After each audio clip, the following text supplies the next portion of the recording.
Hello. I just wanted to give a quick heads up. If you're not comfortable with stuff such as gore or self-harm or any other topics like that, you probably shouldn't listen to this. But that being said, this has been a project I've been working on for a while. I hope you enjoy it. This is the Todd's Halloween SCP Spooktacular. Something like that. Enjoy. So I should probably explain what exactly the SCP Foundation is before the video begins. So the Foundation is a secret organization tasked with containing anomalies across the planet. These anomalies, known as SCPs, can show up in various shapes and forms across the planet, and as such it is the Foundation's job to contain them.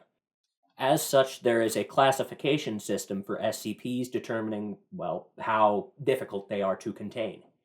Safe SCPs are SCPs that can be metaphorically put into a box, and you don't really have to worry about it. You don't have to, watch the box or anything. It'll just stay in the box.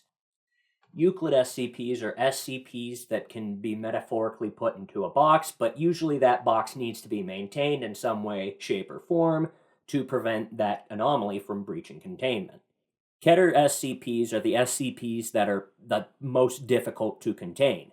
They will usually breach containment and oftentimes are incredibly dangerous. However, this is not a guarantee.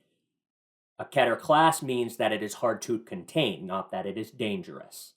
There are other SCP classes, however, I don't think I covered any in this video other than neutralized, and that one's pretty self-explanatory. A neutralized SCP is an SCP that is either destroyed or just isn't anomalous anymore. The goal of the Foundation is to contain these anomalies and basically keep a veil of normalcy across the planet. The Foundation will use D-Class personnel to maintain this veil. D-Class personnel are usually death row inmates that are used by the Foundation in experiments with anomalies. And that is basically everything you need to know, so I hope you enjoy. Thank you for listening. SCP-525 Eye Spiders by Yubi Shines. Item number SCP-525. Object Class Euclid. Special Containment Procedures. Outside of testing conditions, the individual components of SCP-525 must be stored in separate sealed containers. No more than 6 components may be stored in the same room or within 15 meters of each other. All currently existing components are accounted for at Storage Site 23 in lockers 2. Only Class D personnel are authorized to handle SCP-525. All supervising staff must wear protective eyewear during testing. Description: SCP-525 consists of multiple disjoint arthropod legs, 10 to 15 centimeters in length. DNA identification has been inconclusive, but the closest match so far is to the brown recluse spider, Loxosceles reclusa. The base of each leg ends in several minute hooks capable of perforating flesh. SCP-525 is covered in short, fine hairs and is quite brittle. When alone or in proximity with fewer than 6 others, SCP-525 is inert. When 8 components of SCP-525 are brought within range of each other, approximately 0.6 meters, the legs will immediately crawl into a group and attach themselves into a single entity, referred to as 525-1. At this stage, the speed of its locomotion greatly increases, and it will attempt to make contact with the closest human or similar. See addendum number 525-A. When a suitable animal is found, 525-1 will climb directly toward the animal's eye. Having centered itself over a socket, 4 legs will secure the eyelid while the others extract the eye.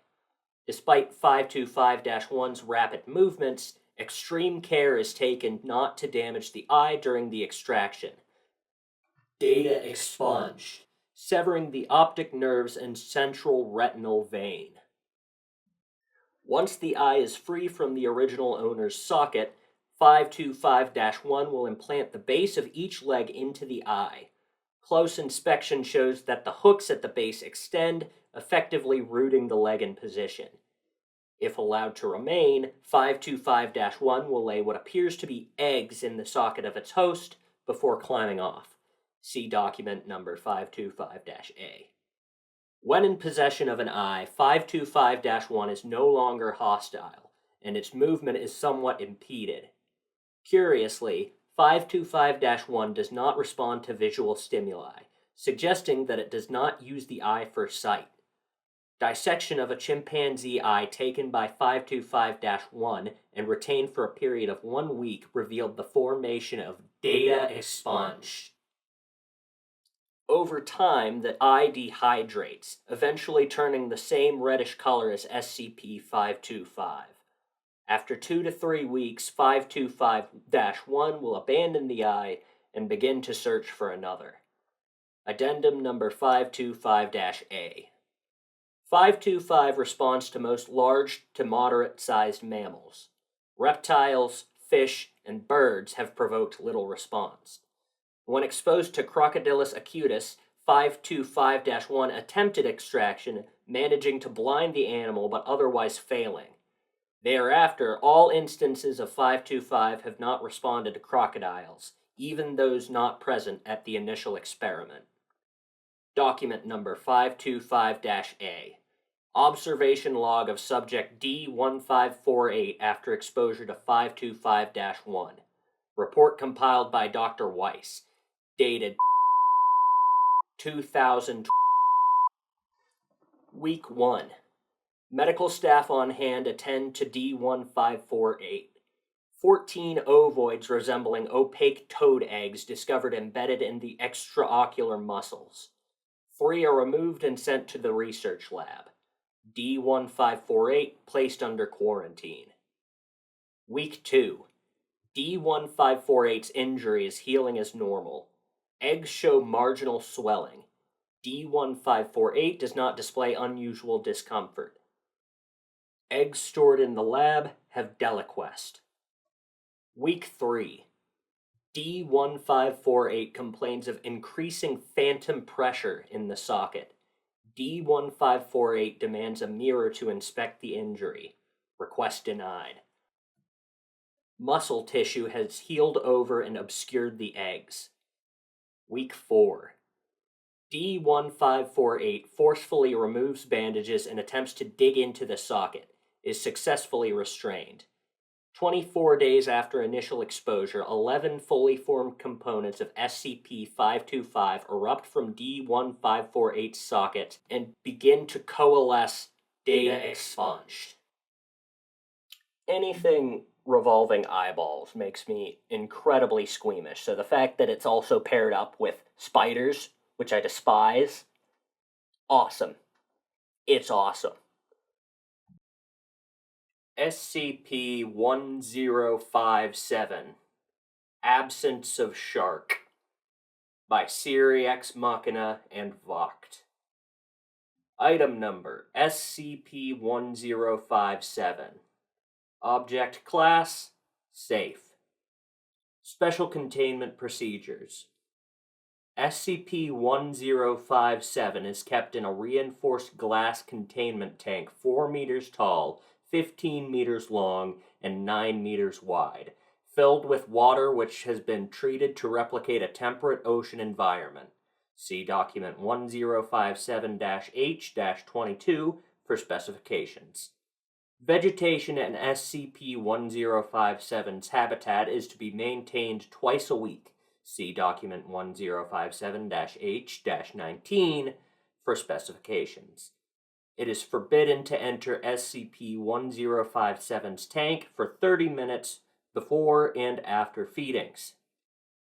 SCP-1057 is to be fed 5 kilograms of raw meat and fish 3 times a day. Once every 4 days, this meat and fish is to be injected with non-toxic fluorescent dyes. See document 1057-G-4 for specifications. The tank is to be lit with ultraviolet lamps. Description: SCP-1057 is an animate empty space, 5 meters long, in the shape of an adult tiger shark. Scientific name, Galiocerdo cuvier. It does not appear to have any mass. However, it displaces water by an unknown mechanism. SCP-1057's refractive index is approximately that of air, which makes it partially visible when immersed in salt water. As well, its anti-shadow is discernible under bright light. Experiments involving the insertion of inanimate objects into SCP-1057's body have revealed that there is nothing there. However, further experiments along these lines are contraindicated, as this triggers extremely aggressive behavior on the part of SCP-1057. SCP-1057's behavior has been assessed by Foundation ichthyologists as being within normal parameters for an adult tiger shark. Any food consumed by SCP-1057 disappears, with the exception of the non-digestible fluorescent dyes which are regularly added to SCP-1057's food to facilitate monitoring its behavior. These dyes persist within SCP-1057 for 5 to 9 days and outline a digestive and circulatory system. Several hypotheses to explain how this is possible when there is manifestly no actual shark present have been suggested, tested, and disproved. See Archive 1057-N4. Acquisition Log. SCP-1057 was captured in the public swimming pool in Redacted, where it killed 2 swimmers and mutilated a lifeguard. 5 people were killed in the ensuing panic. Foundation personnel embedded in the local hospital reported the incident. Retrieval agents arrived on the scene and SCP-1057 was eventually taken into custody. During forensic examination of the swimming pool premises, Document 1057-K24 was discovered on the staff bulletin board. Although Document 1057-K24 is handwritten, no fingerprints were found on it. Document 1057-K24. Panic means that the idea of a shark can be more dangerous than an actual shark. It can even be more dangerous than no shark at all. Are we cool yet? I really like that last little document there. A lot of people are, scared of sharks thanks to movies like Jaws and, Jaws. But it's honestly the idea of a shark that's way more fucking scary than the actual shark. That being said, I think an invisible shark is scarier than both of those things. SCP-439 Bone Hive by Multimoog. Item number SCP-439. Object Class Euclid. Special Containment Procedures. Specimen is to be kept at Armed Research Site 45, Hazardous Lifeforms Wing, in a sealed lock 38L 10-gallon Type G containment unit with connected oxygen supply. Specimen is to be fed through feeding tube 16A with approved nutritive substance XF. Handling is available to Level 2 personnel and higher. Description: SCP-439 is an insect of unknown origin, somewhat resembling a grayish, semi-translucent Forficula auricularia, or common earwig, approximately 2.5 centimeters in length. Originally obtained in mainland China in the province, no other specimen has been found as of yet. SCP-439 is relatively harmless when encountered on safe terms, aside from the ability to deliver a firm, painful pinch with its abdominal forceps. The true hazard this creature poses lies in its habitat construction and reproduction, which is initiated when the specimen enters the mouth of a sleeping human. This will only occur with humans. Other life forms have been presented to SCP-439 and have been uniformly rejected. Upon location of a suitable host, the specimen will hide itself in the immediate vicinity and wait until the victim has fallen asleep. How it is able to determine the state of sleep is unknown, but it has shown to be accurate in data expunged times out of data expunged. Upon entering the mouth of the new host, SCP-439 will travel down the trachea and take up residence in one of the victim's lungs. In approximately 4 to 8 hours after awakening, the host will complain of chest pains and shortness of breath, followed shortly by abdominal cramping. The tightness in the chest will increase as well as a fever until the host is incapacitated. It is around this time that the onset of fibrodysplasia ossificans progressiva, or FOP, occurs, a disorder that is normally genetic in nature that promotes growth of bone into muscle tissue. Since the production of new bone growth is so rapid, the procedure is also quite painful for the subject, with new bone spurs occasionally protruding through the flesh.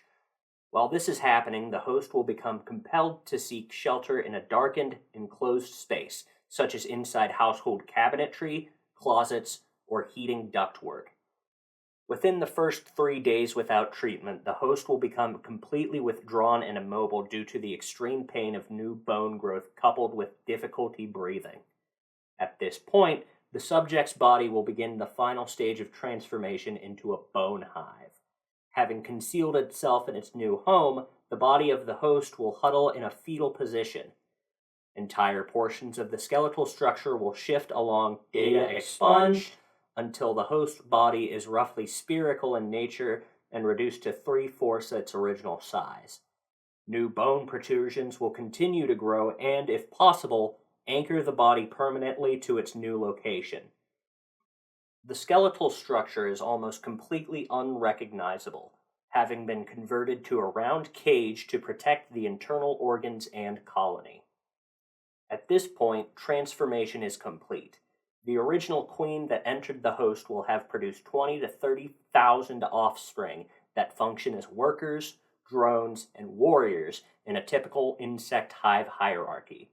Since only the queen is capable of reproduction, the rest of the hive's inhabitants are, fortunately, harmless save for large, strong, abdominal forceps of the warriors. The interior of the original host is nearly unrecognizable as a human body. Certain organs are removed and used as food, while others are modified by the worker insects to serve as egg incubation chambers. An ingenious method exists of using the host's own digestive system to process pieces of organic materials collected by the warriors into a nutritive slurry that feeds both the colony and sustains the host's hive structure. After 4 to 6 months, a new queen will emerge from within the ranks and choose a drone to mate with. At this point, the colony will destroy itself by rupturing data expunge, upon which the majority of the insects die. Workers and drones are unfit to survive outside the host hive, and warriors will abandon the site, wandering away, their tasks complete.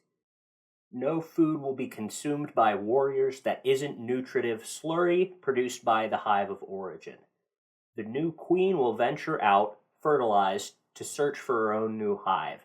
Incredibly, the trauma of evacuation is not what finally causes biological activity to cease in the hive, but starvation. Addendum. In a particularly disturbing development, Dr. performed a range of experiments to determine the extent of damage to the host body after it has finished the transformation into a hive. While it had been previously discovered in autopsy that portions of the brain are hollowed out to serve as food, others are left intact, presumably to regulate what bodily functions continue. During the last round of experimentation, took the opportunity to examine a hive at close range shortly after transformation. While the eyes are eventually reached and used as a food source, at the point performed her examination, they were still intact. Opening the eyelids and examining them with a flashlight, discovered that the host's eyes followed the beam. Experimentation was terminated, and no further testing is scheduled. So, I'm going to start wearing a mask while I sleep to prevent any bug from just ugh. Honestly, I should probably just wear a full body hazmat suit. SCP-1155 Predatory Street Art by realityglitch. Item number SCP-1155. Object Class Keter. Special Containment Procedures. SCP-1155 is currently contained in a disused parking lot adjacent to an abandoned shopping center in the city metropolitan area.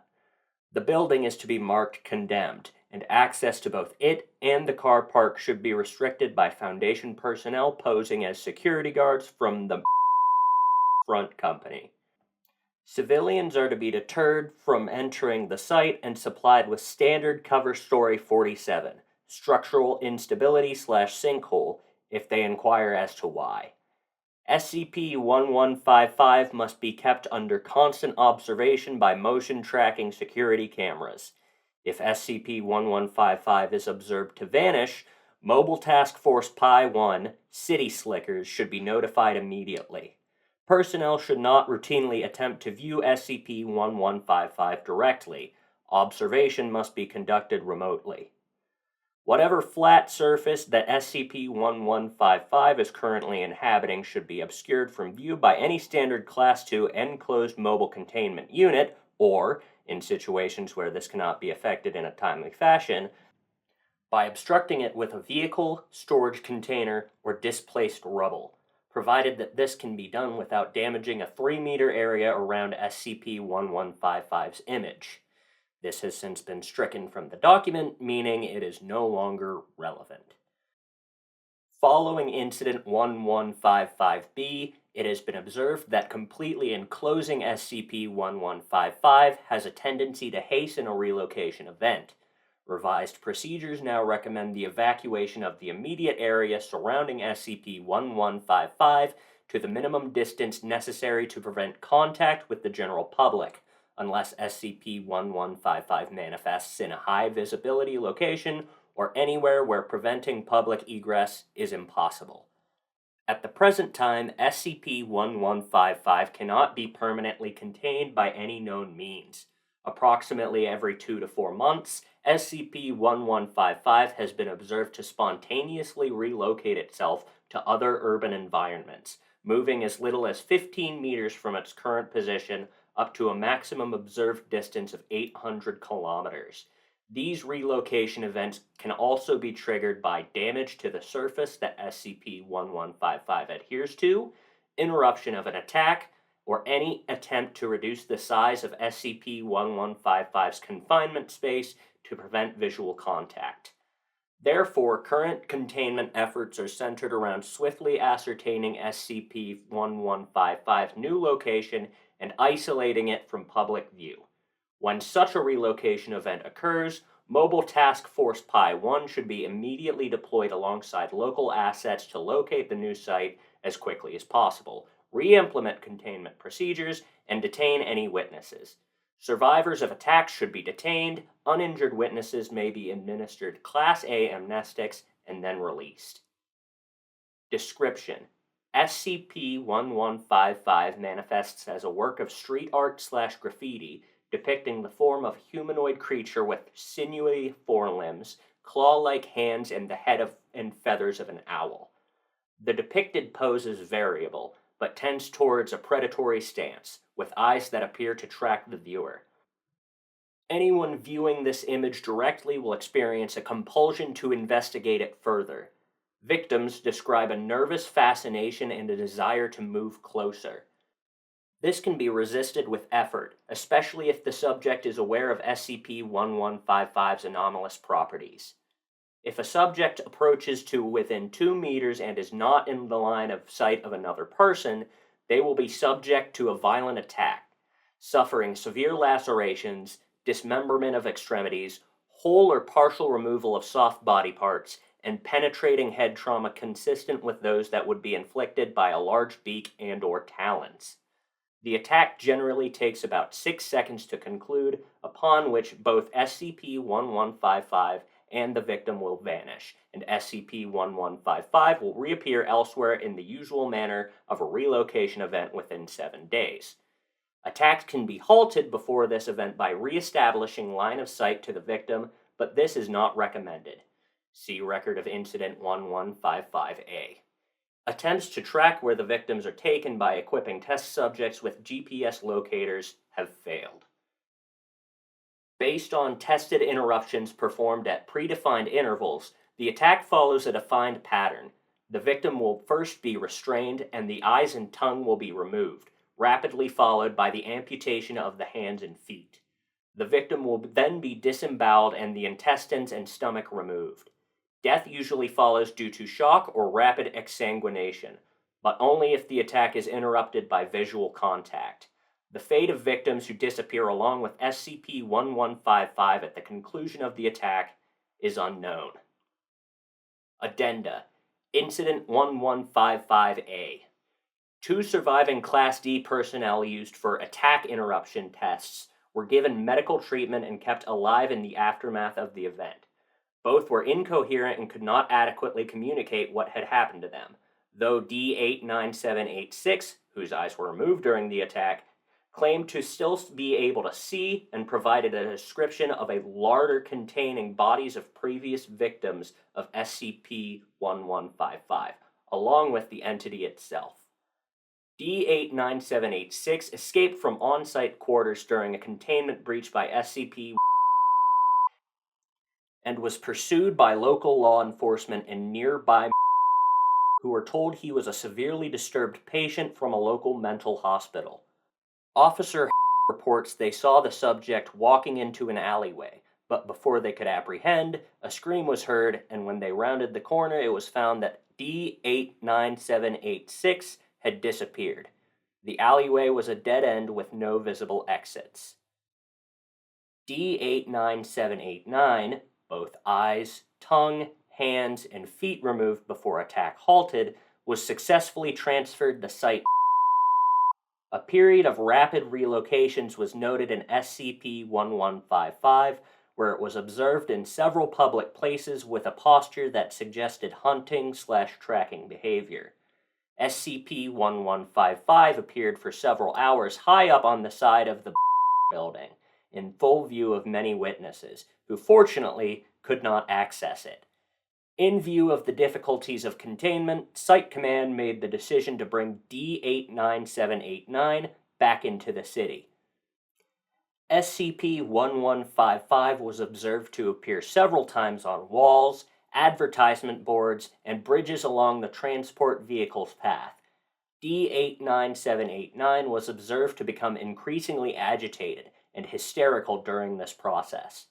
D89789 was transferred to a remote location on the edge of city limits, placed in front of SCP-1155, whereupon visual contact was broken.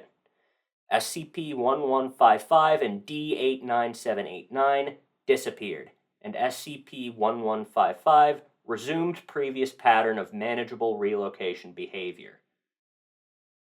Incident 1155-B. Elements of Mobile Task Force Pi-1 located SCP-1155 in an abandoned subway station after most recent relocation event. Team leader made the decision to obscure SCP-1155 with a vending machine until more containment resources arrived, on the basis that there were not enough task force members on site to guarantee a secure perimeter, and local transients were known to use the area for shelter. SCP-1155 immediately displaced to a nearby children's playground, causing casualties before it could again be located. Due to the highly public nature of this location, decision was made at command level to again provoke a displacement event, resulting in the current containment location. Containment at the current location was expensive, requiring that an entire shopping center be acquired by the Foundation and then subsequently closed. but the revised containment procedures have resulted in the longest time since a relocation event to date. The last few containment locations may point to a disturbing trend. Previously, SCP-1155 seemed to have a pattern of appearing in low-traffic urban areas, often abandoned buildings or quiet underpasses. At risk of anthropomorphism, it appears to have become emboldened and will now readily appear in public spaces, which makes containment difficult. Over the objections of the containment team, leave the damn thing uncovered. Better we lose a few urban explorers or nosy kids every couple of years, rather than risk having it abduct more people before we can locate it each time. Dr. SCP-1155 is, it's one of those SCPs that isn't really contained. Sure, the SCP puts that label on it, but it's not. It just isn't. And there probably isn't a way to put it in a box, unfortunately. SCP-250, Most of an Allosaurus. Written by Dr. Kondraki and rewritten by Voct. Item number, SCP-250. Object class, Euclid. Special containment procedures. SCP-250 is to be kept in a 50-meter by 50-meter enclosure simulating a prairie environment, with padded steel walls 15 meters high and 1 meter thick. The temperature must remain between 20 and 28 degrees Celsius by day, and between 10 and 14 degrees Celsius by night, with an average humidity of no more than 8%. This serves the dual purpose of ensuring that SCP-250's overall behavior remains predictable, and of maintaining the physical integrity of its component parts.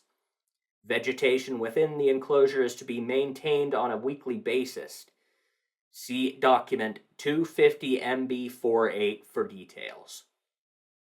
Although SCP-250 does not physically require nutrition, it is to be fed one live adult pig every 2 days in order to regulate its aggressive and hunting instincts.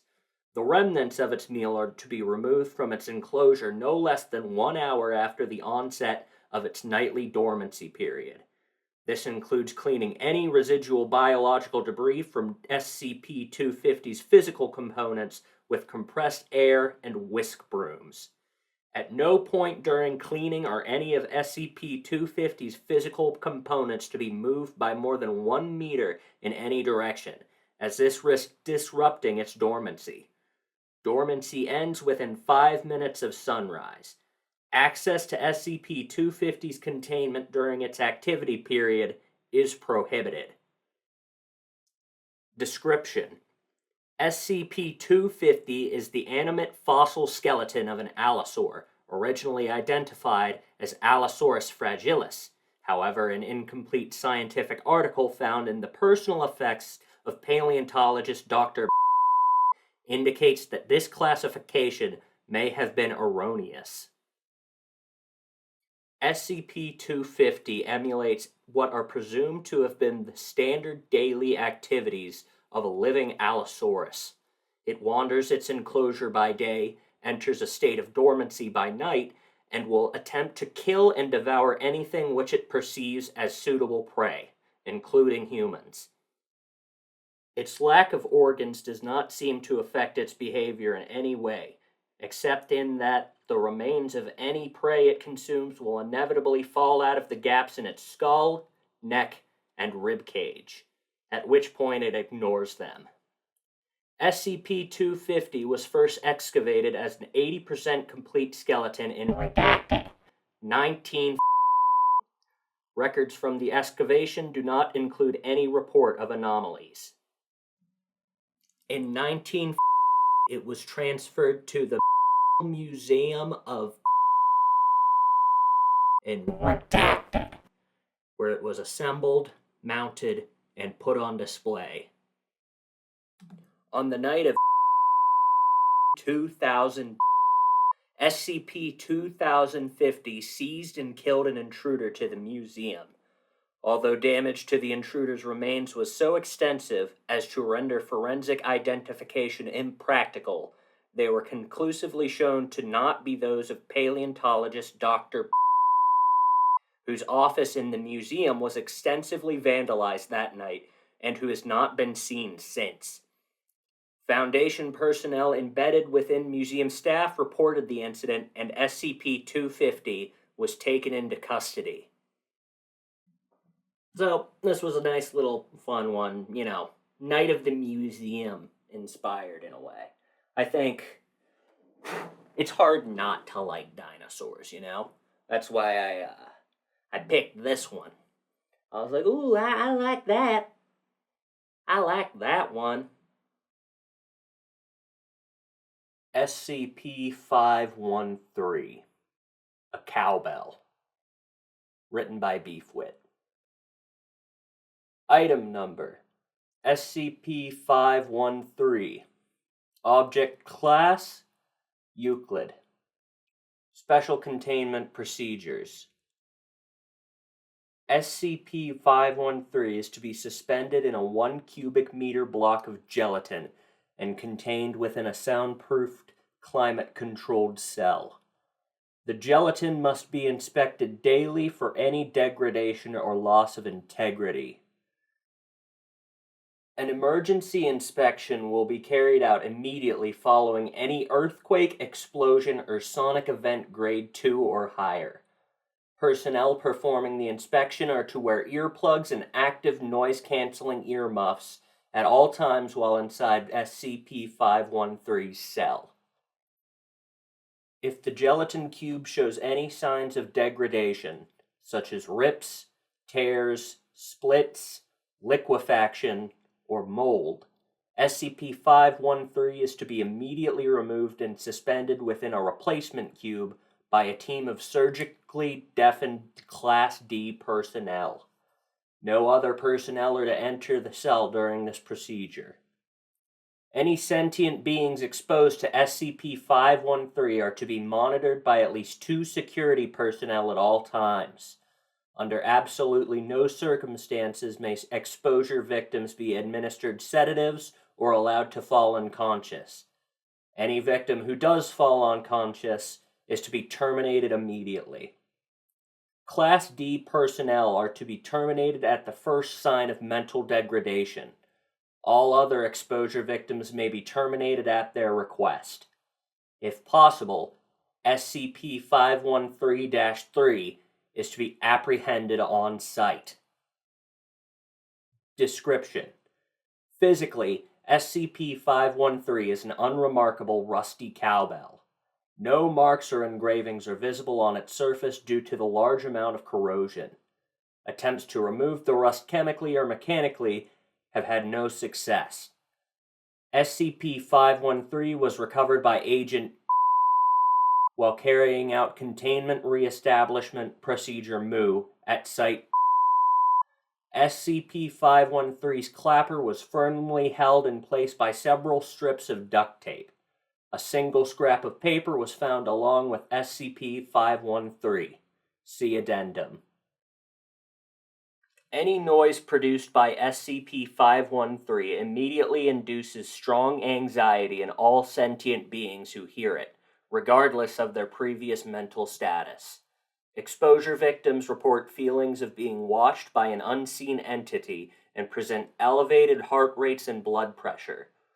Roughly 1 hour after exposure victims begin to catch glimpses of SCP-513-3 when opening doors, walking past mirrors, turning their heads, or performing any other actions that result in a sudden change in visual perception.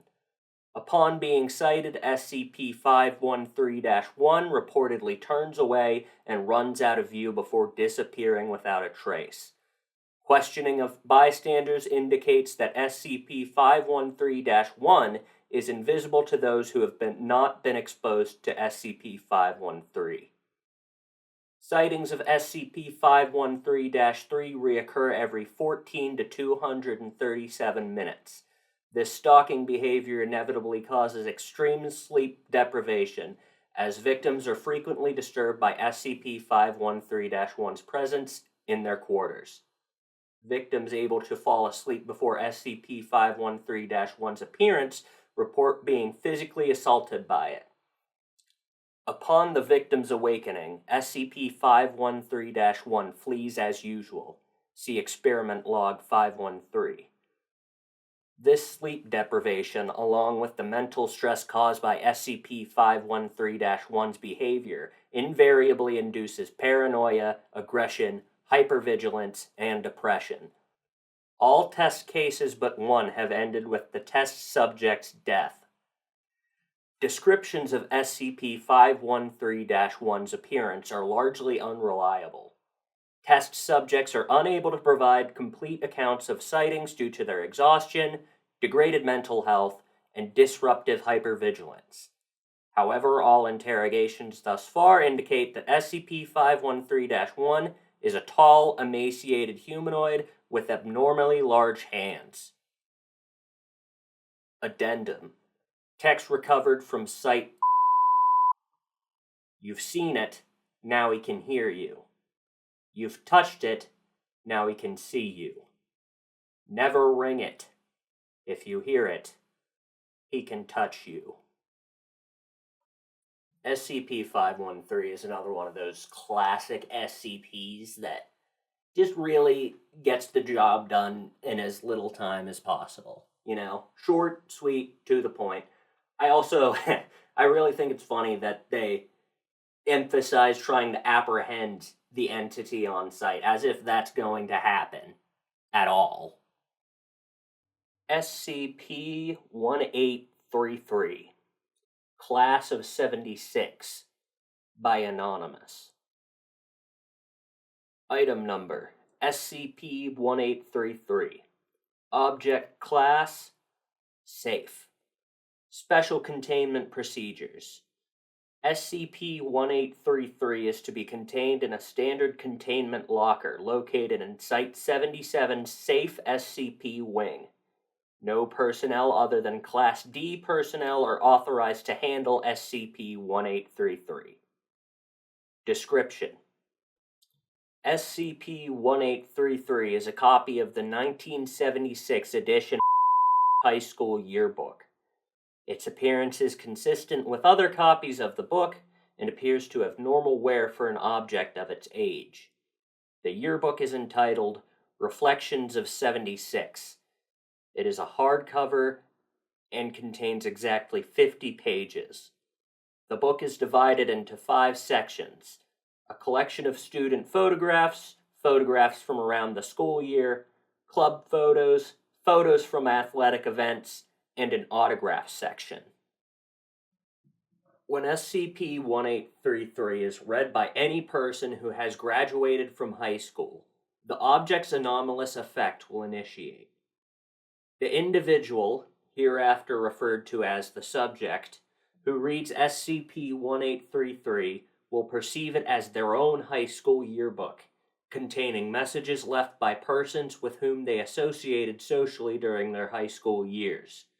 Initially, these photographs and messages will be positive, with encouraging comments written in the book's margins, often mentioning events which invoke positive feelings in the subject. However, after approximately 10 pages are read, the messages will begin to become more negative in tone. Initially, they will recount events that occurred during high school for which the subject feels embarrassment or remorse. They will then begin to mention events from the subject's life that occurred after completing high school, and will make personal attacks on the subject. In addition, the photographs depicted in the book will become more negative, with the persons depicted in the photographs often appearing to be heavily deformed. After an indeterminate number of pages have been read, ranging from 20 to 30 pages, photographs of the subject will begin to appear in the book. Initially, these photographs will depict embarrassing events that occurred during the subject's time in high school. However, as the subject progresses through the book, the photos will become more disturbing, with photographs of the subject committing crimes, being mutilated, and being harmed by other persons depicted in SCP-1833, being the most commonly reported images. Examples of images depicted in SCP-1833. Page 3. Beginning of SCP-1833's content. Several students, including the subject, are depicted in candid photographs taken during the school year. All persons depicted in the photographs appear smiling, and the subject is pictured socializing with a large group of attractive students. Page 10. Subject appears to be giving a presentation to a class. The topic of this presentation varies between subjects, but students observing appear engaged and interested. Page 16. First instance of negative imagery. The subject appears to be spilling a lunch tray onto several other students. Page 20. Subject appears in a goalie uniform, lying in the grass as the opposing team scores a goal. A marching band is visible in the background. Page 29. First instance of violent imagery. Subject appears to be in a nurse's office, with several abrasion wounds on the face and neck. Page 36. Subject appears in a music club photograph. However, the other club members have congregated to the far side of the photo and appear to be jeering and throwing things at the subject. Page 39. The subject appears to be sleeping in its bedroom and is surrounded by other persons depicted in the yearbook. These persons have grossly mutilated facial features and are looking directly at the viewer. Back cover. Handwritten message saying, "We've had a great year, haven't we? Don't worry about waiting for the reunion. I'm sure we'll see each other soon enough. Lots of love from all of your best friends." This SCP shows that one of the scariest things in life is high school, and I cannot agree more. I cannot agree. Kids are the worst. But also, this SCP is part of a larger narrative revolving around this class of 76 and weird events that happened at this school. So if you would like to check them out, I highly suggest it because they're pretty darn neat. SCP-1000 Bigfoot by TheDeadlyMoose. Item number SCP-1000. Object Class Keter. Special Containment Procedures. All media reports related to SCP-1000 are to be examined for potential verifiability. All organizations and individuals investigating SCP-1000's existence are to be kept under surveillance by Mobile Task Force Zeta-1000 and discredited or administered amnestics. All physical signs of SCP-1000's existence must be retrieved and kept in Foundation custody, and replaced with decoy items if necessary.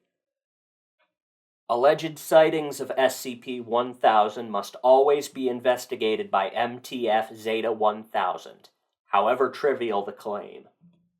Absolutely no contact with wild or captive instances of SCP-1000 is allowed, without prior approval from Director Jones. Any interaction between SCP-1000 and humans, including Foundation personnel, must be reported to Director Jones immediately. Description: SCP-1000 is a nocturnal, omnivorous ape classified in the Homininae branch, along with genera Pan and Homo. Adults range in size from 1.5 to 3 meters, 5 to 10 feet, in height and weigh between 90 and 270 kilograms, or 200 to 600 pounds. They have gray, brown, black, red, and occasionally white fur. They possess large eyes with good vision, a pronounced brow ridge, and a sagittal crest on the forehead similar to that of the gorilla, but present in both sexes. Their intelligence is on par with that of pan troglodytes, the common chimpanzee. SCP-1000 evolved alongside Homo sapiens, existing contemporaneously with proto-humans and humans in large numbers until 10,000 to 15,000 years ago, when an extinction event eliminated all but 1 to 5% of their population. This event was triggered by SCP-1000 contracting an anomalous pseudo-disease, classified as SCP-1000-F1. This disease is passed on at a genetic level and affects every present-day instance of SCP-1000. The majority of SCP-1000 instances are born immune to the effect. Those who are not born immune quickly die. The effect of SCP-1000-F1 is as follows. Any hominid, including humans, chimpanzees, bonobos, and non-immune instances of SCP-1000, that directly or indirectly observe any instance of SCP-1000 has a minimum 2% chance of being instantly killed through anomalous means via permanent cessation of brain function. This percentage is cumulative, and the longer a human views SCP-1000, the higher the chance of instantaneous death increases at a rate of plus 1% chance per 20 minutes of viewing. This effect varies between individual members of SCP-1000 species, with some individuals carrying a death chance of 90%. The effect is also produced by dead individuals, though small fur samples do not exhibit the effect.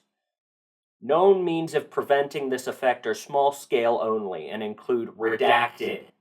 See attached documentation, Level 3 clearance required. Because of SCP-1000's close relation to humanity, it is considered likely that SCP-1000-F1 could eventually transfer to human carriers.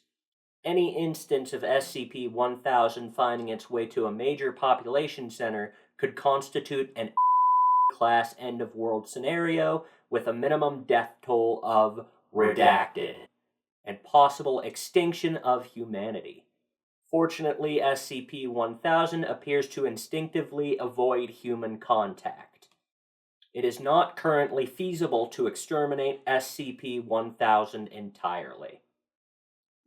The highest known population concentrations of SCP-1000 are at present located in the Pacific Northwest region of North America and the Himalayan mountain range in Asia. As of these populations remain extant. SCP-1000's presence and data expunged have also been documented within the past 5 years on every continent.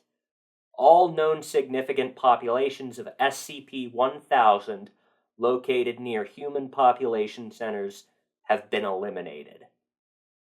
SCP-1000 came to the attention of the Foundation via contact by Dr. Franz and 14 with the Children of the Sun, who identified themselves as outcast members of the Serpent's Hand. This group has since been completely destroyed by the Foundation due to their reluctance to surrender information about SCP-1000, SCP, and SCP, since reclassified as SCP-1000- and SCP-1000-. Remaining members have either joined the Foundation or have gone into hiding, presumably as members of the Serpent's Hand.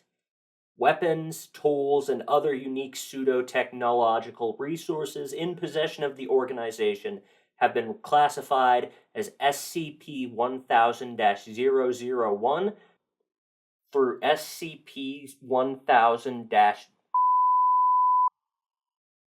These resources have been made use of by the Foundation in multiple instances. For a full list, see Document 1000-3534-Y.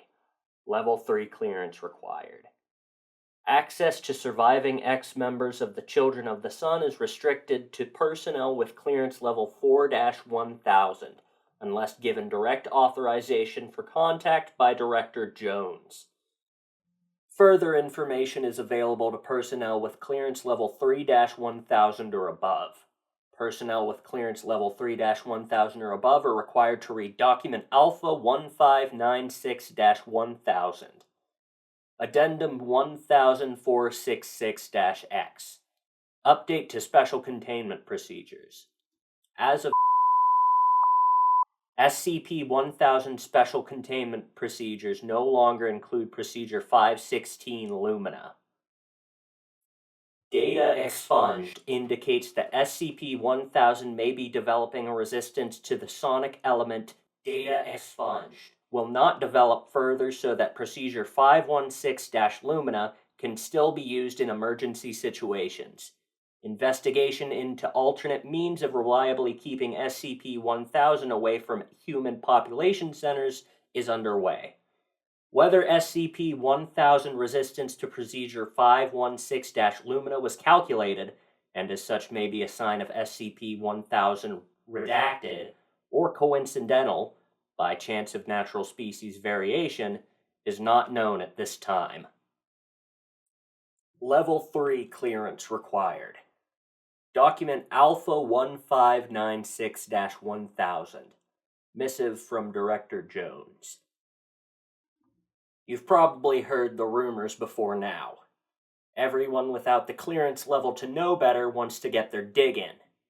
Did you hear Sasquatch is an SCP? Are we going to capture and contain Batboy next? Yes, SCP-1000 is Bigfoot. I'm sure you've snickered. Don't worry, contrary to rumors, we don't actually assign you to Keter duty for finding something humorous. You think Bigfoot is funny because we want you to think Bigfoot is funny. We've bankrolled Hollywood comedies and farcical documentaries, paid off men in gorilla suits, perpetrated hoaxes with bear prints and goat fur, bribed and brainwashed cartoonists to get especially silly depictions on children's television. Even the term Bigfoot comes from us, planted in the media in 1958, a term people would find even harder to take seriously than Sasquatch. Why? We'll get to that. The information in the article that you've already read isn't entirely true. There are 2 direct lies and plenty of lies of omission. There is no such thing as the anomalous pseudo-disease referred to as SCP-1000-F1. SCP-1000 does not possess a magical death aura. In fact, SCP-1000 does not directly exhibit any anomalous effect whatsoever. We also lied about SCP-1000's intelligence level. SCP-1000 aren't chimp-level smart. They're smarter. To be precise, they're exactly as smart as us. That brings us to the lies of omission. That's what this letter is for. The lies came from me, so I figure the truth should come from me as well. This is the story we got from the Children of the Sun, who defected to us. It's a story we didn't believe, refused to believe at first. As you've already read, the apes we call SCP-1000 evolved alongside us.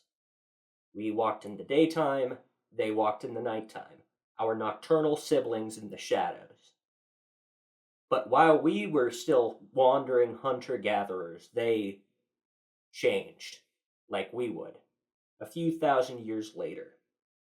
Tools, weapons, agriculture, domesticated animals, stable settlements.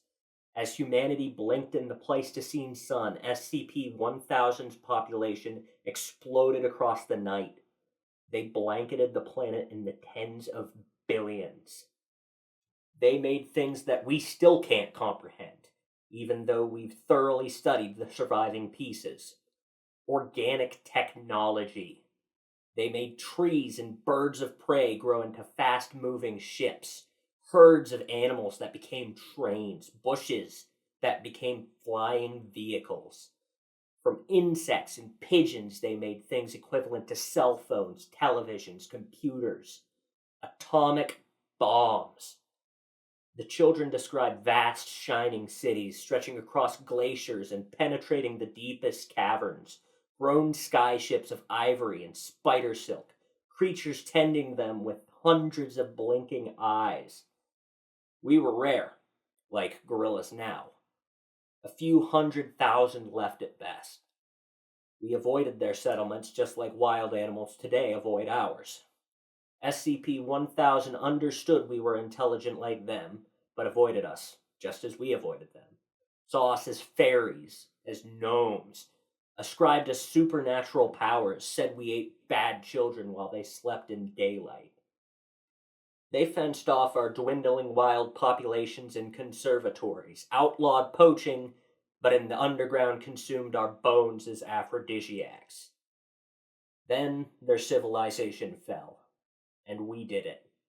By we, I don't mean the Foundation. By we, I mean humanity. The story is muddy. Supposedly a trickster forest god showed humanity favor, showed us the master's tools and how to use them. Why we did it, we don't know. Perhaps they hunted us. Perhaps we were simply afraid. Perhaps it was just that they fenced us in unintentionally or not. We simply don't know what the truth is. Somehow we acquired SCP-1000's own technology, and with it, we instigated an SK-class dominance shift in which humanity became the dominant species of Earth. We wiped out 70% of SCP-1000's population in a single day. The Day of Flowers, the children called it. Supposedly every flower bloomed that day, while our enemies died in their sleep. Then we hunted the rest down. But we went further than just killing them. With a few of the more twisted of SCP-1000's devices, we drove the survivors mad, even those hiding beyond our reach. We trapped them in their own minds, blocking higher functions and leaving their bodies to fend for themselves like an ordinary ape.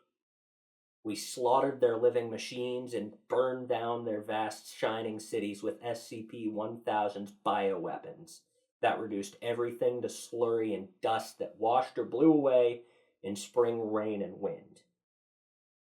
We left no traces, not even our own memory. We turned one of the weapons on ourselves, wiped out any knowledge of SCP-1000 and the greatest civilization the planet had ever seen. Only a few humans protected themselves from the effect, kept the forbidden knowledge, just in case. The rest of us went back to being hunter-gatherers, none the wiser. Which brings us to today. You're going to read all about this in the Level 3 documentation, but I'll give you the short version here. SCP-1000 are somehow regaining their forgotten intelligence and knowledge. Maybe they never truly lost it. We don't know. This is why the ever-increasing number of Bigfoot sightings is so worrying. Why the attempts at contact, however indecipherable, are even more worrying. Yes, SCP-1000 are just like us. That's what makes them so dangerous. We wiped them from history and memory. We dissolved their civilization and we slaughtered most of their species. Just ask yourselves, if they got the chance, what more would they do to us? Addendum 1000-56-D. Instances of SCP-1000 have tried to make contact with Foundation personnel on multiple occasions. Most of these attempts at contact have data expunged, untranslated, though recent attempts show that some instances of SCP-1000 are capable of communicating in English. Addendum 1000-104-Y. Certain acquired documents contain extensive references to SCP-1000. Relevant is that the document appears to be composed by entities associated directly with the location known as the Wanderer's Library. Context or significance of document details not yet clarified. Addendum 1000-276-A. Numerous anomalous objects with a known connection to SCP-1000, data expunged, prior cyclical iterations.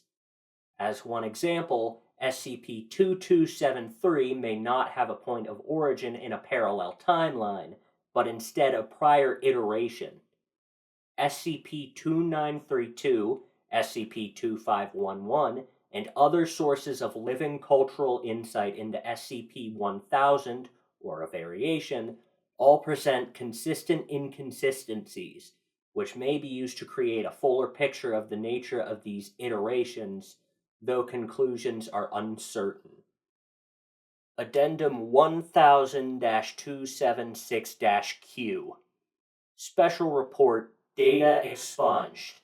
This unnumbered black box anomalous item anchored underneath the structure is likely the most significant anomalous object known to have been utilized. Central to understanding SCP-1000's anomalous capabilities, including capabilities not developed directly, but accessed from prior data expunged, modern-day relevance to the Foundation and to society at large in a scenario of general containment failure. Log 1000-AD065-X1.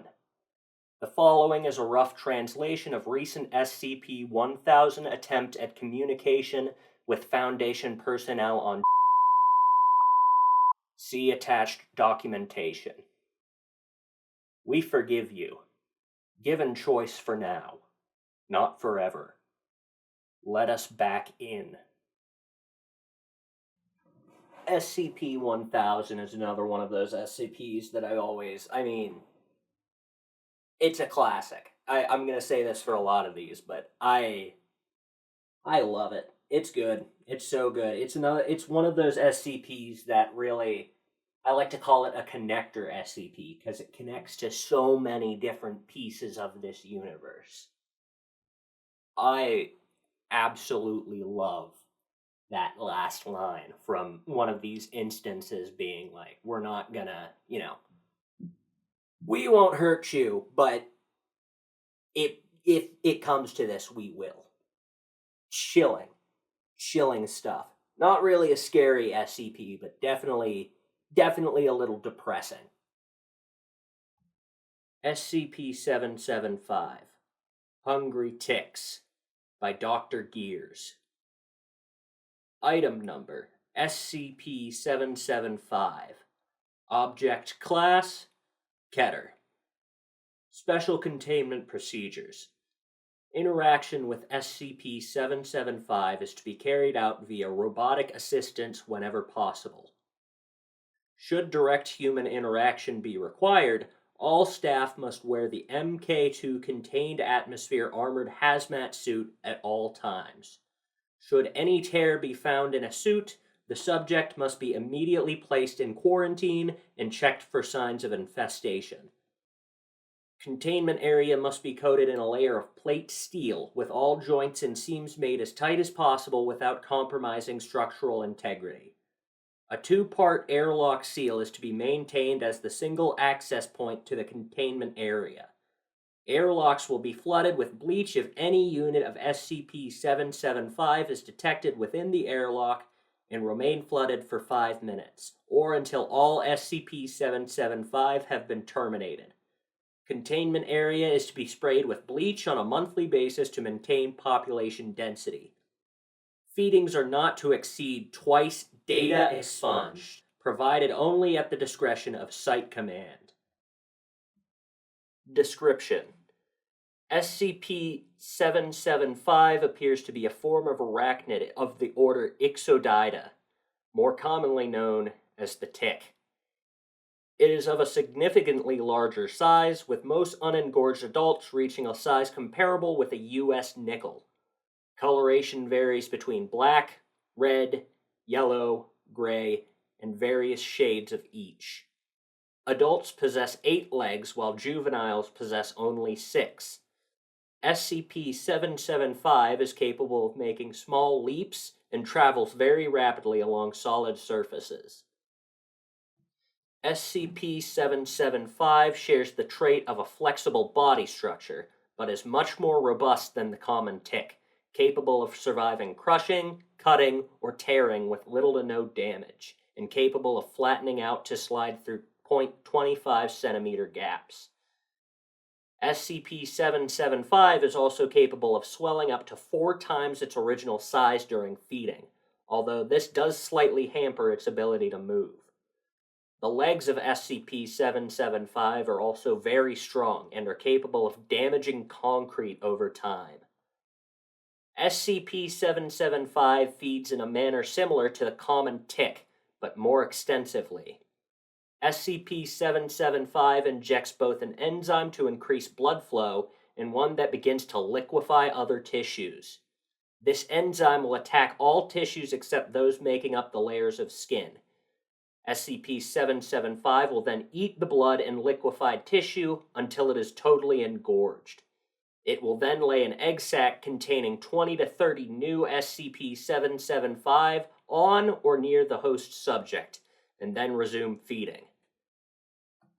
SCP-775 will feed on any vertebrate animals, and will continue to feed and reproduce on the host until it is no longer capable of providing nutrients.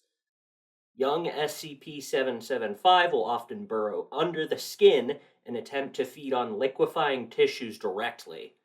Hosts will eventually be fully hollowed out, with only the outer layers of skin remaining.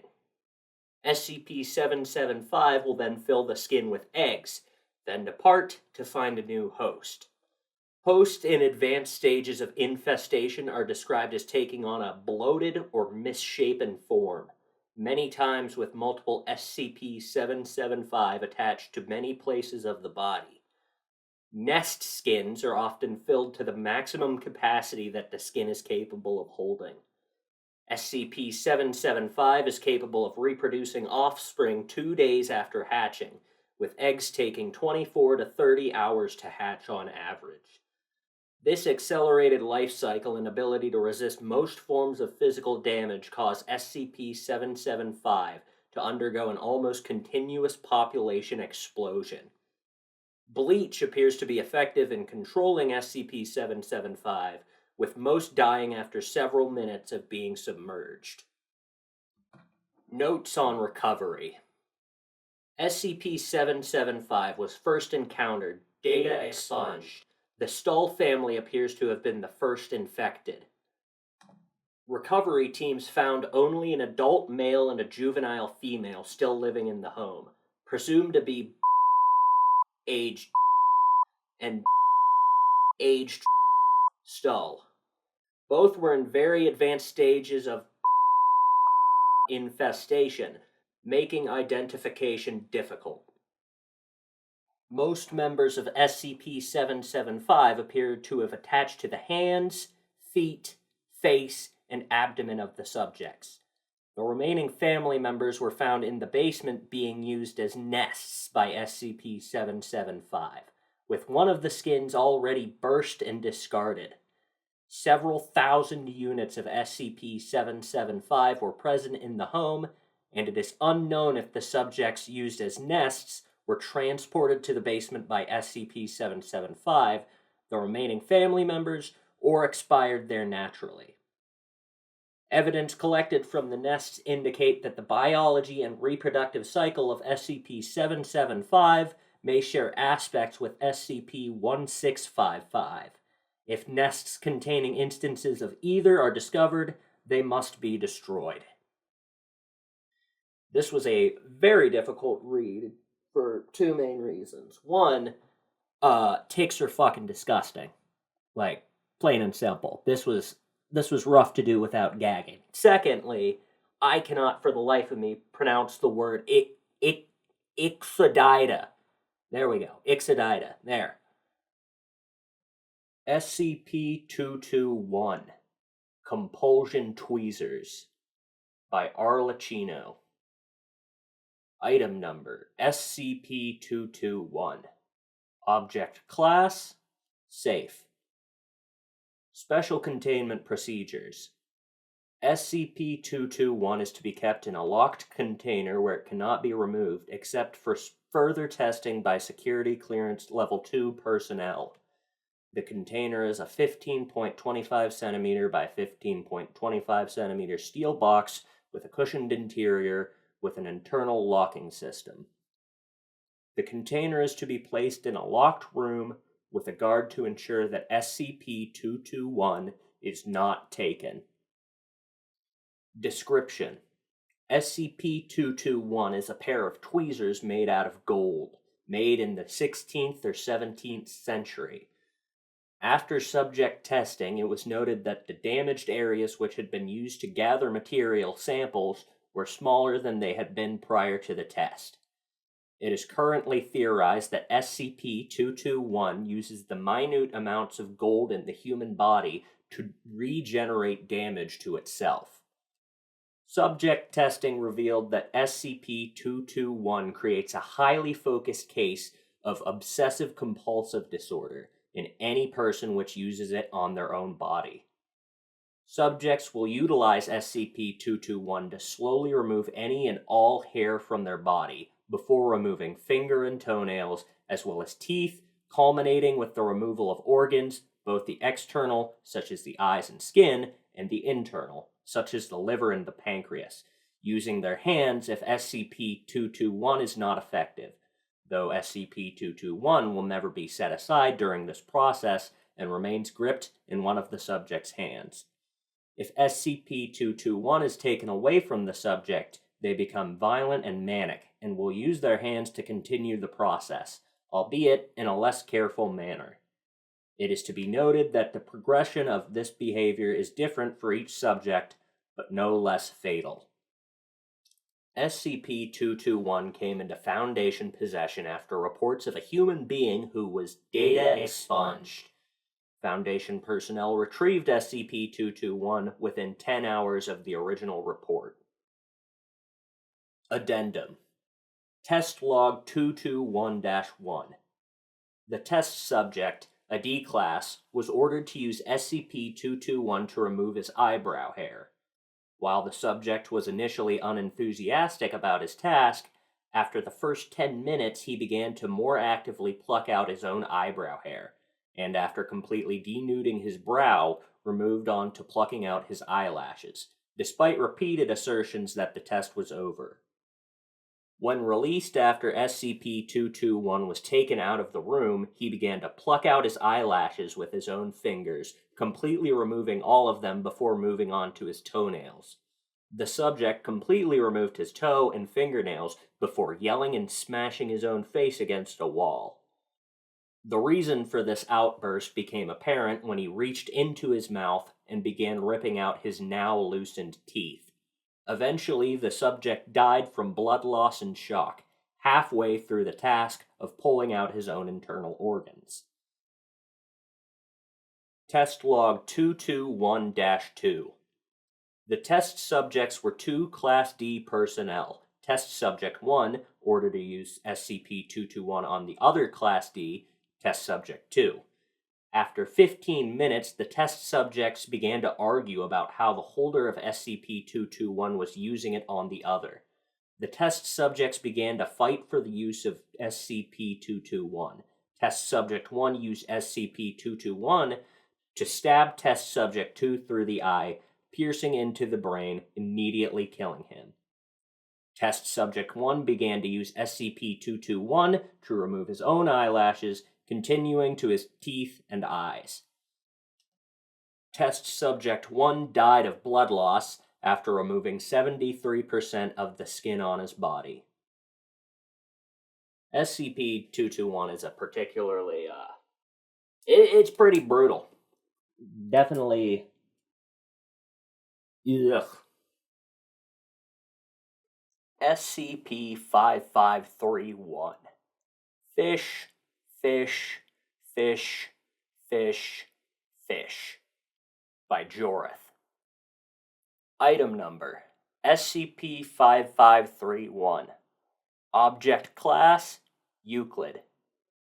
Special Containment Procedures. Due to the size of SCP-5531 and its geographical location, remote satellite data of SCP-5531 should be the main source of information. The Pacific Observational Teams and the Atlantic Observational Teams should be headquartered at Site 40 and maintain constant contact. Due to the enormous amount of SCP-5531-A generated, normal Foundation procedures regarding biological disposal are not suitable for containment. In addition, due to the non-anomalous nature of SCP-5531-A, usage of civilians to dispose and consume SCP-5531-A is allowed. Civilian consumption of SCP-5531-A is to be used as the dominant method of controlling the population of SCP-5531-A to prevent a containment breach of SCP-5531.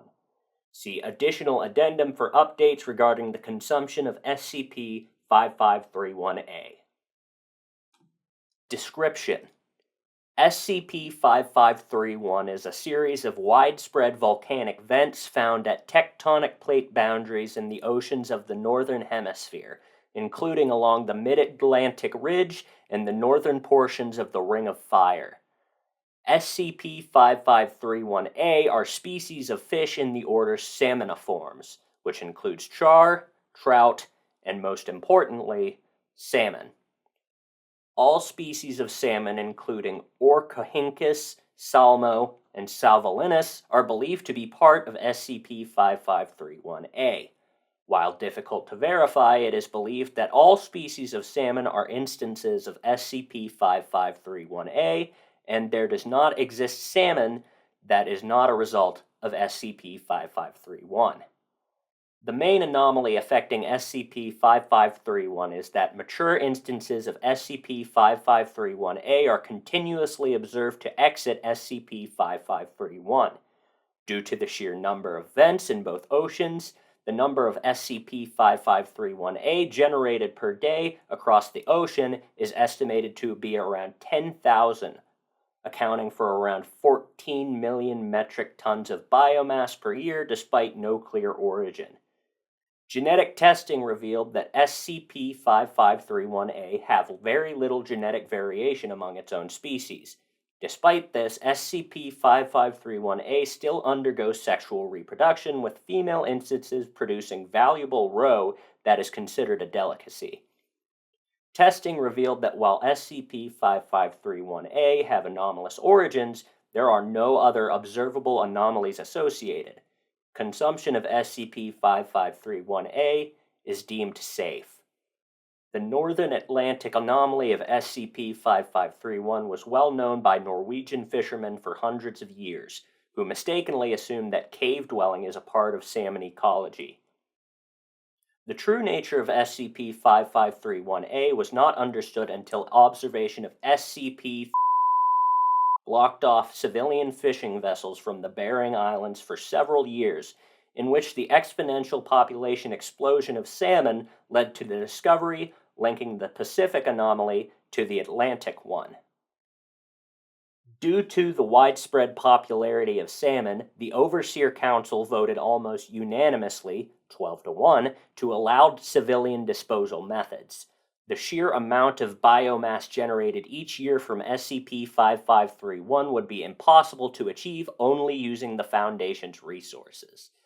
The O5 Council has mandated that containment of SCP-5531 would mainly consist of data observation as well as population control of SCP-5531-A. Consumption is encouraged for SCP-5531-A as the most effective method of limiting the number of SCP-5531-A. Addendum: Relevant memorandum regarding containment. From Site 40 at scip.net. Subject: Memo regarding SCP-5531. Message: Salmon consumption has slumped in recent years due to the concerns of heavy metal and mercury poisoning. This is believed to be a deliberate campaign by unknown actors attempting to cause a containment breach of SCP-5531 by overpopulation. Terms such as biomagnification, bioaccumulation, and mercury cycle are to be monitored in usual web crawling services to determine perpetrators. Investigation into memetic propaganda is under review. Site 40. Secure, contain, protect. From Site 40 at scip.net. Subject: Memo regarding SCP-5531. Message: Salmon consumption has still been in decline, especially in countries outside of East Asia, North America, and Scandinavia. Promotion of culinary styles suitable for SCP-5531-A in conjunction with light mimetic propaganda is authorized. As a measure of control, embedded field agents should encourage consumption of salmon and salmon byproducts or include salmon and other industrial usages. Site 40. Secure, contain, protect. From Site 40 at scip.net. Subject: Memo regarding SCP-5531. Message: Recent media increasingly have seen unknown actors attempt to use environmentalism as a front to affect seafood consumption, citing overfishing and possible extinction. This is judged to not be true. The population growth of SCP-5531-A is not at risk and in fact grows too fast. Reduction of SCP-5531-A is a priority. Site 40. Secure, contain, protect. From Site 40 at scip.net. Subject: Memo regarding SCP-5531. Message: A recent decline in consumption of SCP-5531-A is linked to recent fad diets such as veganism and vegetarianism. More investigation is needed as of this anomalous disdain for SCP-5531-A. Use of force is authorized. Site 40. Secure, contain, protect. From Site 40 at scip.net. Subject: Memo regarding O5-3. Message: Consumption of SCP-5531-A is safe. O5-3 was not allergic to fish. There is no such thing as a seafood allergy. Site 40. Secure, contain, protect. I had not heard of this SCP before until I saw it, and I just saw an SCP about fish, and I took the opportunity. But this is an interesting one because it could definitely be, it's definitely implied that this SCP seems to have some sort of mind-affecting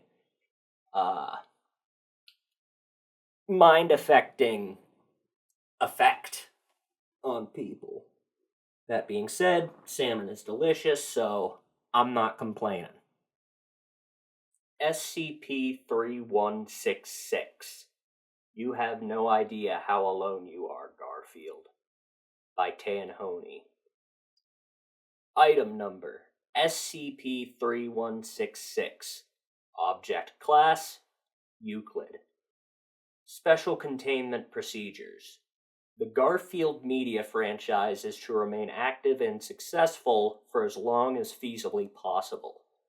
Funding is to be provided to any Garfield media ventures via Foundation-front companies present in the comic and film industries. Agents embedded within Paws Inc. and Andrews McNeil syndication are to place targeted mimetic agents in outgoing comic strips, encouraging the retention of a sizable Garfield fanbase and discouraging Jim Davis from discontinuing Garfield. Agents are to monitor individuals at significant risk of attack from SCP-3166. In the event of an SCP-3166 manifestation, agents are to use supplied frozen lasagna to lure SCP-3166 away from its target and dispatch it once out of public view. Any witnesses are then to be administered amnestics as appropriate for their level of exposure. Description: SCP-3166 is a 2.1 meter tall humanoid entity, presumed pataphysical in nature, known to manifest during periods when the Garfield media franchise is performing poorly in terms of public reception. The exterior layer of SCP-3166's body resembles a crudely made costume of the character Garfield, which field inspection has shown to be composed of legitimate cat fur. However, analysis of SCP-3166's composition in the field has shown that its interior mass is composed entirely out of pasta, specifically lasagna.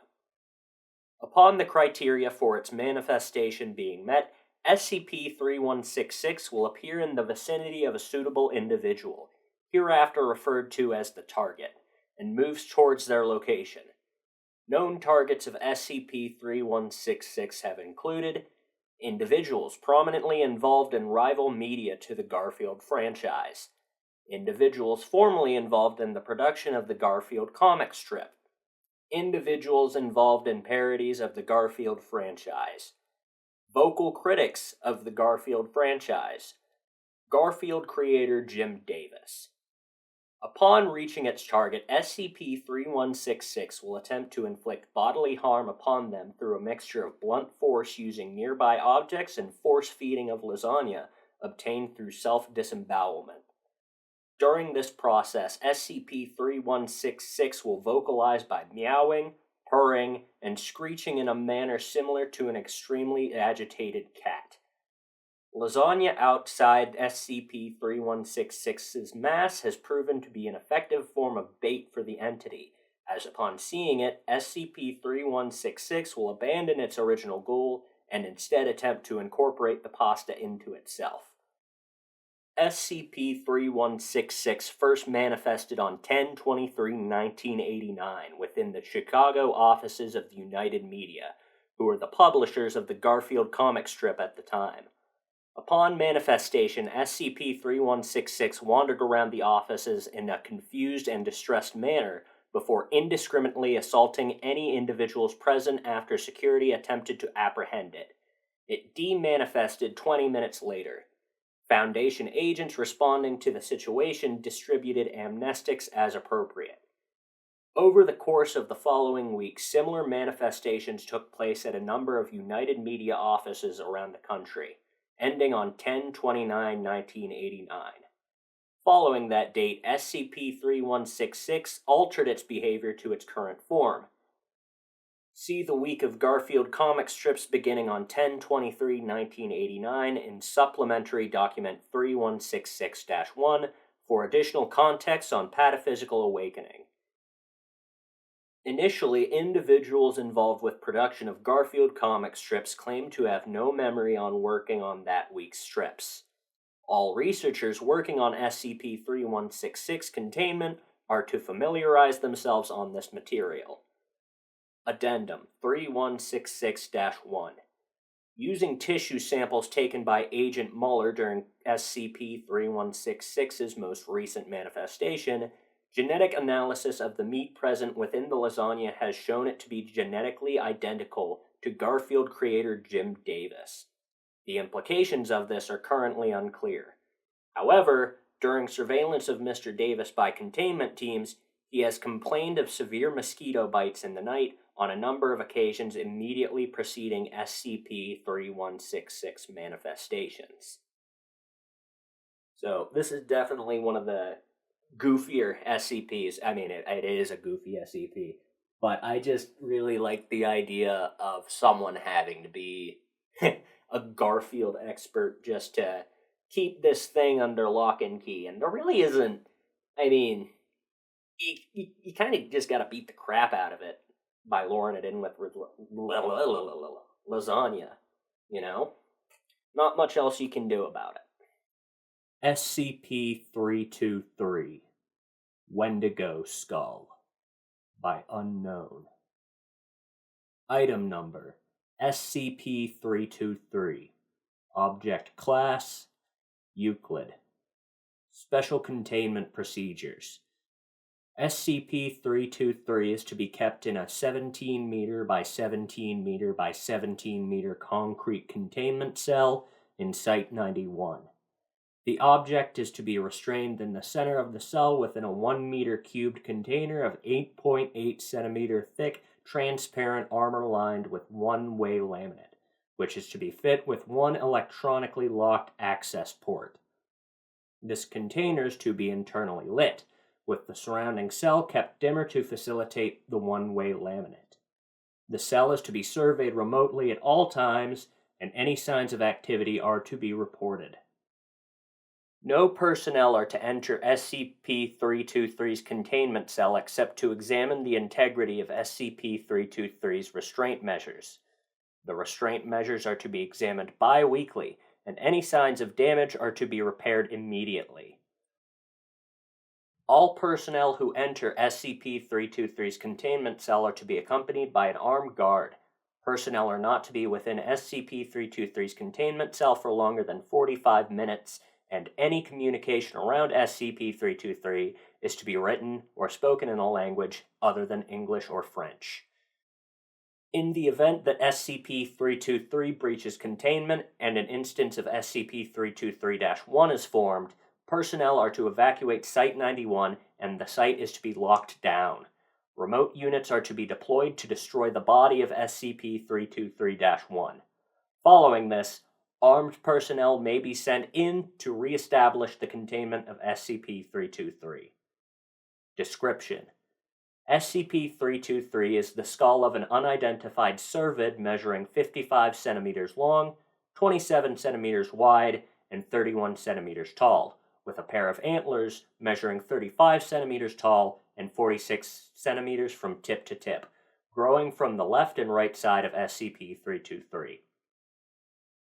SCP-323 shows signs of damage consistent with outside exposure, with regular pitting, scarring, and weathering across the object, bleaching on the upper surfaces, and a missing lower mandible. The rear of the skull features an approximately centered ovoid gap, measuring 25 centimeters high and 23 centimeters wide, giving access to an interior space 16 centimeters deep. This gap shows signs of tool use, indicating that it was carved with tools, possibly stone. SCP-323 displays the ability to react to oral, tactile, and visual stimuli. Testing has revealed SCP-323 appears to have a field of view similar to that of other cervids, and has responded to visual stimuli from up to 50 meters away. The targeting of specific members of personnel, various attempts of containment breach, and the violent reaction towards speakers of the French and English languages suggests a level of sapience. However, this is unconfirmed. SCP-323 is capable of limited locomotion, typically in the form of small movements and vibrations. In most cases, SCP-323 will only locomote in the event of various stimuli, such as moving away when touched or turning when personnel are present within its containment chamber. SCP-323 has demonstrated the ability to make larger movements, such as lunging at personnel and repeatedly attempting to force its way through containment measures. SCP-323 exerts an influential effect in a radius extending roughly 15 meters from itself. Individuals within this radius will begin experiencing cannibalistic thoughts and urges, violent outbursts, and impaired judgment after approximately 1 hour of continuous exposure. Roughly 74% of individuals who reach this point will attempt to place their heads through the gap present in the back of SCP-323, with efforts made to keep their mouths uncovered. If an individual is incapable of fitting their heads through the gap, attempts will be made to bludgeon their heads against nearby hard surfaces until the point of the individual's head fits. The individual loses consciousness, or the individual expires. Once the individual has fit their head through SCP-323, the individual is classified as SCP-323-1. Within 10 minutes of putting SCP-323 on, SCP-323-1 will undergo drastic physical alterations. SCP-323-1 will experience a rapid loss of body fat, body hair, and pigmentation, followed by the rupturing of the distal phalanges from the fingertips, abnormal tooth growth, and the blackening of extremities consistent with frostbite.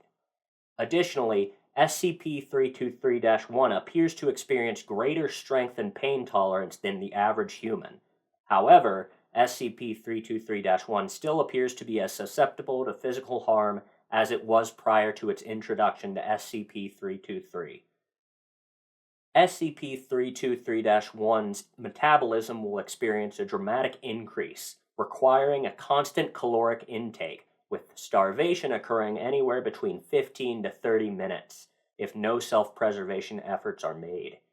In order to sustain its increased metabolism, SCP-323-1 will actively seek out and eat other individuals for sustenance until expiration.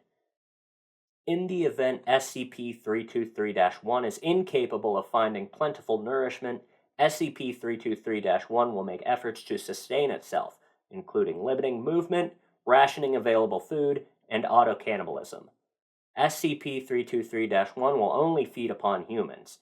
It is presumed that SCP-323-1 is capable of receiving sustenance from other sources, but chooses not to, despite availability or ease of access. During the pursuit of individuals, SCP-323-1 has been known to occasionally make various statements in the Severn Ojibwe, Potawatomi, and Cree languages, as well as in the native language of the instance.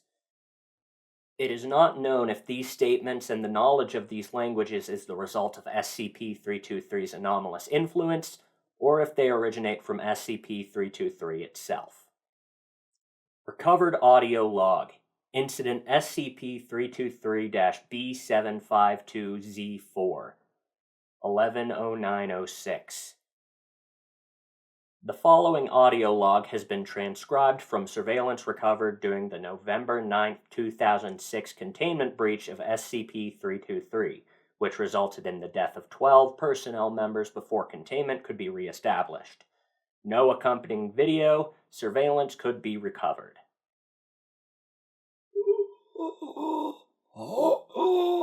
Hungry, so hungry. I must eat. So very hungry, always hungry. Must not eat. I have to eat. So hungry, so lonely. Alone, hungry. Should eat, must eat them all. I must eat to no warmth.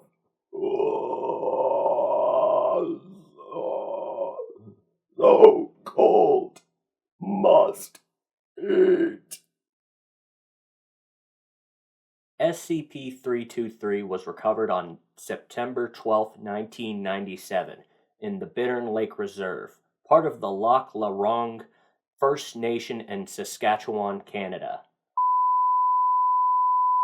A small unregistered community had been sustaining an active SCP-323-1 instance by routinely murdering individuals and leaving them out as an appeasement. Investigation revealed individuals were involved, who were interviewed and subsequently administered amnestics, and a cover story involving an unidentified serial killer was propagated. SCP-323-1, at the time suspected to be the anomaly, died of starvation during its transfer to Site-91. The recorded number of deaths does not appear consistent with the duration of the SCP-323-1 instance. It is suspected SCP-323 went through several instances of SCP-323-1 before containment. However, no irrefutable evidence supporting SCP-323-1's longevity has been uncovered.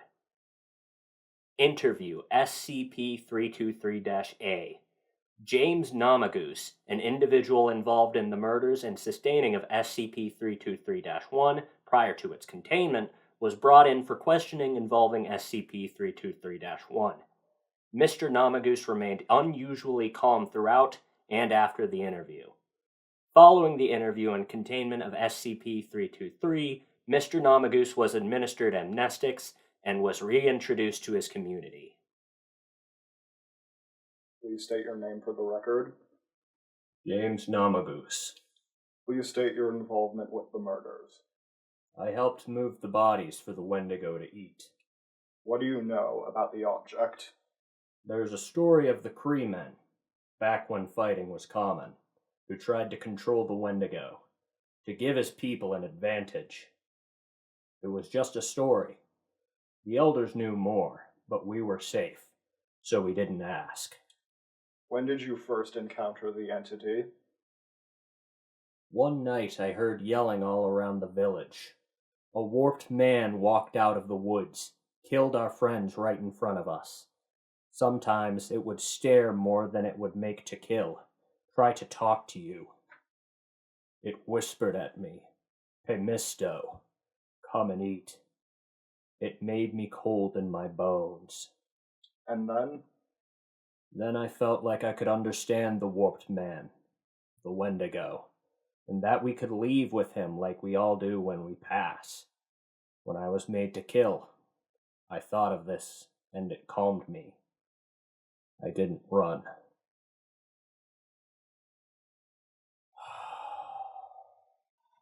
It would look at me sometimes. I could hear him in my mind. I could feel him watching me from out of my own eyes. This helped me watch these people die, and I hoped it would pass on my family. Thank you, Mr. Namagoose. Final note. No mental effects similar to what Mr. Namagoose stated have yet to be reported by staff who have interacted with SCP-323 or SCP-323-1. Further investigation into this is not planned. However, staff are encouraged to report any atypical thoughts or feelings experienced while working with either. The Wendigo is a very popular monster nowadays, and I think this SCP does really well at making the anomaly its own thing while also not deviating too far from the original concept. Very good. SCP-511, Basement Cat, by sandrewswann. Item number, SCP-511. Object Class, Euclid. Special Containment Procedures.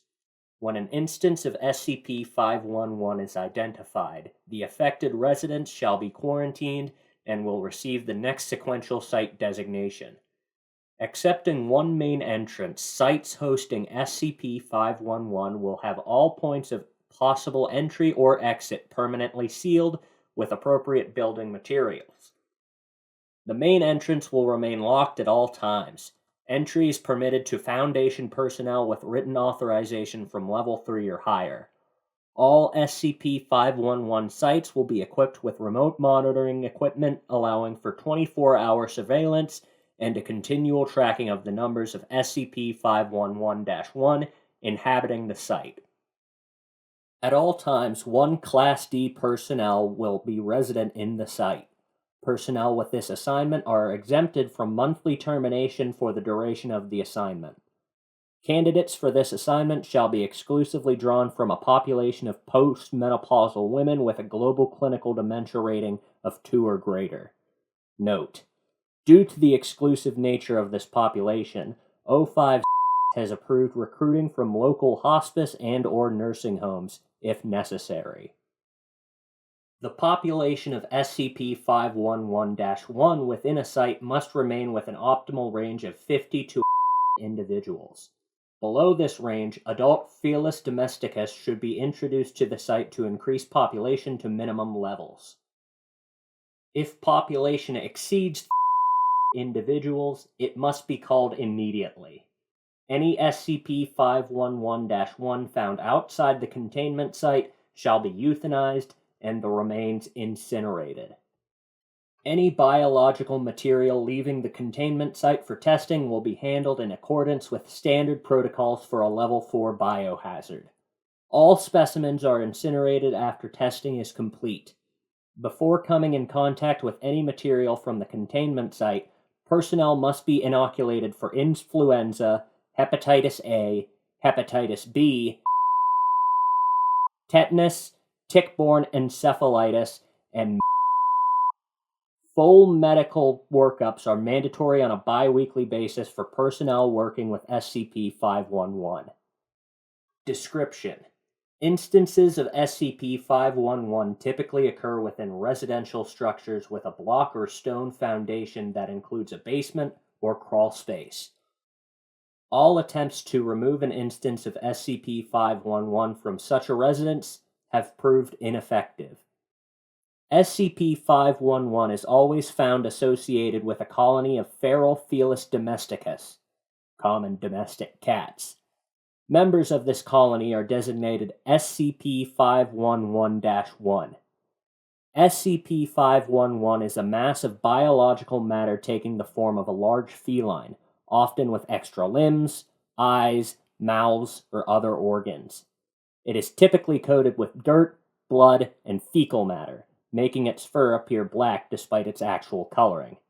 Tests have shown SCP-511's fur to actually be a random patchwork of various feline coat patterns, colors, and lengths. SCP-511's mass varies from 10 kilograms to over 50 kilograms, roughly in proportion to the number of SCP-511-1 in the associated colony. The tissue that makes up this mass consists primarily of the bodies of deceased SCP-511-1. The portion of SCP-511 that does not compromise SCP-511-1 consists of other biomass, small rodents, various plant materials, insects and insect larvae, black mold, a human data expunged. Incorporation of dead tissue into SCP-511 does not appear to slow the normal process of decay. Different areas of SCP-511 undergo different stages of biodegradation at any given time. Some areas show little more than lividity, while other areas may show active carrion insect infestation, and some areas may even show liquefaction of tissues. Note: researchers have described SCP-511 making a purring sound. Tests have shown this sound does not originate with SCP-511, but is actually the sound of insects, most often blowflies, trapped within its mass. Dr. A. SCP-511 prefers to inhabit dark spaces with a relatively high humidity, such as old basements and crawl spaces. It will continually scavenge its immediate area for new biomass to incorporate into itself, displacing and expelling matter that has decayed past mechanical usefulness. Examples of SCP-511-1 resemble ordinary Felis domesticus and have undergone extreme neglect. They display a body condition score of 2 or 1, regardless of the amount of food available. Ulcerated skin is common, as are parasitic infestations, tumors, and various viral and bacterial infections. SCP-511-1 are known characters of a particularly virulent strain of A typical SCP-511-1 shows no interest in grooming itself, and has patchy and matted fur. It is unclear to what extent the physical condition of an SCP-511-1 is a result of the influence of SCP-511, and to what extent it is due to suboptimal living conditions. Several observations have been made of an SCP-511-1 retrieving biomass from elsewhere and bringing it to SCP-511 to be incorporated. Addendum 1. Incident report of containment breach at Site 511-. Document number I-511-11. Personnel involved. D7856. Male subject, 35 years of age. Date, August 27, 1990. Location, Site 511-. Evergreen Way, California. Description: after determining that a permanent human presence at a SCP-511 site results in moderation of aggression in SCP-511-1, containment protocol is updated to require Class D personnel reside on site in the event the original homeowner is deceased. 6 months after this policy is established, D7856 is assigned to Site 511-. As expected, within a week, aggression levels of SCP-511-1 toward Foundation personnel lessen considerably. 16 days after being assigned to Site 511-, D7856 begins showing signs of increased aggression, verbally abusing Foundation personnel and engaging in superficial vandalism of Site 511-. D7856 is reprimanded. 18 days into his assignment, D7856 interferes with a Foundation team by throwing garbage and yelling obscenities. D7856 is subdued with a tranquilizer dart and locked in his quarters. At 20 days, D7856 begins capturing SCP-511-1 and data expunged. Is only discovered when a Foundation research team enters for routine specimen collection 48 hours later. The team discovers remains from 37 separate SCP-511-1 collected in the kitchen. Bodies are dismembered and show signs of data expunged. D7856's body is discovered in the basement after an apparent attempt to data expunge.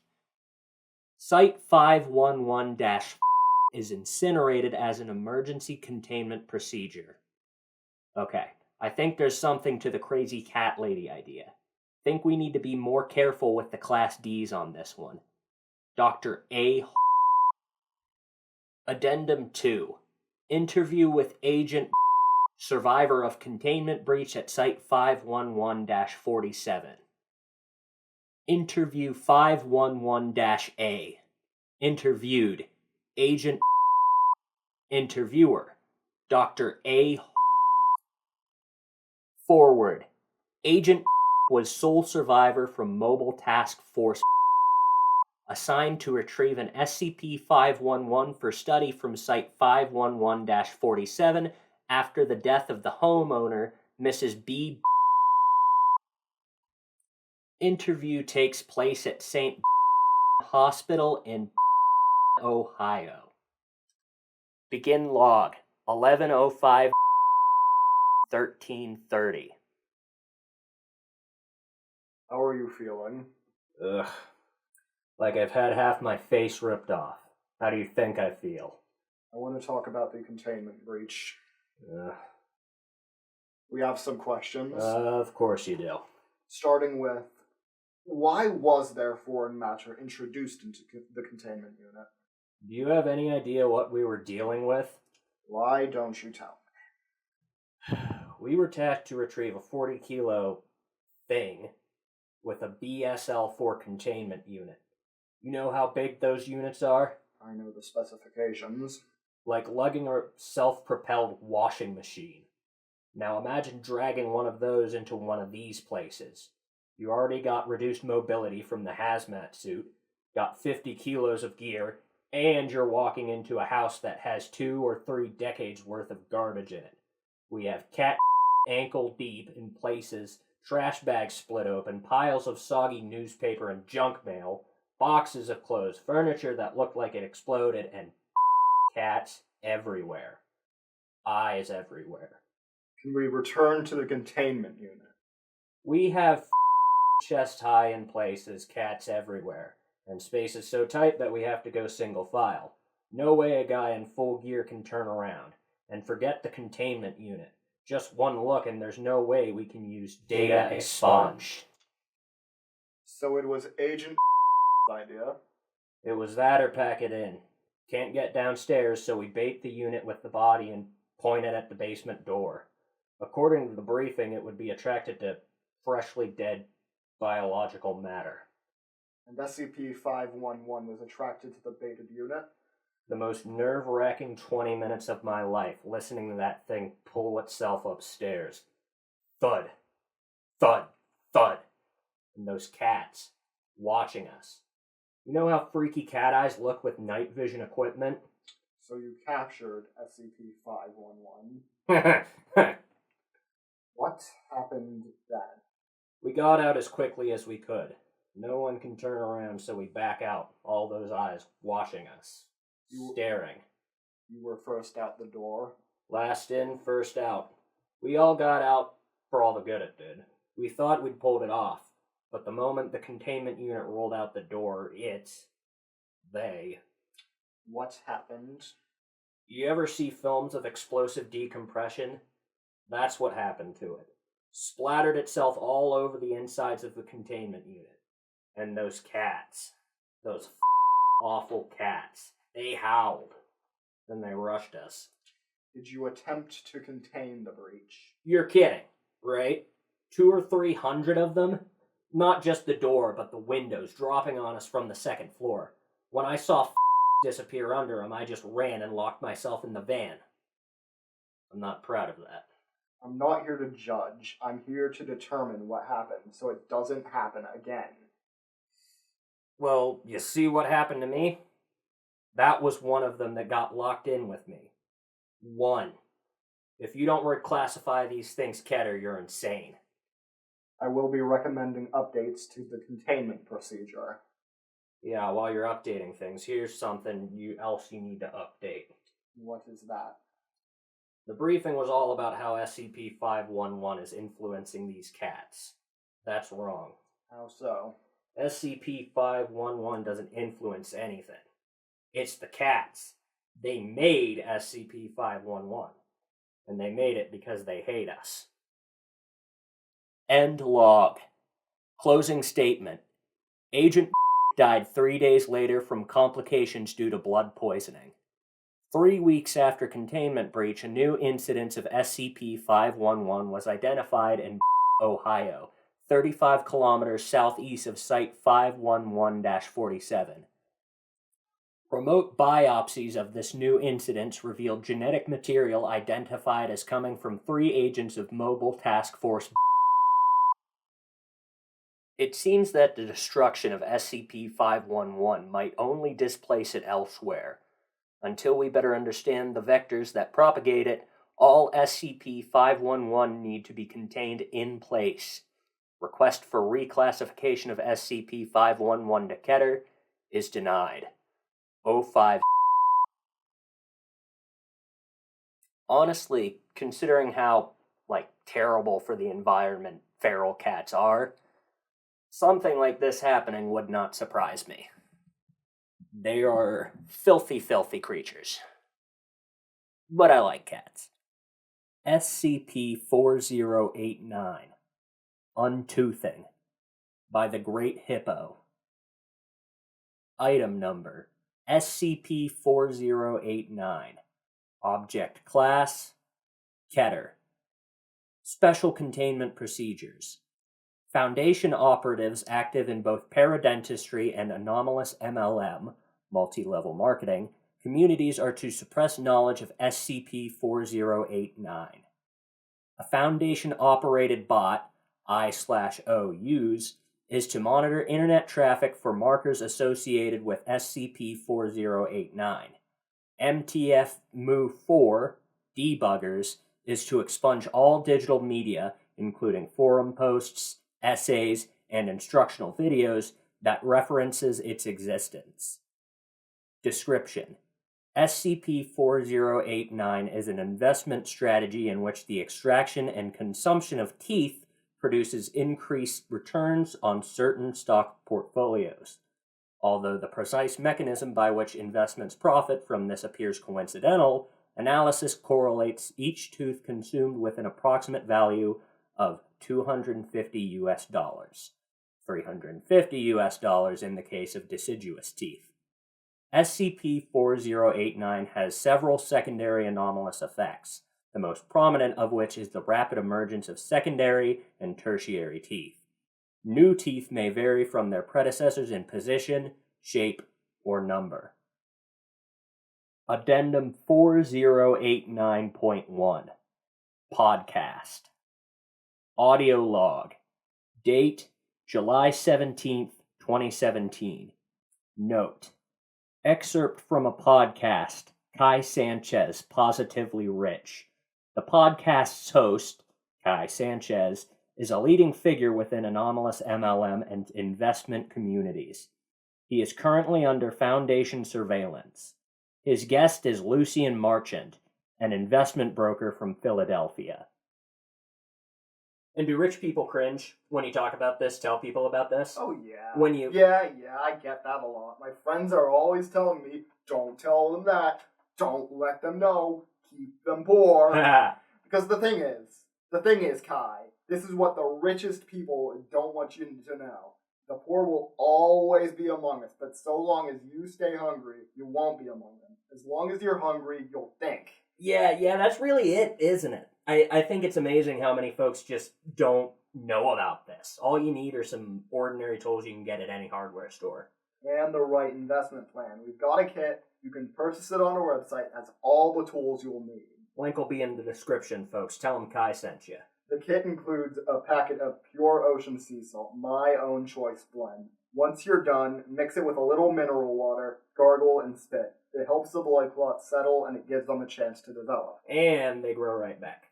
Yep. I mean, look at your mouth. Hell, I've lost cavities. At this rate, you'll put dentistry out of business. We just might. Now, your site includes a kit for kids. Well, it's... And some people get a little squeamish about that. It's more for the parents than the kids.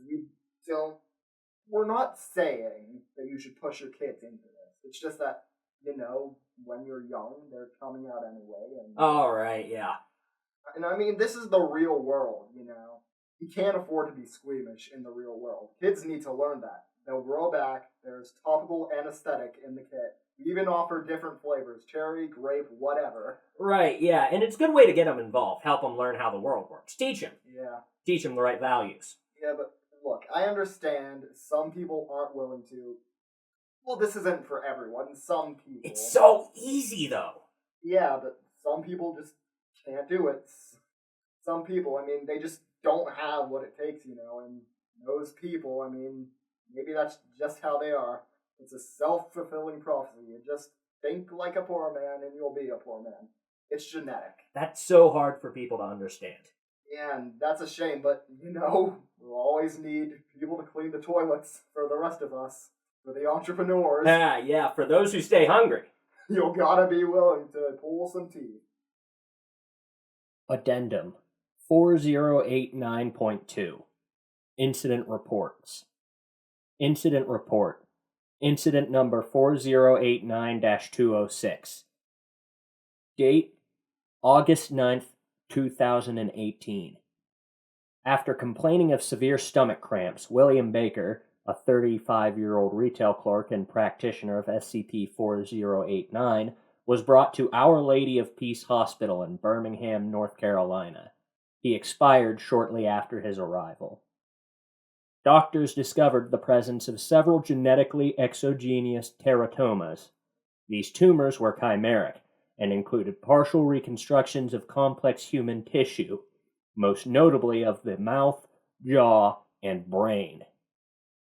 The tumors had consumed adjacent tissue, including other tumors, which was then replicated and integrated into their own internal structure.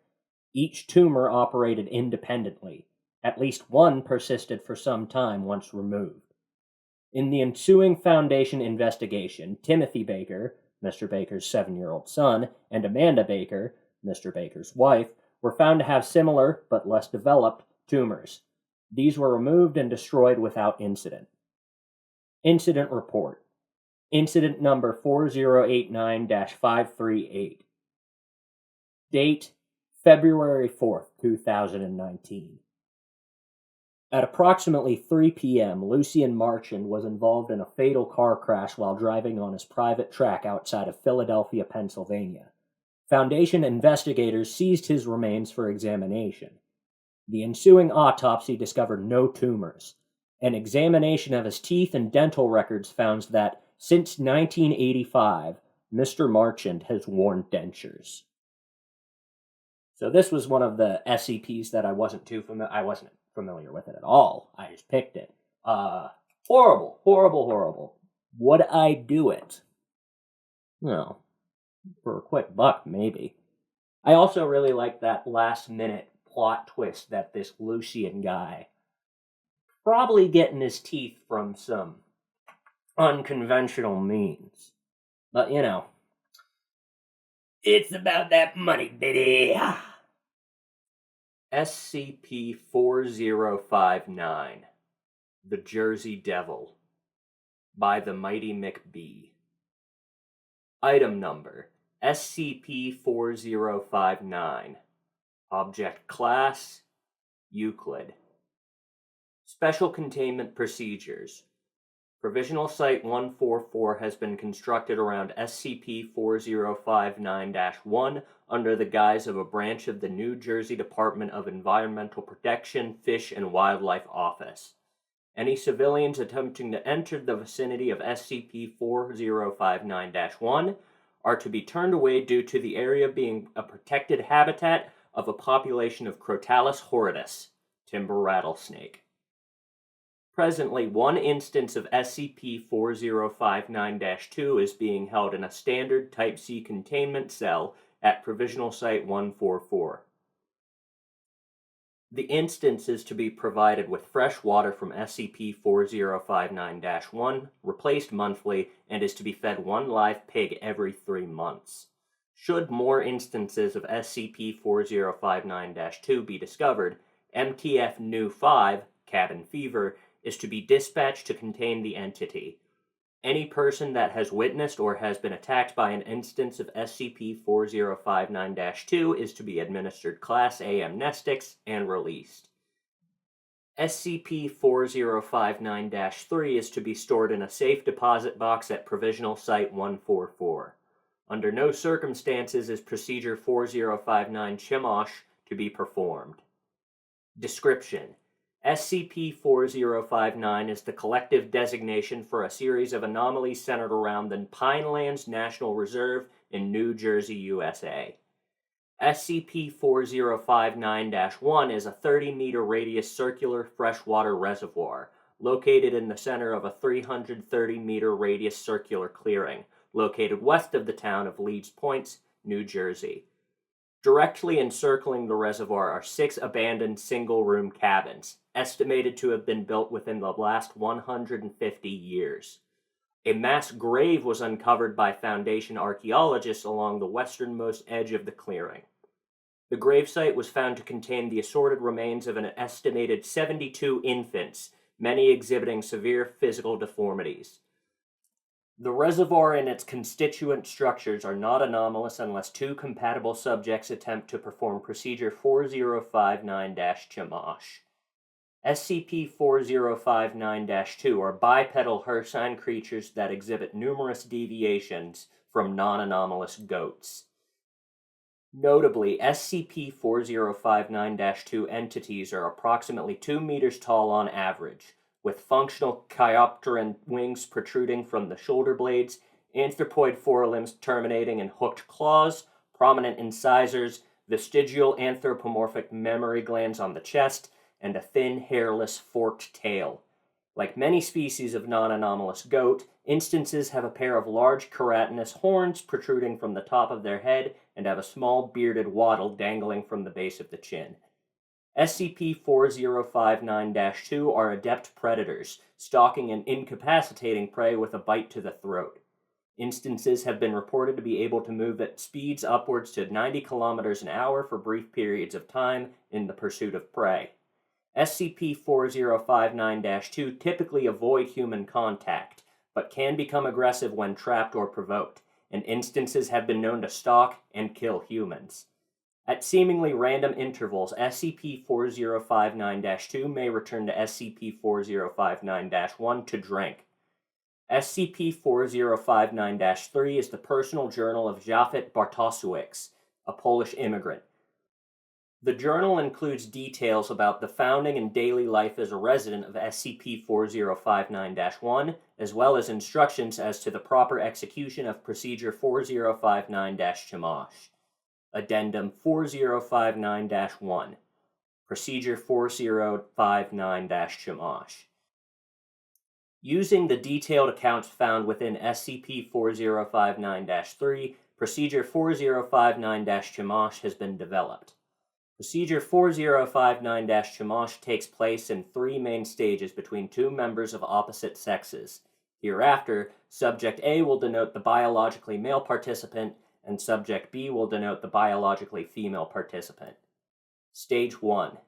Stage 1 must take place on the first night of the first full moon of the year and within the boundaries of SCP-4059-1. Subject A must gather 12 caps of any mushroom belonging to the genus Amanita, Death Cap, and arrange them circularly equidistant around Subject B, who is to be lying in a supine position. Subject A must collect adjacent caps in a circular fashion using blood of any animal belonging to the genus Capra, domestic goat. Subject A must then use the blood to connect the caps in the form of a ritualistic seal that consists of 4 concentric, equilateral triangles that are offset from each other, with runes inscribed at the vertices of each triangles as well as the center. Subject A must make an incision into each palm and across the upper chest of Subject B and then do the same to himself. The subjects are to engage in sexual intercourse. If Stage 1 has been completed properly, Subject B will become pregnant regardless of biological fertility. Stage 2. Beginning immediately after Stage 1, Subject B must fast for the duration of each full moon under which they are pregnant and may only eat during nighttime hours on such days. Each nocturnal meal that Subject B has during the full moon is to be accompanied with a mix of the blood of an animal of the genus Capra and that of Subject A. Each meal is to be prefaced with prayer. If performed correctly, Subject B will be pregnant for exactly 265 days, will begin cervical dilation at exactly 1800 Eastern Time on day 264, and will give birth after exactly 6 hours of labor. Stage 3. When Subject B first goes into labor, Subject A must stand at the edge of the reservoir at the center of SCP-4059-1 and recite various prayers for 3 hours. During the childbirth process, Subject A will act as the midwife, aiding in the delivery of the child, hereafter referred to as Subject C. Upon delivery, Subject A is to cut the umbilical cord and douse Subject C with the blood. Subject B, aided by Subject A, must immediately carry Subject C to the reservoir at the center of SCP-4059-1 and drop them into the water. Subject C must be allowed to drown in the reservoir. The completion of this step marks the conclusion of Procedure 4059-Chamash, and the corpse of Subject C will undergo a violent physical transformation into a fully grown instance of SCP-4059-2 upon death. Any attempts to prematurely remove Subject C from the body of water will result in the infant's eventual death by pulmonary edema, and failure to accurately carry out Procedure 4059-Chamash in any way will result in the severe disfigurement and eventual death of Subject C shortly after birth. Addendum 4059-2. Abridged entries found within SCP-4059-3. Translated from Polish. 12th of April, 1894. Perhaps the elders were right. Perhaps we should not have rejected the old ways and spat in the face of tradition. The gods must be laughing at us, laughing at me. How foolish was I to sacrifice the purity of my sacred blood for love. How foolish were my friends to do the same. One cannot laugh in the face of tradition, in the face of the blessings bestowed upon our people by the prophet Ion himself, and not expect retribution. And yet, we have regardless. This cursed land is not one of prosperity, as we have been led to believe. The soil is next to useless. Nothing will grow in the harsh clay of the forests, nor in the dry sand of the beaches. All we can do to survive is hunt, fish, and trade with a nearby town for sustenance. This hardship, I fear, is our curse.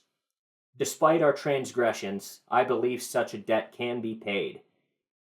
In being forsaken by those we love and cast out to this land, perhaps we can atone for our sins and begin anew by claiming this territory for the old blood. I must meet with my companions to discuss the furthering of our lineage. Even with impurity, it may please the Voltas to begin anew, to root our ancient seeds here such that we may flourish. 30th of November, 1894. We have been trying for nearly a year now, but none of us have managed to conceive.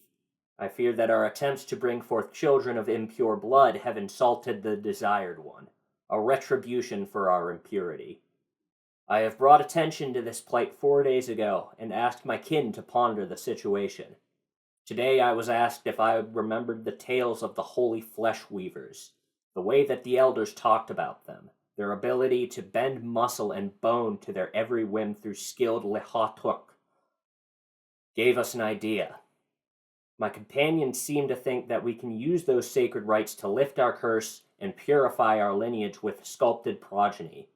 Perhaps they are correct. We will have to discuss the matter further and consult what few texts we took with us when we were forced into exile. 11th of January, 1895. It is done. Last night was the full moon, the first opportunity to test a blood promise. Each of us spent the night cleaning our wounds, questioning if this was worth it. It makes me wonder, should we even bother attempting to resurrect that which is dead? We have disappointed our families and spat on the graves of our ancestors with our betrayal of the blood. Would it not be considered hubris to assume that these sins can be forgiven? What right do we have as pariahs to assume the mantle of an emergent dynasty? Regardless, we shall find out soon if the gods see fit to bless us with children. 26th of February, 1895. It seems our prayers have been answered and we may offer our heritage to the gods. Despite a plague of barren wombs, all of the women in our coven have swelled with life after the first implementation of the rites. There are powerful forces at work, and they offer us the chance to carry forth the legacy of our ancestors for years to come. 3rd of October, 1895. The women have borne their children, and it has become clear that there is much work to do. The young ones were not powerful sorcerers of Lehaktuk as expected, but instead were broken and twisted husks. They died before taking a single breath, and so we have been left with nothing. Yet still, for the sake of fulfilling our promise to the gods, we must persist. We must amend the spells until we bear great and terrible children that may ascend to honor their ancestors as holy Karsists. Transcription note. The next 12 years of entries detailed proposed changes to Procedure 4059-Chamash, as well as brief descriptions of the results of the new procedures leading to the 13th and final iteration of the procedure. Dr. Levy. 9th of October, 1908. The devourer must relish this day. When we were first blessed with children, I had foolishly thought that exile was a sufficient atonement for our sins, and now we have paid dearly for my presumption. The sacrament was successful, and it was our reckoning. How quickly our joy morphed into horror as the children emerged from the water as beasts who did not recognize their own kin. Their bodies stretched and twisted as they grew unnatural features. Wings tore open the skin of their backs, and horns pierced their foreheads. Their faces stretched into goats, and their nails curved into deadly talons. Each one let out a horrific shriek as they stretched out for the first time. Then they saw us standing there, frozen in shock and fear. The beasts slaughtered their own mothers with ravenous fury, and likewise turned on their fathers, and so I ran like a coward. I ran from my home, from my wife, and from my monstrous child. I ran from the sounds of tearing flesh and screaming demons. Transcription note. This is the last entry in SCP-4059-3. Foundation investigators have found records of a Japhet Bartosowicz that had lived in the town of Leeds Point in the years following those depicted in SCP-4059-3. It has been hypothesized that Mr. Bartosowicz integrated himself into the Leeds Point community and lived there for the remainder of his life. Dr. Levy. So, the Jersey Devil is probably one of the darker urban cryptids that the USA has. So, the fact that there's an SCP made about it does not surprise me in the slightest. But what does kind of surprise me, but also not surprise me, is the mention of sarcasm. I was not expecting them to be tied to the Jersey Devil, but usually in the SCP universe, when there's an unholy abomination of flesh, It's usually the Sarkites who are behind it. SCP-165, The Creeping Hungry Sands of Tool, by FritzWillie. Item number, SCP-165. Object Class, Keter. Special Containment Procedures. Housed in a facility at Armed Biocontainment Area 14, SCP-165 is to be treated as a contagious, pathological organism. The highest sterilization and quarantine procedures are to be followed. Microwave field generators around SCP-165's area are in place to restrict movement of its dune within its containment area. Once every 9 days, SCP-165 is to be fed live cattle weighing at least 750 kilograms. Description: the organic component of SCP-165 resembles that of typical parasitic mites, 750 micrometers in length, with 8 legs and a genetic structure similar to a house dust mite. The main difference is the hermit crab-like behavior of attaching grains of sand to its back. It is unknown what purpose the sand serves, but the massive colony of SCP-165 numbers in the hundreds of billions to possibly trillions, creating a rather large dune. The similarities between data expunged and SCP-165 are only superficial. Data expunged colony is protozoan in nature and apparently shows a collective intelligence and awareness that is not understood. SCP-165's colony is made up of individual Akari who don't show cooperation, but rather competition in the hunt for food. Like mosquitoes, they rely on chemical detection of carbon dioxide and sugars in the air to detect prey. The Akari mites roll and bound over one another toward prey, only using their legs to climb over one another. When in contact with the flesh of animals, they release a numbing chemical toxin in their bite, similar in makeup to that of mosquito and flea bite toxins. Subjects are typically unaware that millions of mites are taking turns at grabbing mouthfuls of flesh as they swarm around their victim. A typical swarm resembles a swirling vortex around a victim or victim's appendage. The SCP-165 colony is efficient enough in their competitive swarming that most animals' appendages can be defleshed and reduced to bone within minutes. The numbing toxin is so effective that sleeping victims may not wake up as their limbs are eaten away. The Akari mites are resistant to all but the most dangerous of pesticides. They retreat from heat and will often seek shade when available, being the most active during the night, hunting for large sleeping prey. Their vulnerability to heat is the most preferable technique for containment. Addendum/acquisition.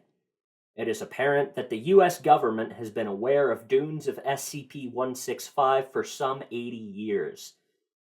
The area where SCP-165 was found is now a forgotten German immigrant ghost town of Fredericksburg, Arizona, in the Tool Desert near the Goldwater Air Force bombing range. The remote town of Fredericksburg was founded sometime in the late 1800s and by 1908 had become a ghost town. A passing cavalry troop reported that the inhabitants had disappeared and that the buildings were empty.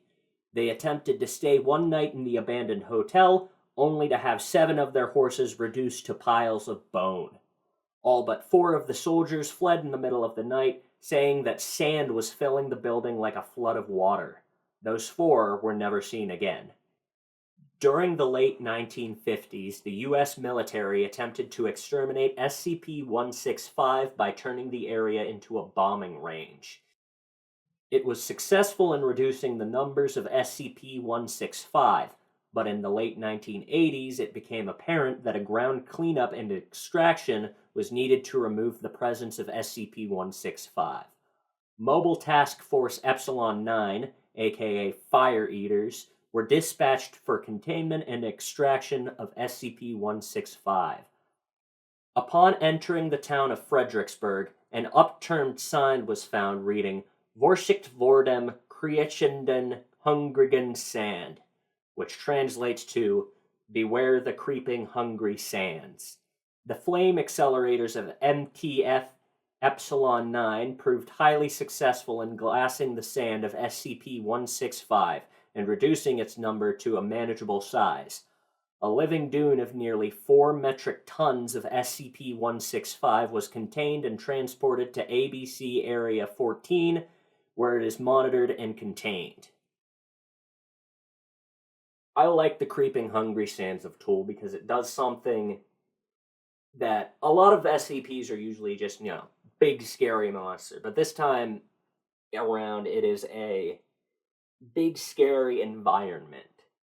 There is a very slim chance you make it out of the Creeping Hungry Sands alive.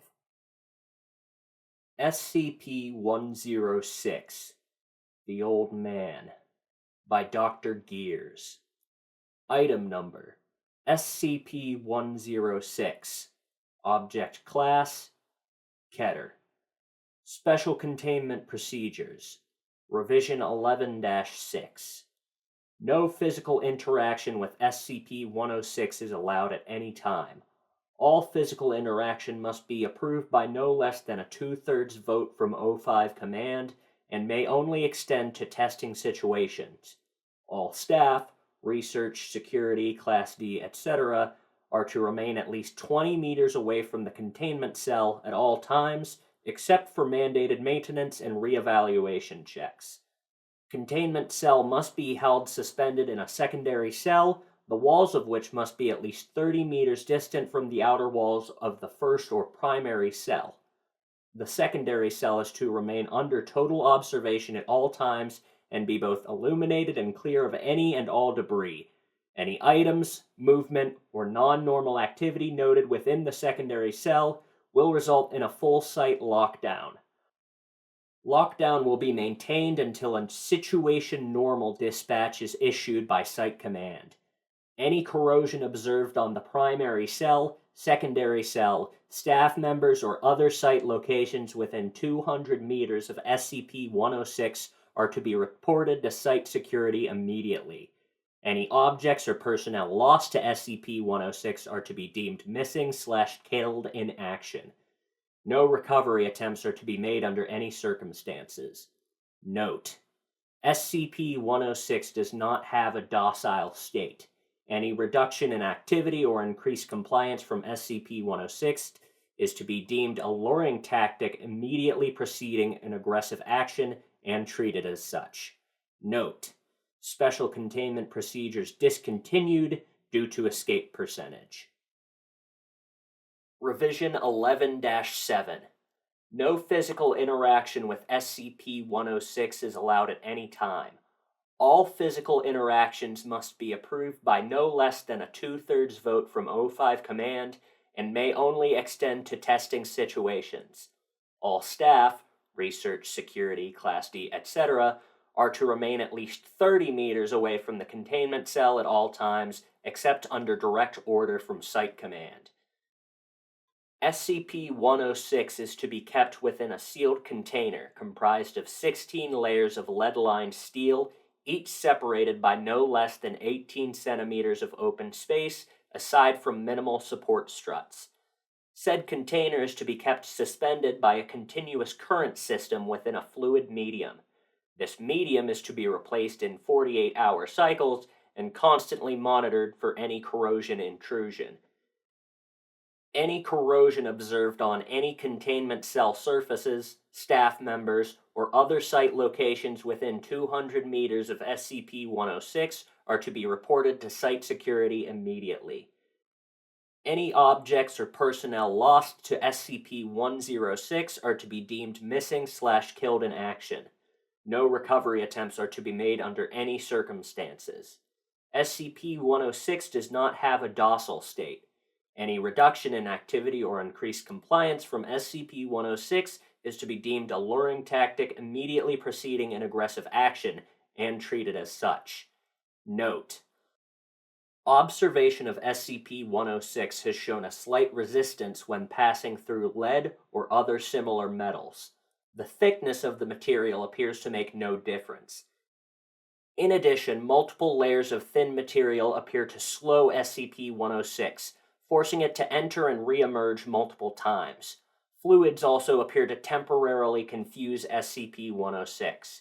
Note: special containment procedures discontinued due to multiple surface breaches.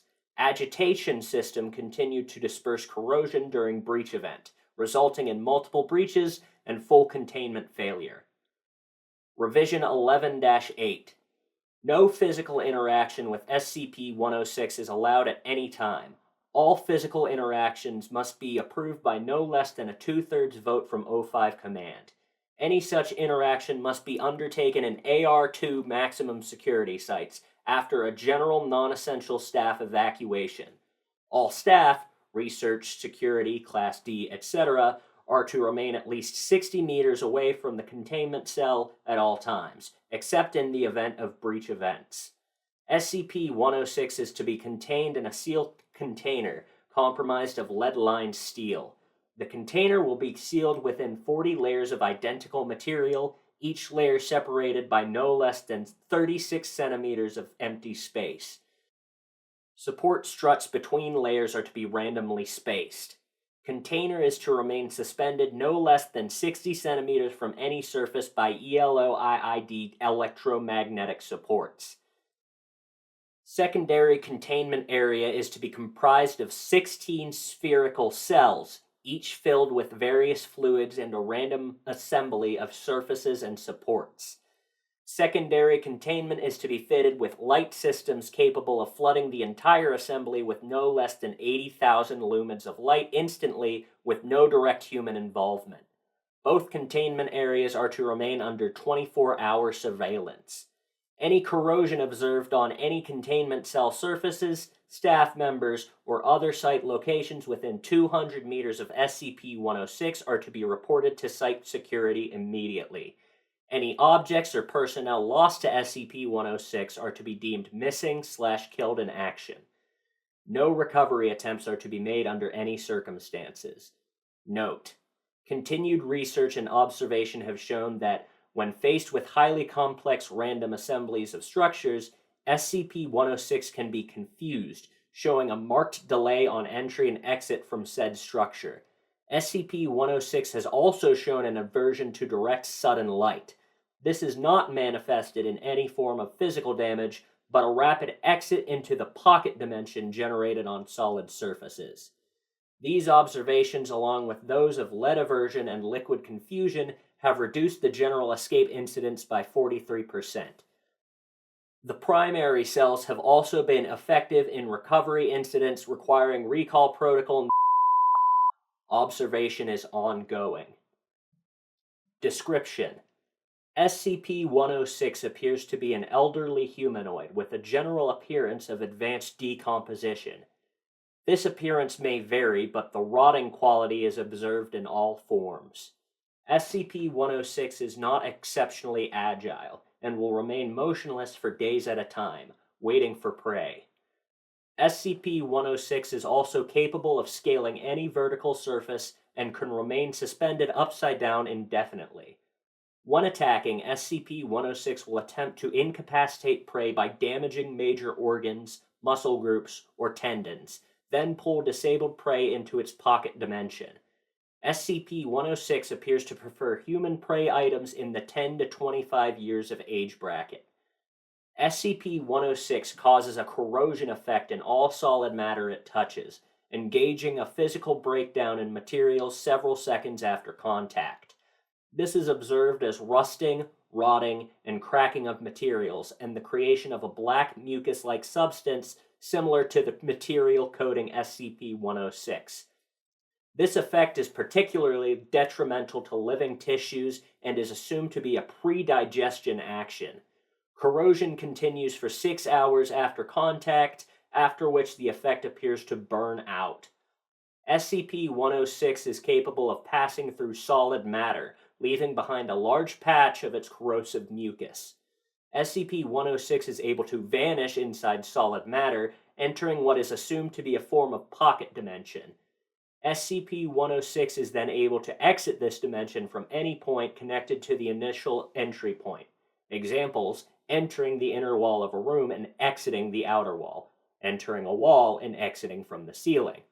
It is unknown if this is the point of origin for SCP-106 or a simple lair created by SCP-106. Limited observation of this pocket dimension has shown it to be comprised mostly of halls and rooms, with data expunged entry.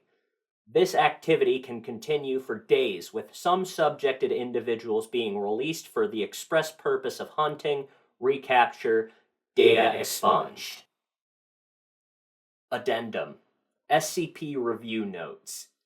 Due to the exceedingly difficult to contain nature of SCP-106, SCP is to be reviewed every 3 months or during a post-breach incident. Physical restraints are impossible, and direct physical damage appears to have no effect on SCP-106. Current special containment procedures, as of revolves around basic observation and immediate response. Previous, more proactive special containment procedures have been recalled due to the events of breaches and notes on behavior. SCP-106 appears to go through long periods of dormancy, in which it will remain completely motionless for up to 3 months.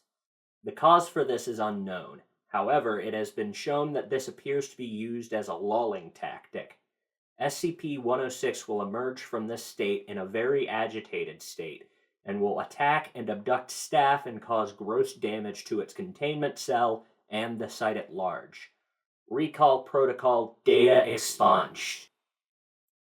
SCP-106 appears to hunt and attack based on desire, not hunger.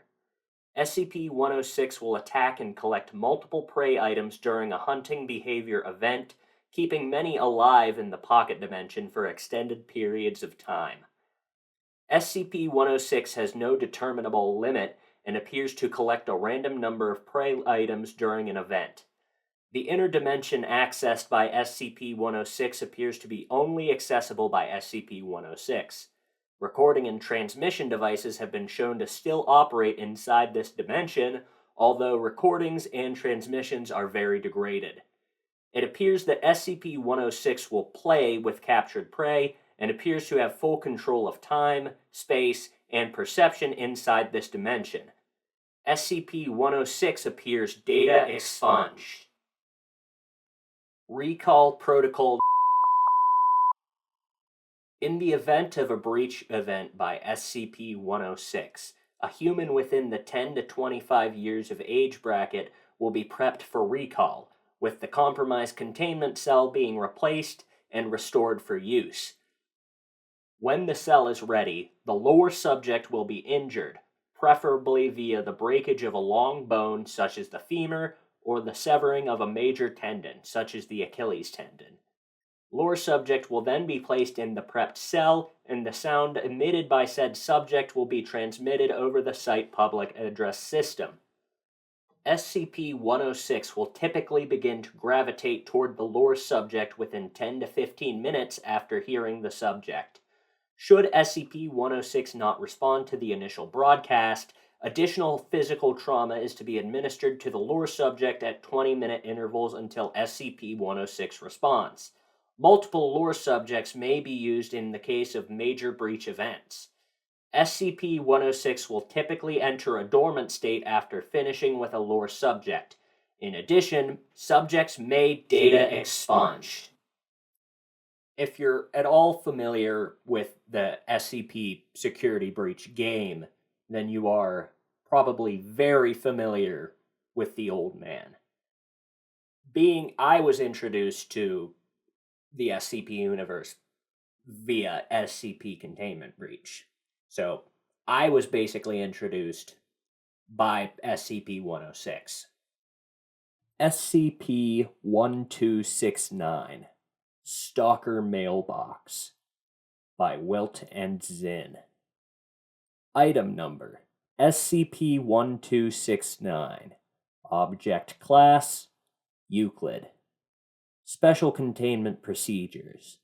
The property where SCP-1269 is located is to remain under the custody of the Foundation. No females 23 years of age or over are to enter the property except for testing purposes. One male researcher is to reside within the property under the guise of the current resident and is to monitor the behavior of SCP-1269. Description: SCP-1269 is a black, aluminum curbside mailbox, possessing a red flag and a white plastic post. SCP-1269 stands 1.3 meters tall, with the mailbox measuring 49.5 centimeters by 15.2 centimeters by 17.7 centimeters, consistent with the T2 mailbox size in the United States. The number is printed on the right side. It lacks any manufacturer's marks and has minor dents and abrasions, suggesting the object has been present on the same property for some time. Due to the nature of SCP-1269's effect, the object is permanently located in Massachusetts in front of the house number on Avenue. SCP-1269's anomalous properties will manifest only when a single female 23 years or older, hereafter referred to as the occupant, resides within the same property as SCP-1269.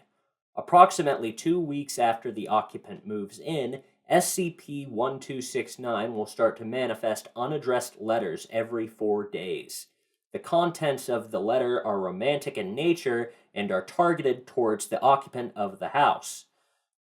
Surveillance within SCP-1269 has shown the letters manifest approximately 3 seconds after the occupant's mail has been delivered. Exactly 3 weeks after the appearance of the first letter, SCP-1269's secondary anomalous properties will manifest. Letters will begin appearing daily, with contents becoming increasingly more obsessive and erratic, until the point that letters regress into single sentences. In some occasions, multiple letters will appear within SCP-1269. Additionally, when not under direct supervision of the occupant, SCP-1269 will teleport to a location near the occupant and face them. This location will be partially obstructed, such as behind windows, cracked doors, and shower curtains. Under special circumstances, such as during sleep or when obscured by darkness, SCP-1269 will teleport near the occupant without obstruction. Whether or not the occupant relocates SCP-1269, the object will continue to teleport between a range of 1 to 5 times every 12 hours. SCP-1269 will not follow the occupant off the property, and all anomalous properties will cease manifesting after the occupant has either moved or expired. Attempts to remove SCP-1269 from its location have so far been unsuccessful. SCP-1269 will teleport to its original curbside location after 1 hour of relocation. If attempts are made to replace SCP-1269 with a new mailbox, the mailbox will be teleported away with SCP-1269 appearing in its place. Approximately 3 hours after the disappearances of the new mailbox, it will reappear in a dumpster 25 kilometers away behind an abandoned franchise. Mailboxes recovered so far have all been found in varying amounts of disrepair, within garbage bags and covered in painted-on words and phrases. Addendum: SCP-1269-A. On July 12, 2004, D69124, a male, was moved onto the property with the current test occupant, D72803, after 7 weeks had passed. SCP-1269 stopped teleporting at this time. 3 days later, D69124 disappeared from the property, causing SCP-1269 to resume all anomalous behavior. 2 weeks after disappearance, D69124 was found in similar locations as other replacement mailboxes. The subject was found within a large garbage bag with severe bruising and lacerations, an apparently fatal blow to the head, and a lack of hands and lips. See documents SCP-1269-B for recorded phrasing. Documents SCP-1269-A. Transcribed below are several letters delivered to D871523, who temporarily resided within the property of SCP-1269 for testing. July 21st, 1998. I remember the day, the hour, the infinitesimal sliver of a second when I fell in love with you, realized I loved you and only you, the moment my heart stopped and I lived for you alone. Perhaps it was the way you carried yourself on the tired days. Perhaps it was the way your eyes shone when a transient beauty crossed your path. Would you understand how I longed to be that butterfly dancing on the afternoon breeze, that small flower struggling through sidewalk cracks, that passing swan-like cloud in the sky, how I longed to be anything that would catch your eye and move your smile.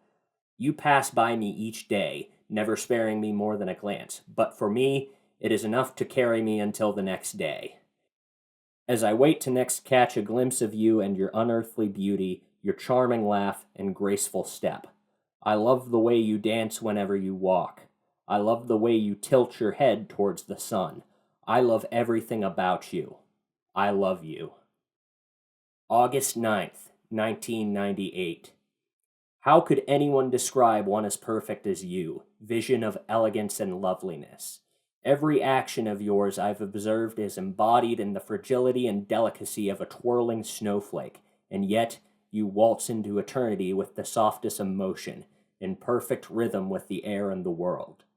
You are beautiful. Every step, every pause, every breath of yours is a masterwork of the divine.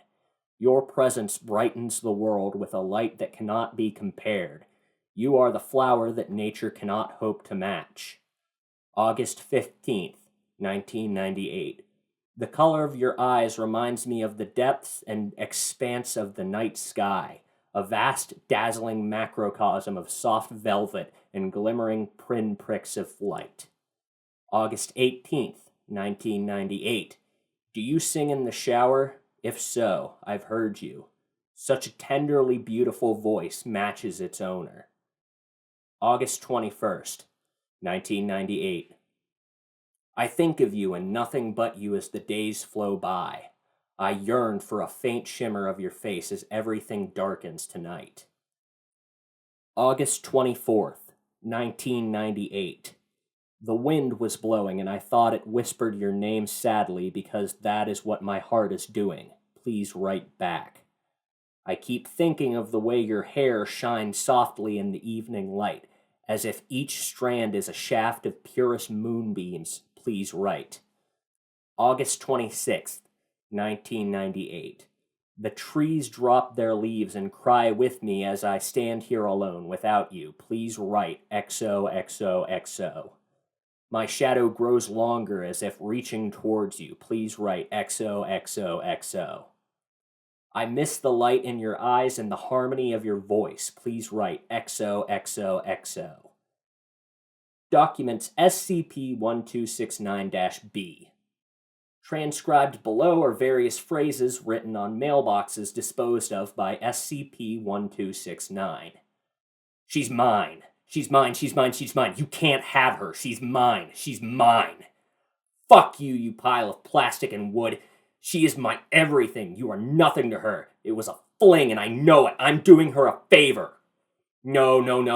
You can't have her. No. I won't let you. No. Who cares if your flag is bigger than mine? I know she doesn't care. She only sees the good in people. And you are full of shit, you fucker. I know she loves me. It's okay, baby. It's okay. I love you too and we'll be together forever and ever. You are nothing but a tool for her to use, but I am more. I am her everything, as she is mine. She used you, and now you're where you belong. See Addendum SCP-1269-A. What is a man but a pile of shit that gets in the way of my love? How can she ever love you when you're so easily broken? She never even lets you touch her. I saw the way she looked at you with hatred, and now she will love me forever. So SCP-1269 is a bit of a,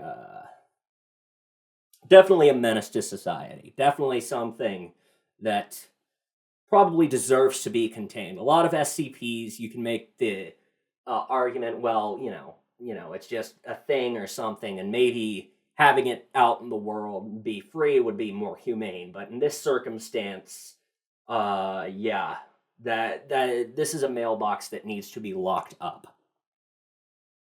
SCP-3375, Traveling Garden Eels, by Zen.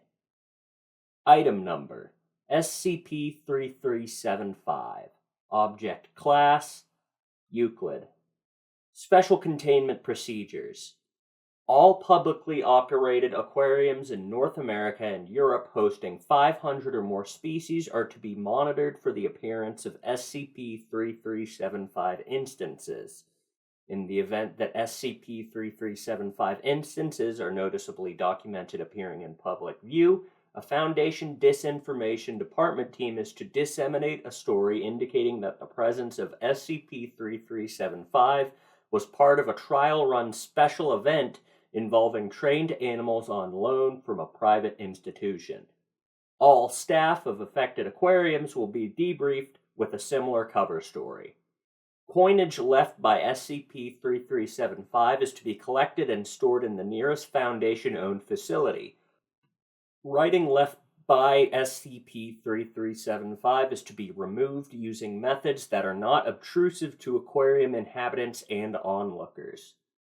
Description: SCP-3375 refers to an anomalous population of heterochondrinae, garden eels, observed to spontaneously manifest in public aquariums in the North American and European continents.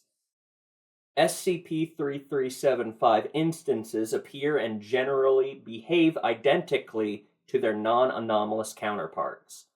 According to the limited collected data, SCP-3375 instances will typically manifest in large aquarium displays with sandy substrate ideal for burrowing and emerge headfirst from the substrate during regular scheduled feeding times. SCP-3375, unlike their non-anomalous counterparts, will readily consume any small pieces of food present and remain undisturbed by the presence of other animals in the area. Following the feeding period, SCP-3375 will retreat into the substrate and after a period of 30 to 60 seconds will reappear holding a single Siglos coin in its mouth. An SCP-3375 instance will then deposit the coin on the substrate and withdraw into the burrow it originated from. Once SCP-3375 is no longer in view above the substrate, any evidence of the burrow it apparently occupied disappears. Coins produced by SCP-3375, while in unusually pristine condition, exhibit no anomalous properties. If no food is introduced to the tank at the time of SCP-3375 manifestation, SCP-3375 will remain at its burrow and placidly observe nearby fish. Should SCP-3375 be kept waiting for food longer than 10 minutes, it will retreat into its burrow without producing coinage. On rare occasions, usually involving multiple instances of SCP-3375 manifesting in the same location, the first SCP-3375 instance to appear will leave its burrow and seek out the nearest flat surface. The SCP-3375 instance will then use its tail to deposit a layer of dark-colored mucus to form the script SEPHAS. Upon such an act being performed, the SCP-3375 instance will return to its burrow and all SCP-3375 present will each produce the typical Siglos and collect the coins into a small pile, with the first SCP-3375 adding an additional Siglos to the top of the collection. It is noted that SCP-3375 manifests exclusively in water environments that differ widely in animal and plant population from those preferred by their non-anomalous counterparts. SCP-3375 is definitely an oddball SCP in terms of it really isn't a threat, and honestly, it really doesn't break the veil of normalcy that most SCPs break. It's just a garden eel that shows up out of nowhere. Pretty easy for the Foundation to cover up. SCP-3199, Humans refuted by bittermixin. Item number SCP-3199. Object Class Keter. Special Containment Procedures. All live instances of SCP-3199 are to be contained on Site-114 within a modified Keter humanoid containment chamber, hereby referred to as primary containment, the walls of which should be coated in approximately 2 centimeters thick, acid-resistant steel. CCTV equipment is installed in the northeastern and southwestern corners. 2 meters of empty space are to be allocated between primary and secondary containment. Secondary containment consists of suspending all live instances of SCP-3199 within a block of solid transparent substance, currently clear acrylic resin. This block is to be at a height of at least 3 meters. 1 armed security guard is to be stationed outside primary containment at all times. An 8-digit passcode can be obtained from the current Site-114 director in order to bypass primary containment. Secondary containment is to be regularly examined for damages. Movement and activity of any kind are to be noted, and the current Site-114 director is to be informed at the earliest possible convenience. A temporary recall procedure is detailed in Addendum 3199-03. Experiments involving the use of live SCP-3199 instances are strictly prohibited without approval from at least 2 personnel of Level 4 security clearance or above. As of 12/6/2017, there are 4 live instances of SCP-3199 successfully contained. However, that has been stricken from the document and replaced with, as of 2/18/2019, there are 6 live instances of SCP-3199 successfully contained. Description: SCP-3199 denotes a species of sapient Category 5 biological entities of currently indeterminable origin, though tissue samples indicate the presence of silky chicken, chimpanzee, stoat, mussel, adder, and human DNA. They are typically hairless, stained with a thin layer of albumin-like excretion, and stand at an average of 2.9 meters. Its weight averages 280 kilograms for a matured instance, and 360 kilograms for a hatchling. Autopsy has determined that the cervical vertebrae of a mature SCP-3199 instance are composed of cartilage rather than bone. This enables the neck and throat to twist and dislocate to around 300 to 40 degrees in either direction, aiding their unusual reproductive cycle. SCP-3199 are opportunistic hunters, engaging with live subjects within a currently unidentified radius. That has since been redacted and replaced with within a radius of 0.6 kilometers surrounding hatchlings that have not yet reached full adolescence. Average speed is recorded at 25 kilometers an hour. Upon contact with human or animal subjects, SCP-3199 will proceed to redacted, liquefying internal organs and bone structure. A suitable cadaver is then transferred within range of the closest hatchling. SCP-3199 produces large eggs of an off-white coloration and rubbery appearance. An egg will pass through the entity's digestive tract, esophagus, and eventually out via the mouth, followed by a viscous red substance. First thought to be a form of placenta, chemical breakdown has determined it to be a highly corrosive material. SCP-3199 shows extreme distress throughout the process, with personnel screaming the sound as not dissimilar to a scream. SCP-3199 produces its eggs to fill unoccupied space. There is no known limit to the number of eggs SCP-3199 is capable of producing, and the standing theory is as follows. Given enough time, a single instance could single-handedly perform an LK-class species transmutation scenario. The termination of a live instance can be achieved through a variety of equally effective methods. SCP-3199 has proven to be around as resilient as a standard human subject. However, complete eradication has proven impossible. That is redacted, but replaced with difficult, as all instances of SCP-3199, regardless of age, carry one egg within a specialized stomach-like organ upon birth, assuring that one living instance will persist through even ordinary means of constant and lethal assault. This biological phenomenon is presumed to be, in itself, anomalous in origin. A single SCP-3199 egg can bear a tremendous amount of resilience, maintaining its form and purpose even following continual subjection to extreme blunt force trauma, pressure exceeding 180,000 psi, high-precision blades, serrated and non-serrated, and long-term acid exposure. The application of plastic explosives was considered but quickly rejected by higher administration. Heat is a primary component in the growth and development of SCP-3199's eggs, see Addendum 3199-04, and Foundation researcher Pwy Bithell was particularly apprehensive towards the idea, believing it would almost certainly result in a second containment breach. SCP-3199 was issued Keter classification on 10/6/2017, following a containment breach. SCP-3199's prior containment method, a sedated water bath, was disassembled and replaced with a revised containment procedure as listed above.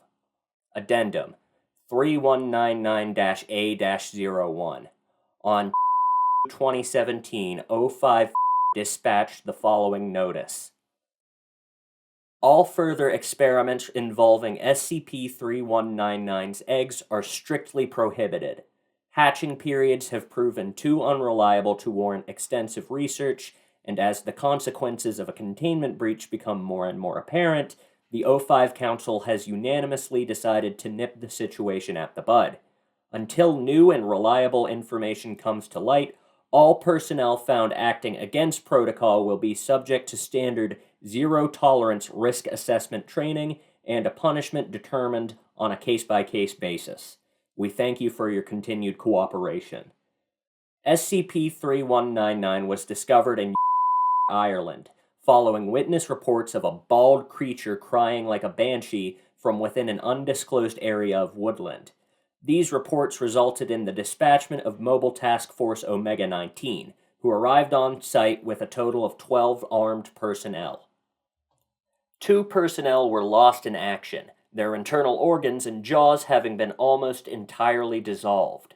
During transportation, SCP-3199 produced 2 offspring, resulting in the deaths of a further 6 personnel. Addendum 3199-A-02. On 2017, a thorough sweep of SCP-3199's initial recovery location was enacted in an attempt to uncover the creature's origin and purpose.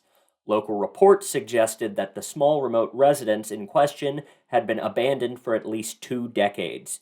Surface Team Delta 29E recovered several items of interest, including 1 bag of assorted thread and needles in various colors and sizes, approximately 13 chicken carcasses, based on the collective halves and quarters, with precise incisions located on the underbelly, neck, and thigh. 6 of the carcasses have been plucked, with visible human teeth marks lining the bare areas at random intervals. Several containers, including water bottles and Tupperware boxes, holding an unidentified watery paste.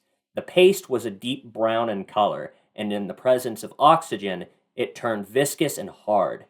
An A5 notebook, brand, and heavily scratched with what was determined to be human fingernails.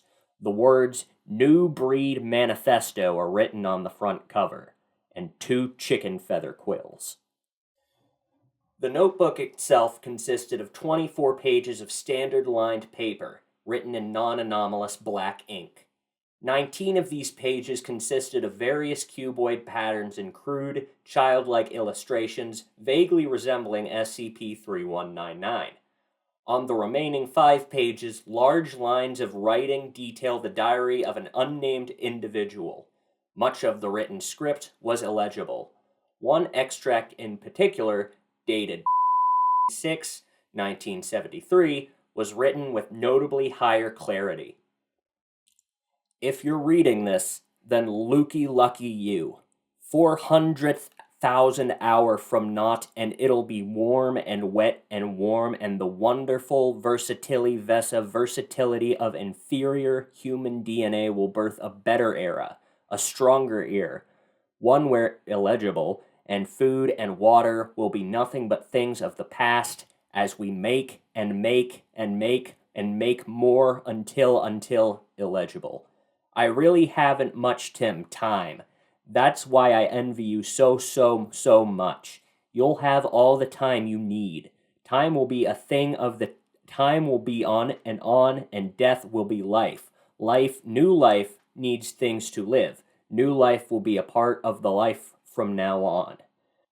The final page consisted of various ink blots, 13 instances of the word life in inconsistent sizes, 2 instances of the words want it, I want it, and the lyrics to English songwriter Frederick Weatherly's Danny Boy in Old Gaelic script.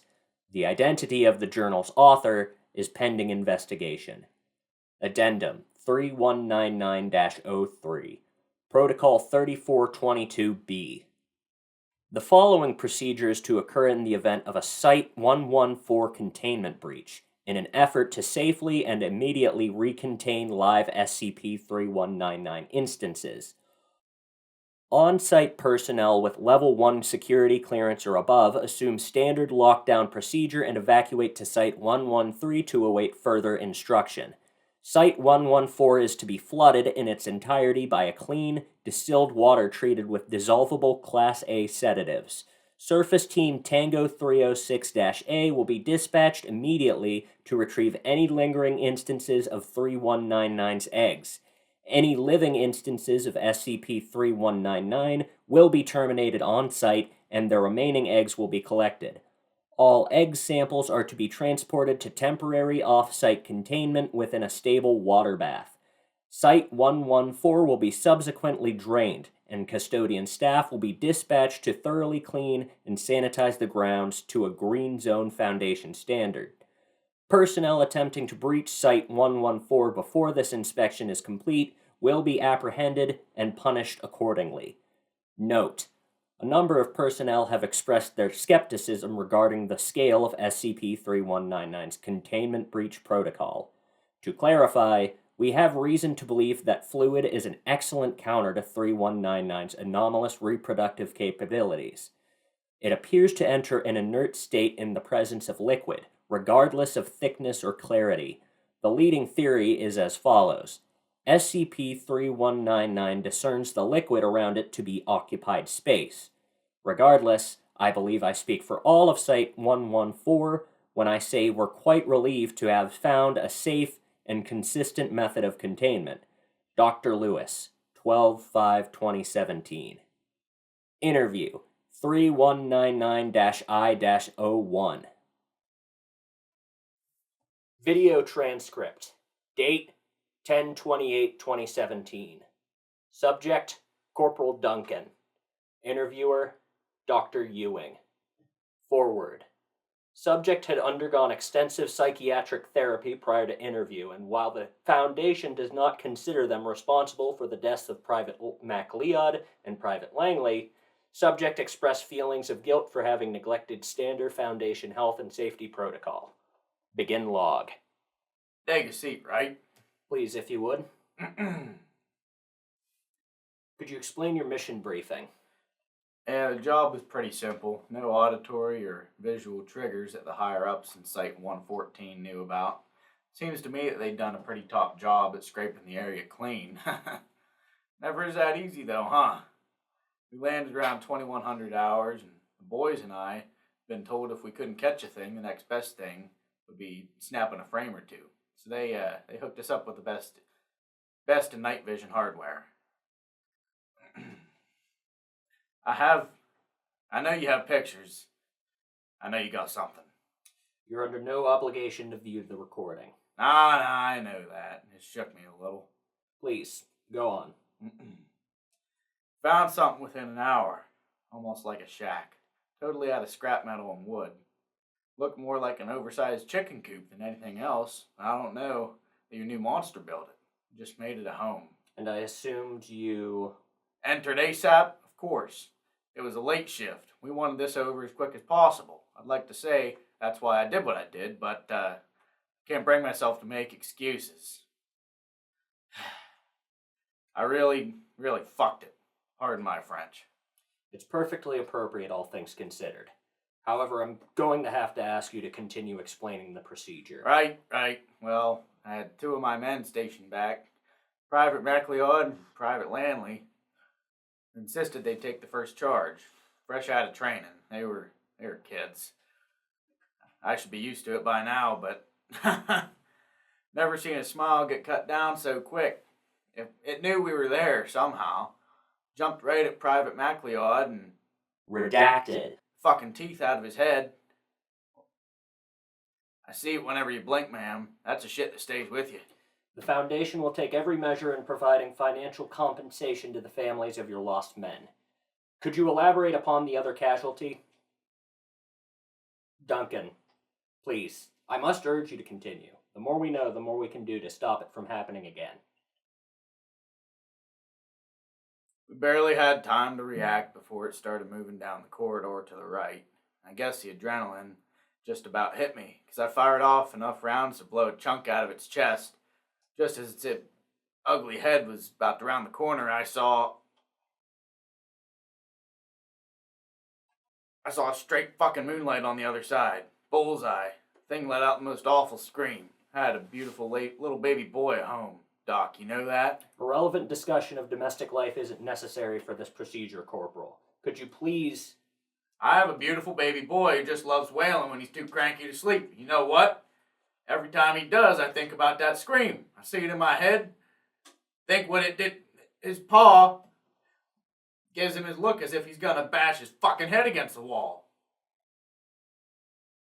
They were good men. Please, kill that monster. If for no one else, for me. Note: I extend my strongest condolences to the families of those lost during SCP-3199's initial recovery. Furthermore, I would like to formally request that Corporal Duncan is administered 1 Class B amnestic at the earliest possible convenience. No excuses. Dr. E. Ewing, Site 114 Director. Addendum 3199-04. Experiment Logs. Experiment 3199-E-01. Heat Exposure. 2017. Subject: 1 egg sample from SCP-3199. Method: subject relocated to a secure containment cell. Inside temperature of the cell was gradually increased at an average rate of 7 degrees Celsius per minute. Results: after approximately 9 minutes, the egg ruptured violently and produced a single hatchling. On-site personnel reacted swiftly to recontain the newborn instance. However, the excessive internal temperature appears to have impacted the physical maturity of the hatchling, and it reached adolescence at an accelerated rate of 40 seconds. The now adolescent hatchling produced 2 further instances of SCP-3199. Security response on-site was swift, and all 3 instances were detained cleanly. All subsequent heat experiments involving SCP-3199's eggs have been postponed until further notice. Experiment 3199-E-02. Cold Exposure. 2017. Subject: 1 egg sample from SCP-3199. Method: subject submerged entirely in liquid nitrogen. Security remain on standby throughout the procedure in light of prior experiments. After approximately 45 minutes of exposure, SCP-3199 had reached -190 degrees Celsius. Following 2 hours of exposure, the egg was removed and placed under a hydraulic press. Results: hydraulic press peaked at pressures of around 9,000 psi. Cracks appeared approximately 30 minutes into exposure before the sample shattered. Egg fragments were collected and furthermore pressed into a fine pulp.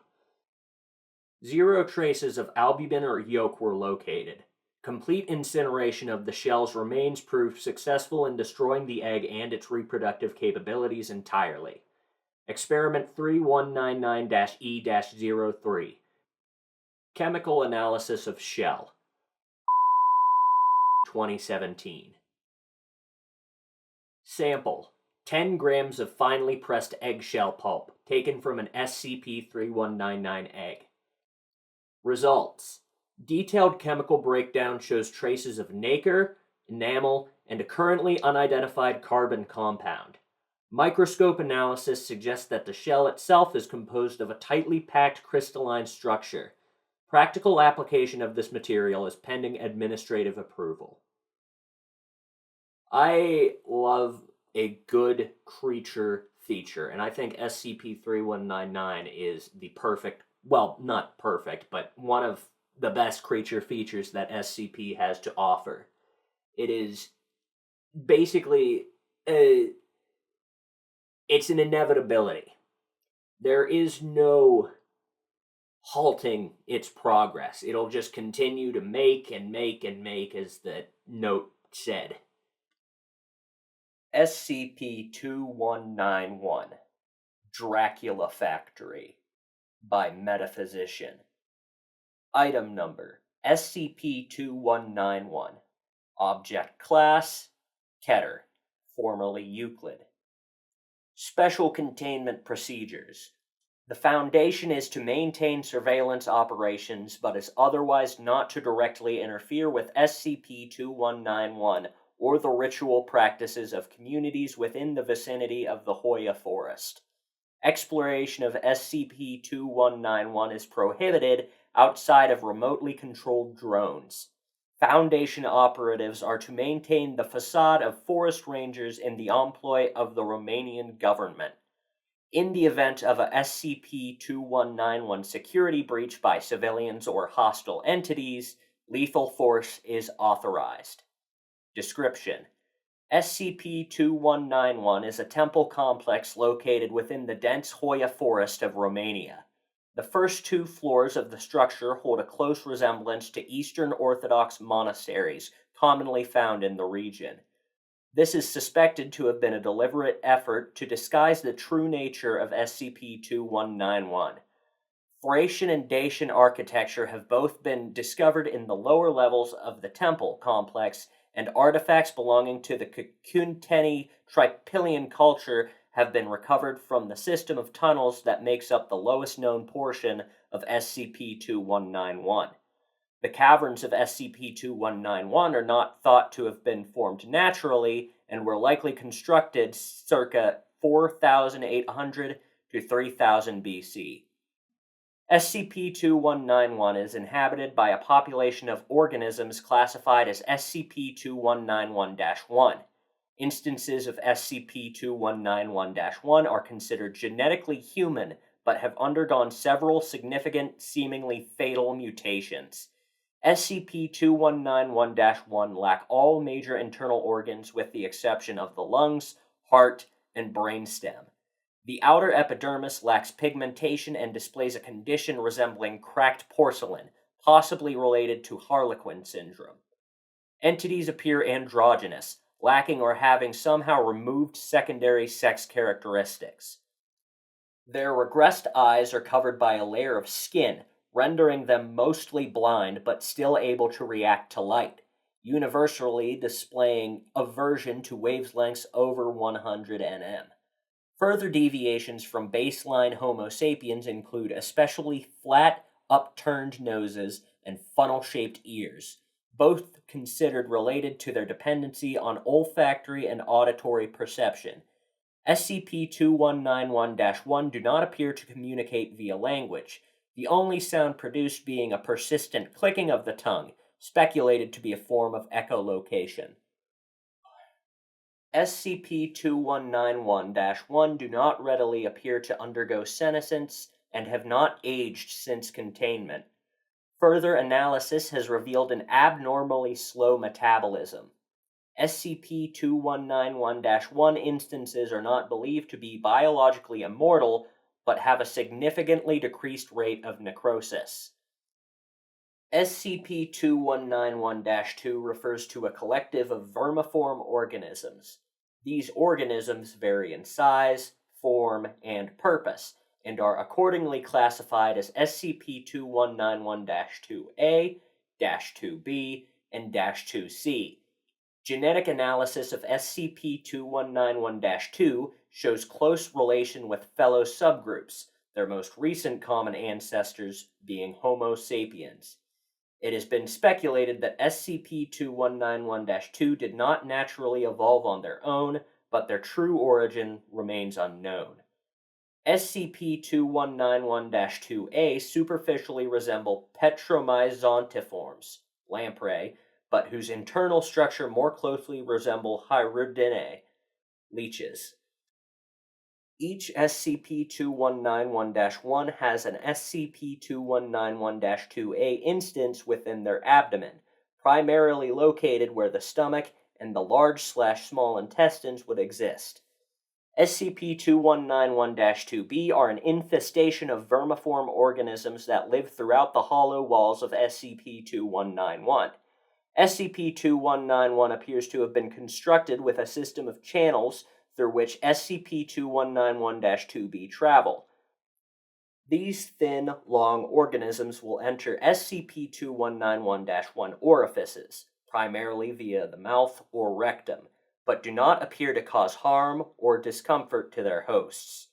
SCP-2191-2B are believed to redistribute nutrients throughout SCP-2191, extracted from any SCP-2191-1 which have recently fed.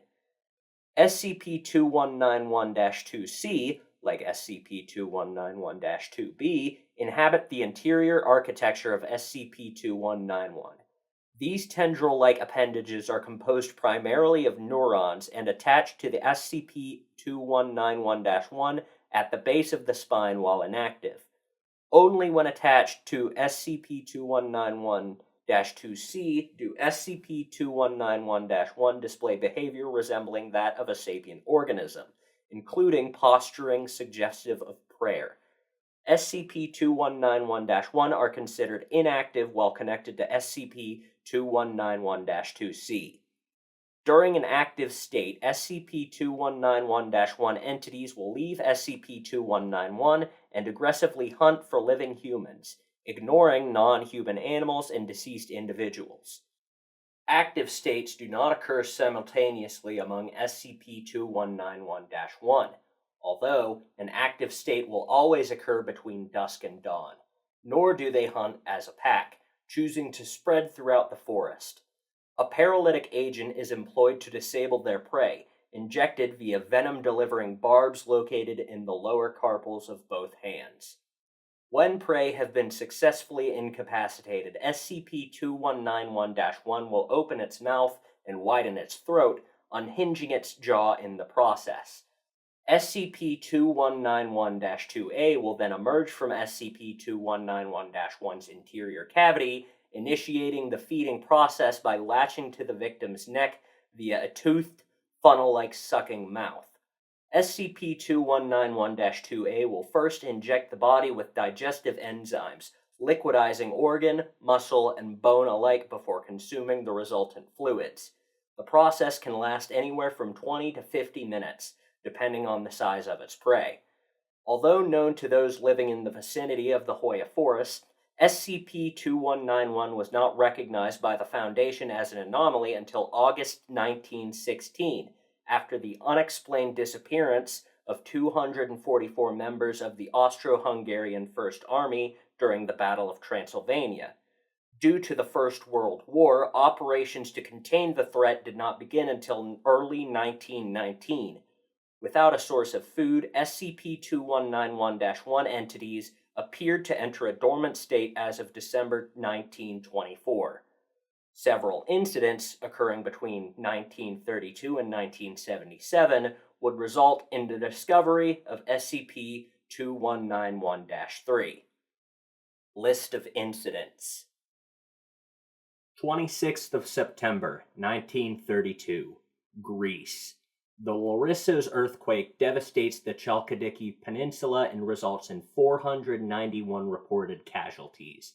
126 individuals were unaccounted for, but the event was ultimately deemed non-anomalous, a connection to the SCP-2191 established years later.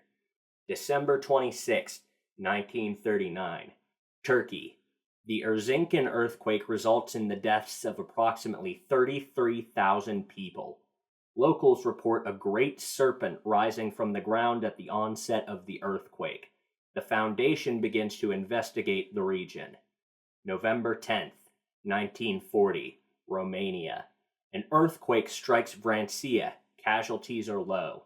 Civilians report vampire attacks in wake of the disaster. Media outlets publicly dismissing the claim as superstition. March 18th, 1953, Turkey. The Yenisgonen earthquake causes widespread damage, killing over 1,000 people. Several survivors report seeing the arm of an octopus rupture from the earth.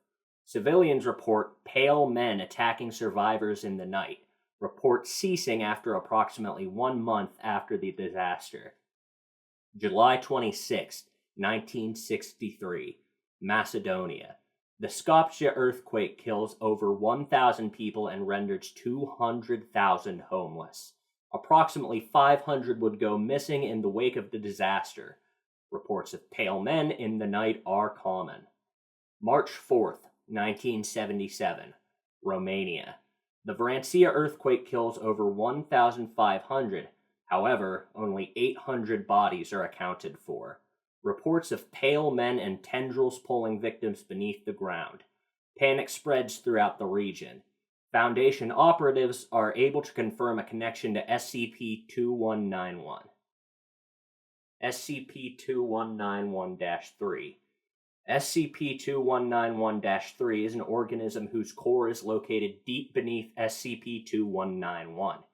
Its true size has proven difficult, if not entirely impossible to measure, but root-like appendages extend throughout an area of approximately 660,000 square kilometers. SCP-2191-3 secretes a highly corrosive substance which is employed in the creation of tunnels throughout the Balkan Peninsula. SCP-2191-3 is sapient and exerts control over SCP-2191-1 and SCP-2191-2 organisms via physical interaction with SCP-2191-2C and through the release of complex pheromones. SCP-2191-1 entities, through the use of SCP-2191-2A and SCP-2191-2B, act as feeder drones for SCP-2191-3. It has since been discovered that civilians, native to several isolated villages in the vicinity of Hoya Forest, have actively provided human sacrifices to SCP-2191 as a means of minimizing seismic activity. Interview 1977. Interviewed, Draga Negrescu. Interviewer, Dr. Judith Lowe. Forward. Draga Negrescu is a village elder and midwife, 96 years of age, from blank. She has proven knowledgeable with regards to the folklore and traditions associated with SCP-2191 and claims to be a descendant of the Solomonari. Interview conducted in Daco-Romanian. Begin log. What can you tell me about the temple? It is where the mother resides. Like a queen, she sends her faithful bees to collect nectar. Like good beekeepers, we help the hive flourish. And as you know, it is best for all that we be allowed to continue our sacred duty. Who is the mother? The mother was once a princess, the most beautiful daughter of the Blood Empress. The great Karcist, sorcerer king of Adtium, sought to conquer her as he did the domain of the Blood Empress.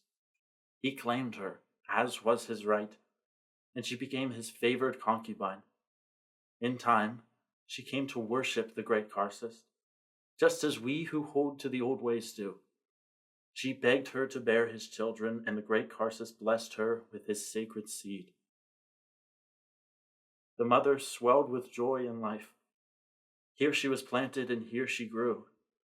We, like the pale ones, must keep her fat and satisfied.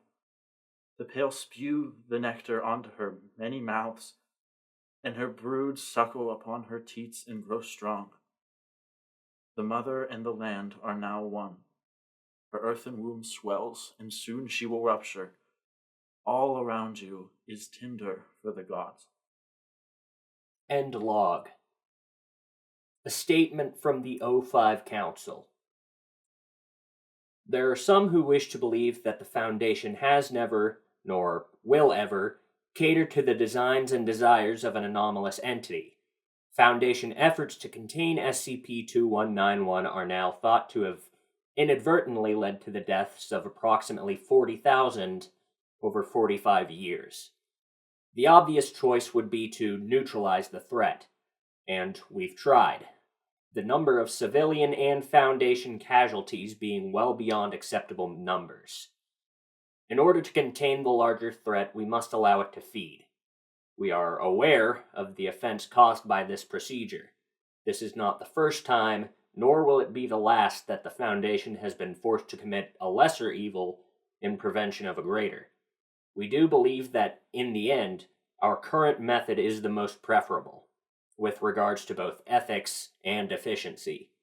We are fully aware that every sacrifice feeds SCP-2191-3, allowing it and its brood to thrive. But we are not about to sacrifice the entire Balkan Peninsula to neutralize that threat. Not yet. SCP-2191 is one of my all-time favorite SCPs. I don't know why I like it so much, but it's just, it's good. When I started this project, I knew that this was one of the SCPs that had to be included because I just love it. SCP-610, The Flesh That Hates, by NekoChris. Item number, SCP-610. Object Class, Keter. Special Containment Procedures. Due to the vast area of infection SCP-610 covers, containment is impossible. Isolation of the area has proved far more effective, and permission has been granted by the Russian government to establish a perimeter to keep people out of these areas under the guise of military operations. Should any organism displaying traits consistent with SCP-610 be sighted near this perimeter, then the established protocol requires it be engaged at range with small arms until immobile, then dispatched using incendiary weapons and munitions from as great a distance as possible. Any living thing coming in physical contact with an organism infected with SCP-610 is considered expendable and is to be immediately terminated and incinerated. Any persons coming within 3 meters of SCP-610 infected life are to immediately withdraw from the area, be isolated from the rest of their team, and subjected to medical examination using only remote techniques to determine if infection has occurred and appropriate steps taken based on that determination. At present, the known infection vectors for SCP-610's spread seem to be focused on physical contact. Drone movements within heavily infected areas have returned air samples containing minute particulate, which when exposed to organic compounds will result in the spread of SCP-610. The results of these particular tests have revealed that most require several days to manifest, if at all, with the exception of direct contact with exposed lung and liver tissue. These particular tests show a rapid rate of growth which requires incineration of the testing environment no more than 24 hours after initial exposure, with even a 2-hour mishap risking a compromised facility event. Given that this kind of rapid growth only occurs in organic material existing outside the human body, this form of infection is currently considered a minor concern. These peculiarities have given rise to a series of questions regarding the possible origin of the infection in conjunction with the failed data expunged. Containment protocol remains at a scorched earth policy at this time, and no concern for transmission via water or air at infection parameters exist, barring situational changes in the field. Description: initial reports of SCP-610 came direct from the Russian government through undisclosable channels.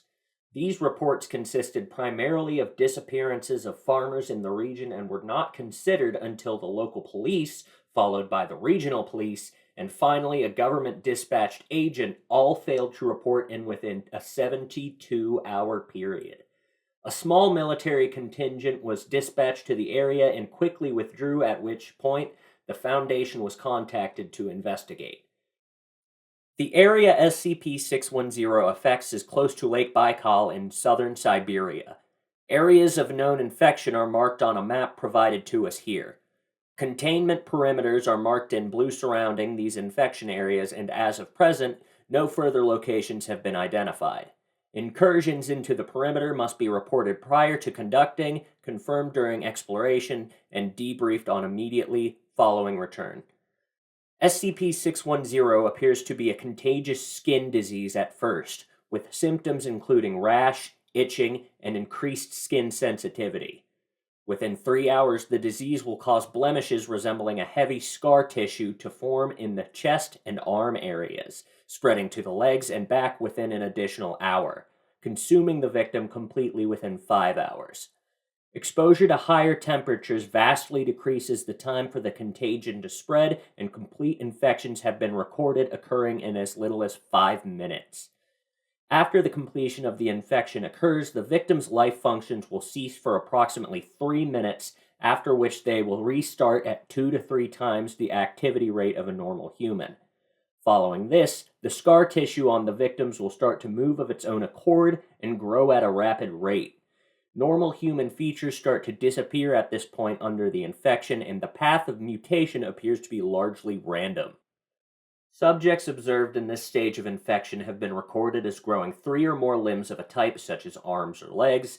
The head may become misshapen and elongate or widen out, and parts of the subject may split open from which additional branches of flesh will grow. The duration of this stage of infection is unknown, and not all subjects appear to progress to the later stages. Under unknown conditions, an infected individual will cease moving and place itself in a location it deems suitable where it roots itself.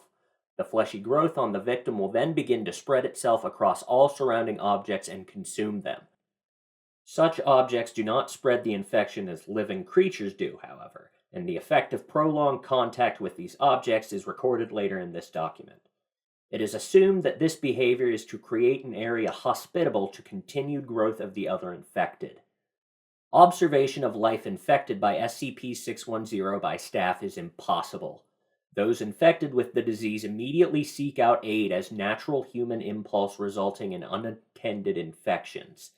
Those infected past the scar tissue phase actively and aggressively attempt to infect anyone approaching them within an undefined area. It has been established that should an infected be capable of sight and observe an uninfected, it will proceed toward them. If the infected has lost the ability of sight, a range of approximately 30 meters is considered safe. Observation of SCP-610 infected settlements has been established using artificial methods such as remote robots. The data returned from these observations, coupled with the openly aggressive nature of the infected to attempt to spread SCP-610, has resulted in the Keter classification. However, so long as nothing is allowed to enter or leave the infected areas, it is considered a neutralized threat. Of concern are the cavernous areas beneath the infected settlements that were discovered during the exploration, and attempts to get research personnel into these areas are underway. Field Logs.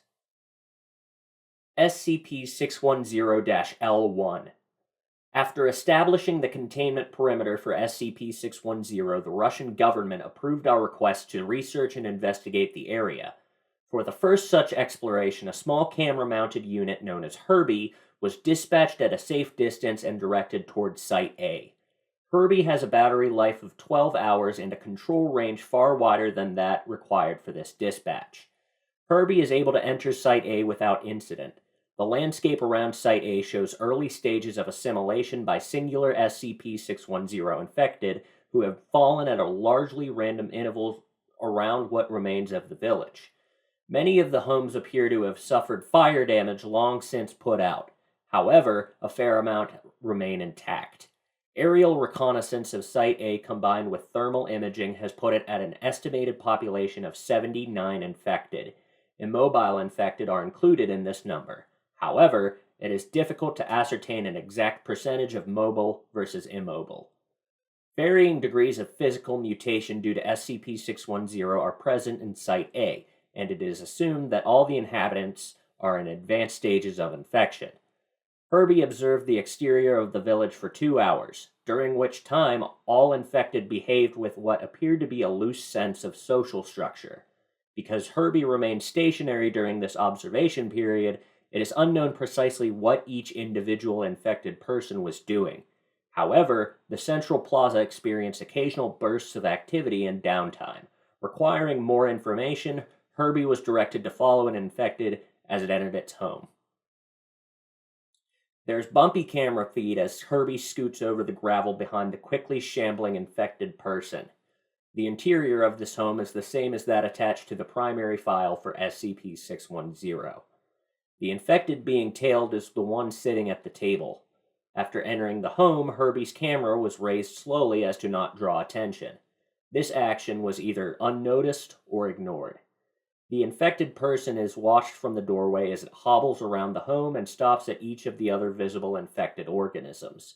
However, it appears to ignore the one under the table, which, while not immobile, does not leave that area. What this creature was before infection is unclear.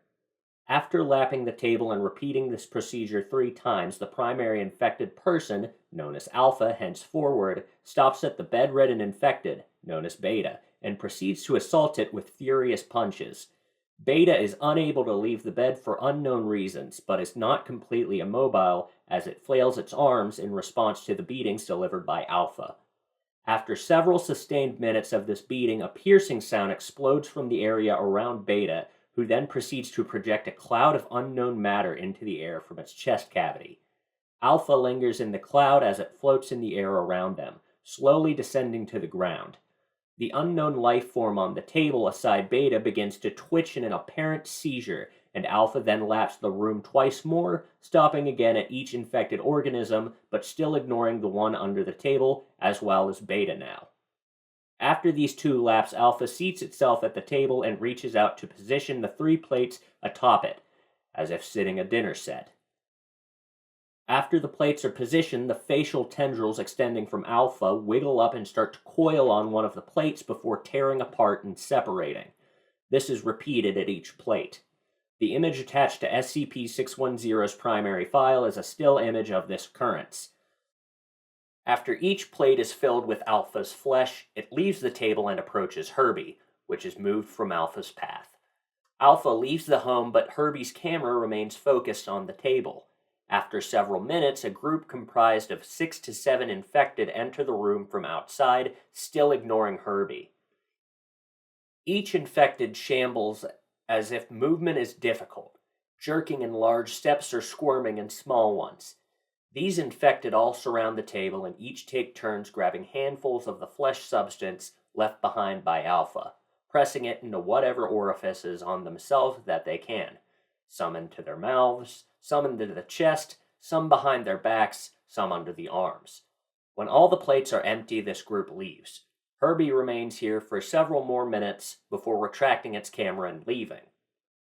Immediately after leaving the home, Herbie collides with an object. Panning the camera around the obstruction appears to be Alpha, whose facial tendrils are intermingling with another infected having similar mutations. The impact is ignored and the 2 infected part ways after several minutes. Herbie is then directed to explore more areas of the village. The remains of what appears to have been a store show signs of severe fire damage as well as activity inside the building, which Herbie moved to investigate. The door is slightly ajar, and with firm movements of Herbie it is pushed open. No notice is taken of this action or it is ignored. Inside the store are several infected persons, most of whom are standing around. However, one is on the ground rolling back and forth over the space of approximately 0.3 meters, and is ignored by the others. Herbie rolls under the divider separating the cashier area from the customer area and pans around behind the counter. The upper half of a person is protruding from a cellar door behind the counter.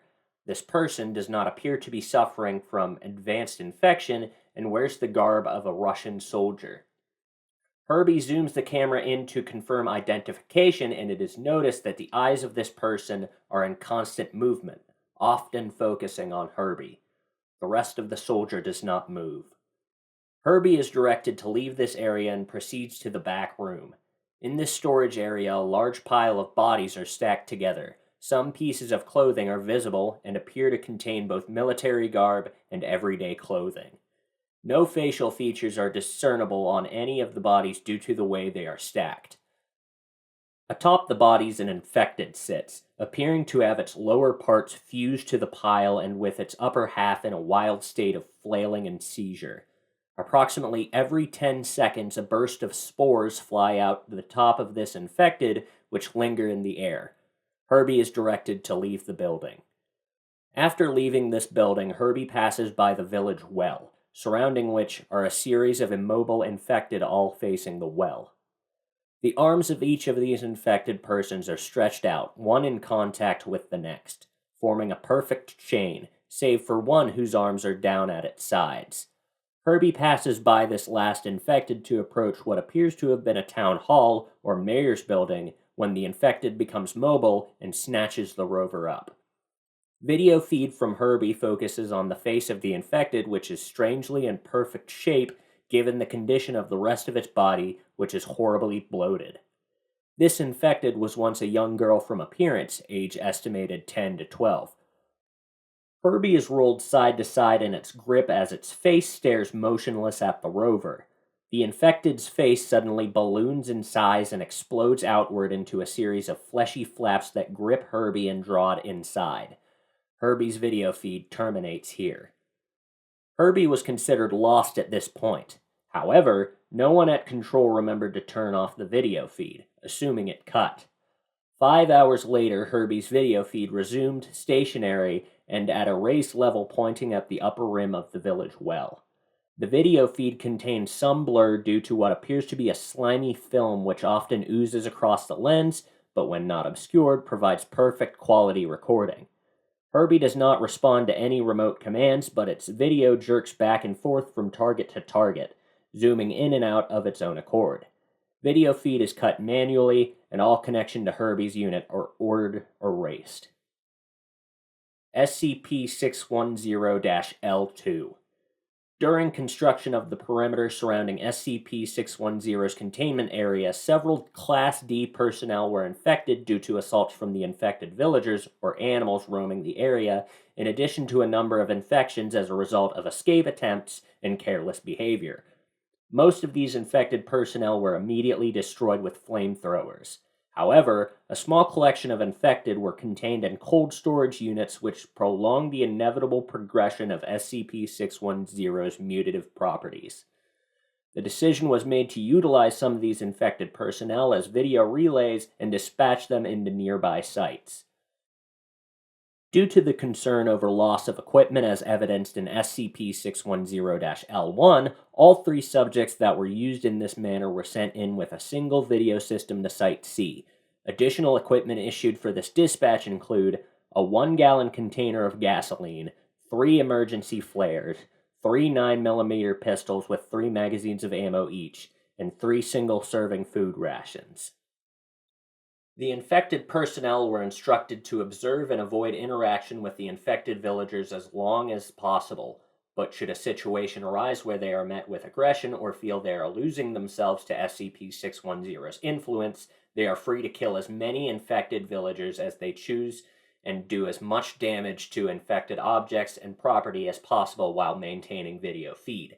The intent of this order was to provide data of SCP-610 infected communities in a raid situation so a plan of eradication could be better established.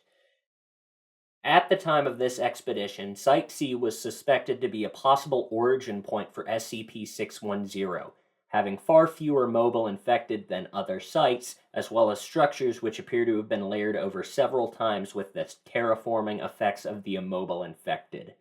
Dispatched Class D personnel, known henceforth as DI-1, DI-2, and DI-3, were directed to pay particular attention for anything that could be considered an origin point for SCP-610. The trek from our perimeter camp to Site C was uneventful.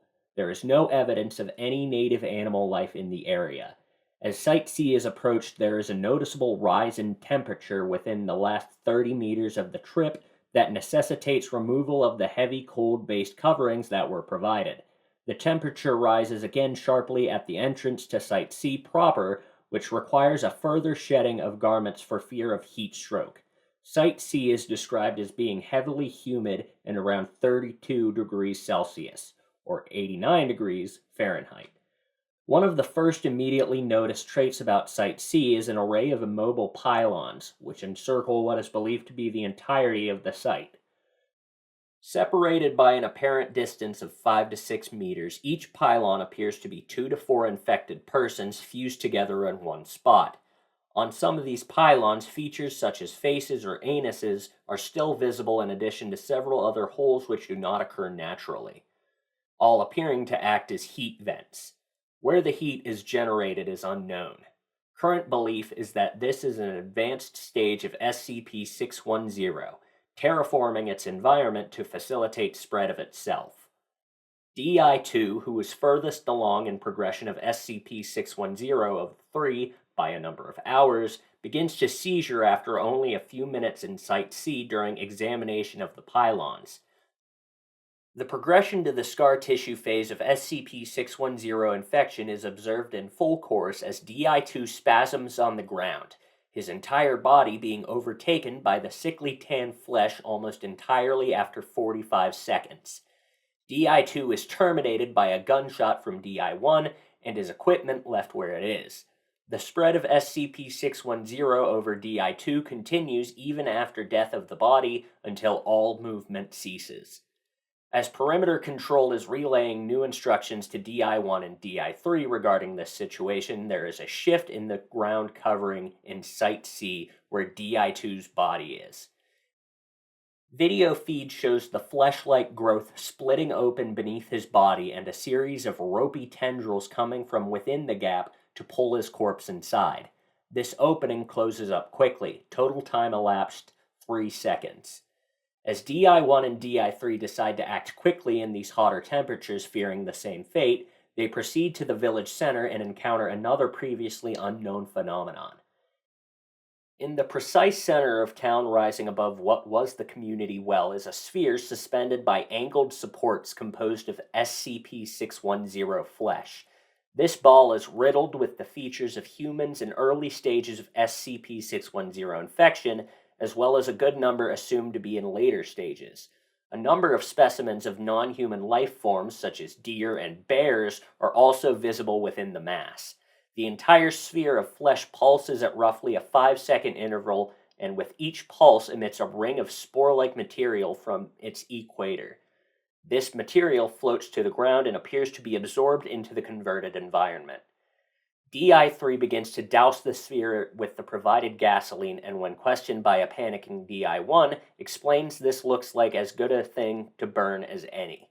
At this point, Perimeter Control has ceased giving commands due to the rapid deterioration of events. There is no reaction from anything within Site C to any of this activity until the precise moment at which a lit emergency flare is applied to the spherical mass, which immediately goes up in flames. The remote feed plays back a noise from an unknown location that seems to come from a location far outside of Site C, but was reported as being heard even at Perimeter Control by both Site C and A. This noise is described as both explosive, as if multiple high-yield charges were detonated on a mountainside, and alive, like a large feral creature roaring. Within 15 seconds following this sound's dissipation, Site A reported that a series of explosions had occurred within the village. 5 seconds after this report, the spherical mass in the middle of Site C explodes. DI-1 and DI-3 are thrown by the blast. DI-3 is confirmed deceased by DI-1 after regaining his footing, having suffered injury from stone shrapnel from the well. DI-1 is able to report he has bruises and ringing ears, but aside from the rapidly spreading SCP-610 infection, he suffered no blast damage. During this recording of footage, DI-1 had his video equipment removed and was looking into it. Due to the angle of recording, it is unknown precisely what occurred in Site C, but something draws DI-1's attention back to the center of town, where he stares for several moments, then is pulled in the opposite direction, the video equipment falling to the ground and recording in a skyward direction. The last moments of footage from DI-1's video unit display a humanoid figure moving through the air, followed by the sound of an impact in the same direction. Within 3 seconds of this event, an unknown creature steps upon the recording video equipment and destroys it. Perimeter control remained on high alert for a full 24 hours at all locations without any incident following this event. SCP-610-L3. The destruction caused by the rapid collapse of the Site C exploration attempt during SCP-610-L2 resulted in a series of unexpected events in Site A.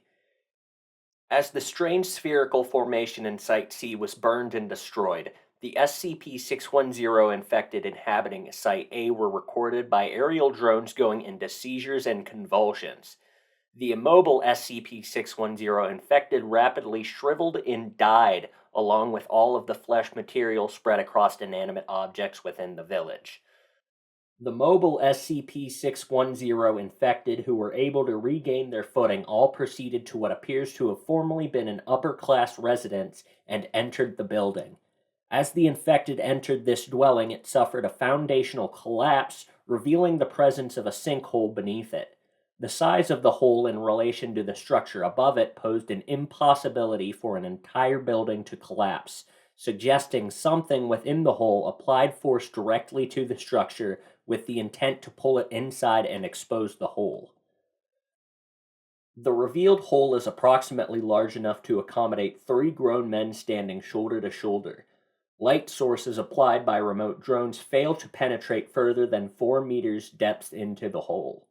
Objects dropped into the hole do not produce an impact sound, suggesting a bottom potentially more than 1,000 meters down. Research of the exterior of the Site A hole was only able to be carried out for 2 hours' time. Samples of the atmosphere in Site A indicated a complete death of SCP-610-related materials. All infectious life that did not evacuate into the hole died above ground and quickly became shriveled husks. Manned exploration of Site A was approved and it commenced immediately. In the span of 30 minutes, a total of 3 research teams consisting of 2 to 3 research staff and 4 to 5 armed escorts each were dispatched in setting up stations within the remains of the village. Samples of deceased SCP-610 infected and converted matter were sent back to Perimeter HQ for processing and transport. One team was able to recover a small sample of still-living SCP-610 tissue substance from a building and pack it for research. Within the second hour of exploration of Site A, series of echo reverberation units were set up surrounding the hole with the intent of getting an accurate mapping of the hole and possible branch tunnels. At the end of the second hour, before the echo units could be activated, seismic activity began to occur within Site A. 2 teams of the original 3 remained on site, the third en route back to Perimeter HQ with samples. The third team was instructed to proceed back to Perimeter HQ when seismic activity began and was told that Site A should not be returned to for assistance. Seismic activity at Site A capped at a 2.3 Richter level before petering off. Immediately following the seismic event, a torrent of SCP-610 spores erupted from the hole and layered the area around it for a span of 50 meters. As all staff on site were in Level A hazardous material suits, this spore burst was startling, but did not lead to any infections. As the eruption was being reported, both teams at Site A came under attack from aerial life forms infected with SCP-610. These organisms were captured by the remote drone video equipment and showed extremely advanced stages of infection. It is impossible to tell what they mutated from to this present state. Many of the avian creatures attacked by splitting their heads in half and clamping them against research members, pulling them into the air and dropping them into the hole when possible. These avian infected proved vulnerable to small arms fire. In dispatching them, a total of 2 research staff were lost to the hole and 1 injured due to crossfire. The injured staff was put down immediately upon showing signs of infection due to his suit breach. Before video and radio contact was lost with the remaining teams inside Site A, a second seismic event began to occur starting out in the 1 to 1.5 range in scale. Attention was directed at the hole to prepare for a second assault. A second spore burst erupted from the hole during the rising seismic activity. At the point where scales registered a 3 to 3.5 in force, a new unseen SCP-610 entity began to emerge from the hole. The only footage captured of this creature depicts an engorged human head approximately 20 times larger than normal, pressing itself out of the hole with no discernible body. Video and radio contact were lost as seismic forces increased to 7 on the scale for 2 seconds duration, then abruptly ceased. Further aerial surveillance of the Site A hole and area depict 0 activity and no traces of the research teams or their ever having been there. All personnel and equipment are considered lost. SCP-610-L4. Events regarding the discovery, research, and handling of SCP-610 rapidly degraded to a point where fail-safe options were being considered. For over 1 hour, nothing further had happened at Site A following the loss of the research teams during the seismic events in SCP-610-L3 and subsequent contact with previously unseen SCP-610 life forms. With the absence of activity at Site A, a remote drone dispatch was authorized in 2 parts. The first part would drop a remote relay device at the entrance to the Site A sinkhole, and the second part would dispatch a drone into the hole directly to relay its data to the remote relay for transmission back to HQ. Drones on site were powered by solar energy with a battery maintaining a 4-hour charge. Attached is the video log recovered from the Site A sinkhole drone before its loss. Video feed activates. Researcher's face is seen looking into camera, applying a polishing cloth to lens. This is explorative drone RSCP-610-1 coming online. Systems check out. Video confirmed. Feed is good to relay station. We are testing rotors now and deploying if successful. The sound of a helicopter blade starts up as video feed begins to lift into the air. Camera tilts left and right to test pan features, then directs itself toward the Site A sinkhole. Video feed is go. Engines are go. Links are green. All right, sending drone down now. Audio from the outside world fades away as camera angles itself down and peers into the darkness within the sinkhole. After approximately 2 minutes of descent, lights on the drone activate and illuminate a roughly dug shaft. Initially, it is unclear what could have created the hole, but at a glance it would appear the shaft was created by a single event rather than dug over time. At 15 meters descent, there are traces of SCP-610 material attached to the dirt and stuck to rocks. The material is dormant but retains its texture and appearance, unlike samples from above ground level, which shrivel and dry rapidly. There is a possible connection with this material and the events last recorded during SCP-610-L3. Descent continues. At 100 meters in depth, branch tunnels become visible in the walls of the sinkhole. Panning of the camera reveals small tunnels branching out at apparently random intervals, but which are not restricted to any one side of the hole. These tunnels are considered too small for any useful exploration to occur. Descent continues. Increase in density of SCP-610 materials on walls is noted as depth increases. At 250 meters, the bottom of the sinkhole becomes visible and the tunnel slopes sharply, suggesting unnatural formation, which was already suspected. Drone video shifts to illuminate this tunnel and drone proceeds forward through the area. SCP-610 coats entirety of the tunnel now, and care is taken to keep the drone from coming in contact with any surface. Movement is detected 5 meters ahead. Lights on the drone are dimmed and weapons come online. The SCP-610 drone is equipped with a 5.56mm machine gun containing 50 rounds of ammo. This is meant to be used to deter wildlife away from the drone and defend against aggression when possible rather than to dispatch a target, although it is fully capable of handling human aggressors in small groups. Camera focus turns to the moving mass of flesh ahead at 3 meters. After focus clears, the movement appears to be coming from what appears to be a deer, uninfected, wriggling in the grips of tendrils composed of SCP-610 material. The deer is being suspended above the ground with unclear intent. The drone is moved past the trapped deer while holding it in view of the camera until safely away. Nothing occurs with the deer and the drone proceeds past undisturbed. The previously fairly level ground of the tunnel displays large humps in apparently random placement, 5 meters ahead of the drone and 30 meters past the encountered deer. Upon approach, these lumps turn out to be similar to the infected villagers who escaped from Site A into the sinkhole after the destruction of Site C. The sound of rushing water is now detected and the drone is pushed forward. 100 meters further into the tunnel, the sound of running water is now deafening. Drone lights reveal a running stream of water potentially from one of the adjacent rivers in the area. A sample vial is placed in the water, allowed to collect, and then released with an active tracking beacon.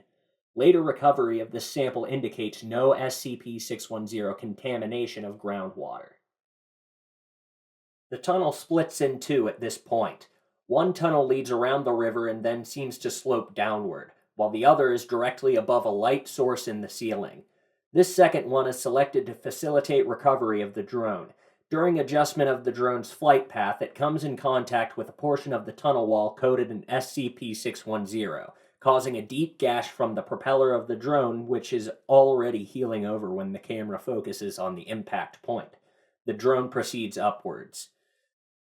300 meters of upwards travel, taking approximately 45 minutes, results in the drone emerging into a windy section of mountain where it is directed to stay low.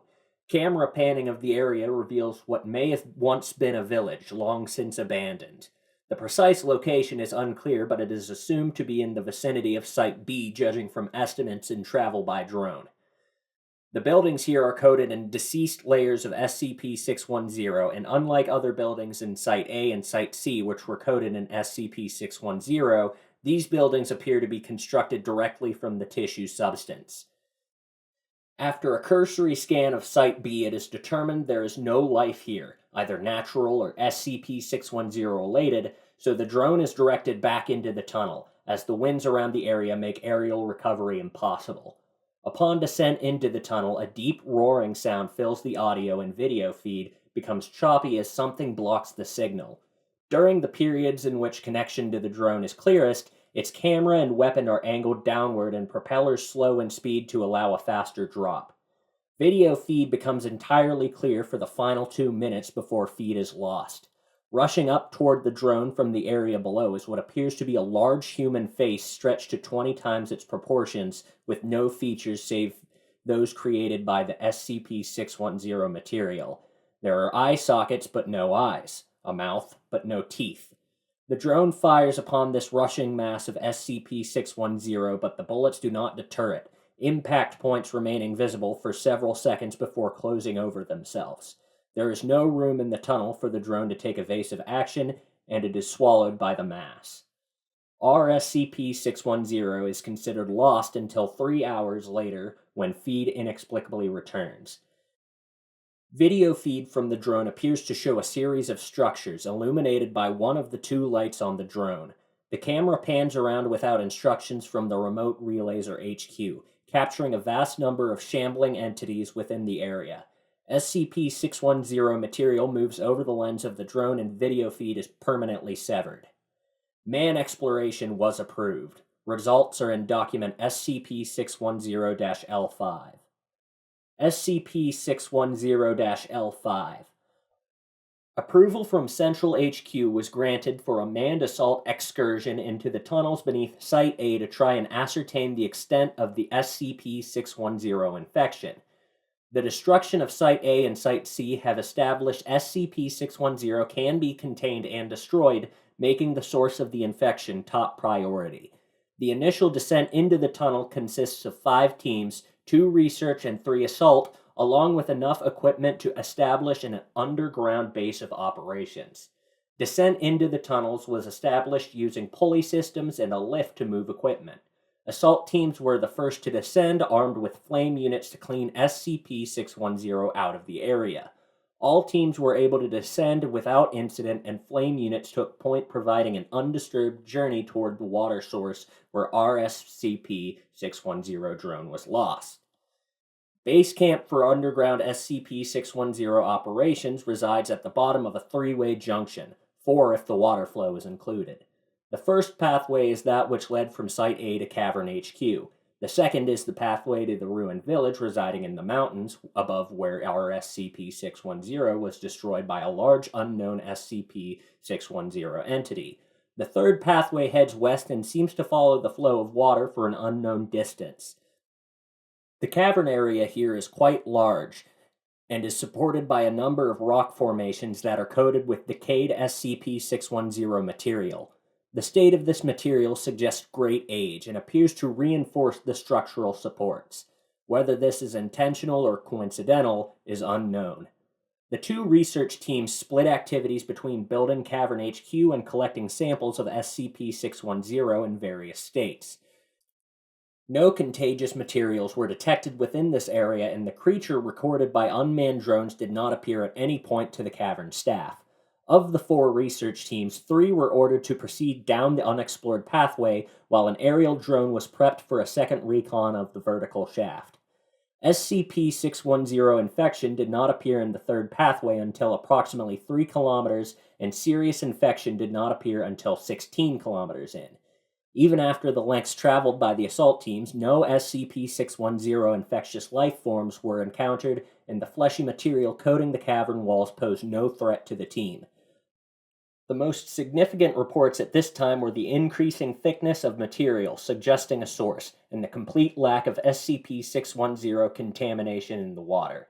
As a test, a sample of SCP-610 was cut away from the cavern wall and placed in the flow of water.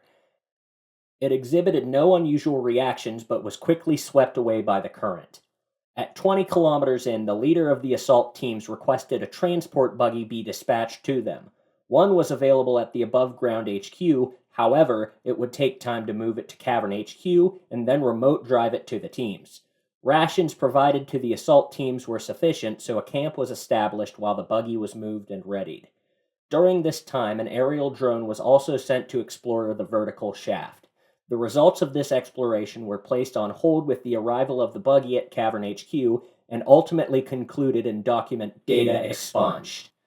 The buggy was navigated to the assault team encampment with no events en route. However, upon arrival and preparation to continue the exploration, the assault teams came under attack by a number of large SCP-610 infected life forms that emerged from the areas ahead of them. Video recovered from the assault team cameras shows them caught off guard as the SCP-610 infected made no sound and were undetectable. On one film, for 1 to 2 seconds, it appears that some of the creatures are coming out of the SCP-610 materials on the wall, not emerging from them so much as being created by the material and then breaking away to act independently. During this assault, in an attempt to protect the buggy, members were lost to the water currents and contact with them was lost. Contact was regained, however, and is recorded in SCP-610-L6. The remainder of the assault team now consisted of 3 members, armed with a single flame unit. Use of this unit to repel the assault proved vital as standard firearms did minimal damage to the infected creatures. These infected creatures show minimal traits to associate them with any known form of life in the region, giving rise to the belief they may have been spawned by the SCP-610 infection itself as a form of defense. No further casualties were suffered during the raid, and the remaining members managed to eliminate all attacking infected, allowing them to continue with exploration with added orders to attempt to locate lost team members. A further 20 kilometers into the tunnel, the river separated from the tunnel pathway, and the team was instructed to abandon the recovery order given the inability to navigate the waters safely. A total time of passed before the remaining assault team reached an end in the tunnel. At the perimeter of the area now known as Site B, the team came under assault again from a smaller number of SCP-610 that were much larger in size. These infected appeared in the tunnel as if they were lying in wait for the approaching team. These creatures were dispatched using the flame unit, although all fuel for the unit was expended in this act. The assault team was now limited to standard weapons and short-range personal flame units. A time lapse of 5 minutes is allowed to pause before the team proceeds farther into Site B, cautious of further assaults by SCP-610 infected. The tunnel widens out into what appears to have once been a village of indeterminate age. The construction of the buildings in this area are primitive compared to the settlements at Site A and Site C, and are of clearly human construction. Many buildings rest at angles or slants, suggesting they were disturbed by a cave-in. Of interest is a building that appears to be a church with a working clock tower. This building is built atop the remains of 2 older buildings that have fallen completely and has a visibly stable foundation. Surrounding all structures in this area is a depression in the ground filled with a substance resembling a liquefied form of SCP-610 fleshy materials. The pole moves as if acted upon by minute and unseen forces, rippling outward from invisible contact points and rolling in waves from unfelt winds. The team avoids this pole at all times and proceeds through the ruins slowly on stable foundations where possible, making the church their target area. Within the church are pews as would be expected. However, there are only 4, one of them shattered when the building could accommodate as many as 20. The 3 intact pews are arranged in a 2-1 formation facing a pulpit. There is no trace of dust on any surface, the entire area appearing to be immaculately clean, given the location and believed age. Behind the pulpit is a hole in the floor exposing an area of the SCP-610 pool beneath the building. The church and ruins appear to be uninhabited, and exploration of the church proper is uneventful until the clock tower bell tolls. This tolling triggers a shudder in the building followed by human screams from the ceiling. Lights shown upon the ceiling revealed a large mass of SCP-610 from which descend a series of 6 wooden circles. Strapped to each circle is a living human coated entirely from neck to toe in SCP-610, but having an exposed head which appears uninfected. These human captives scream as the bell continues to toll and the circles move towards the ground. The team begins to move toward one to investigate when an unknown creature cries from outside the building, prompting them to take cover in shadows near the pulpit. Light sources are extinguished, pitching the entire area into darkness. Night vision is left off to avoid revealing the team's location. Sounds continue to emit from outside of the church, drawing closer but lower than the frantic screams of the captive humans. At least one noticed the team as the captive humans often call out to be saved. From the entrance to the church, a candle lights on the side of the doorway, then one on the other side. A figure is seen holding a small torch and moving back and forth between a series of candles to light the doorway. The flame is then applied to a rope coated in SCP-610, which quickly ignites and spreads up to a peculiar chandelier system at the church entrance.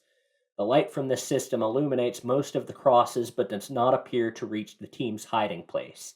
Those captives who appear in the light do not show standard signs of the beige-colored SCP-610 infection, but instead are wrapped in a red variant of it which shows signs of constant motion, rippling across itself in waves. From outside the church, a flood of SCP-610 infected shamble quickly into the area, ignoring the man who lit the candles and stands in the middle of the room.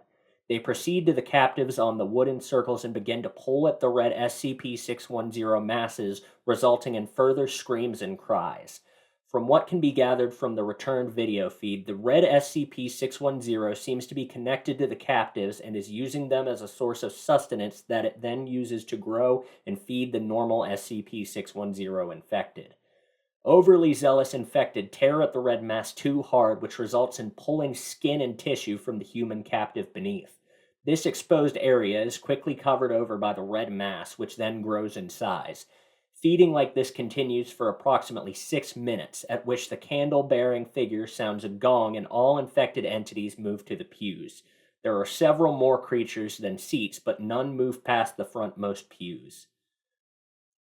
The figure who sounded the gong does not move, spontaneously collapsing as if made from hollow clay. From the pulpit area, activity is noticed as a pillar of SCP-610 flesh rises through the hole and extends, directing itself toward the gathered creatures. No sound is heard and no motion is recorded once the pillar stops moving. This silent period persists for 10 minutes without even the human captives making a sound, having fallen silent at an unknown point. The pillar of SCP-610 retracts back into the hole it emerged from without any warning, prompting the departure of the infected from the building. The candles remain lit and the team emerges after all infected appear to leave the area. The descended captives remain at ground level as well, all screaming, seeming to have ceased, but still showing signs of life with heavy breathing and movement. Upon departure from the church, camera feeds from all 3 members became erratic. Camera 1 ceases transmitting completely, Camera 2 shoots straight up into the air for several meters, and Camera 3 captures the member with Camera 2 being flung by a tendril that emerges out of the ground itself, swinging them out of sight onto the other side of the ruins. Camera 1's feed is restored and displays Camera 3's owner running briefly in the direction of the lost team member, only to turn and run back as SCP-610 infected pour from between buildings. Combat ensues between the 2 members and the onrushing infected using assault rifles and personal flame units, successfully driving back enough of the horde to make an escape toward the buggy. Passing by a building, Camera 1's owner is ambushed by a figure resembling the figure who was in the church lighting candles, wielding a large crop scythe. Camera 3's owner continues without pause toward the buggy location. However, the buggy is found half absorbed by the SCP-610 mass covering the floor. While turning to find another way of escape, Camera 3's owner turns to find the same figure with the scythe approaching, weapon raised. 2 shots are fired and camera feed ends. 5 hours later, while final decisions were underway to decide how to contain or eradicate the SCP-610 threat, time-delayed video feed from the lost team members who fell into the underground river currents was established and has been filed in SCP-610-L6. The following field report is for Class A or higher personnel only. Unauthorized viewing of this file is strictly prohibited and will be considered a violation of Foundation contracts and a breach of international law. SCP-610-L6. Exploration records of Operation Source Point. And this has been stricken from the document. And that is SCP-610, the Flesh That Hates. In my opinion, one of the best SCPs for people who are not familiar with SCP. If they want to get invested in an SCP, the Flesh That Hates is a really good starting point. I mean, I would love to see a full-blown horror game based around this one SCP. It's such a classic that does a really good job in... It's just good. I love it.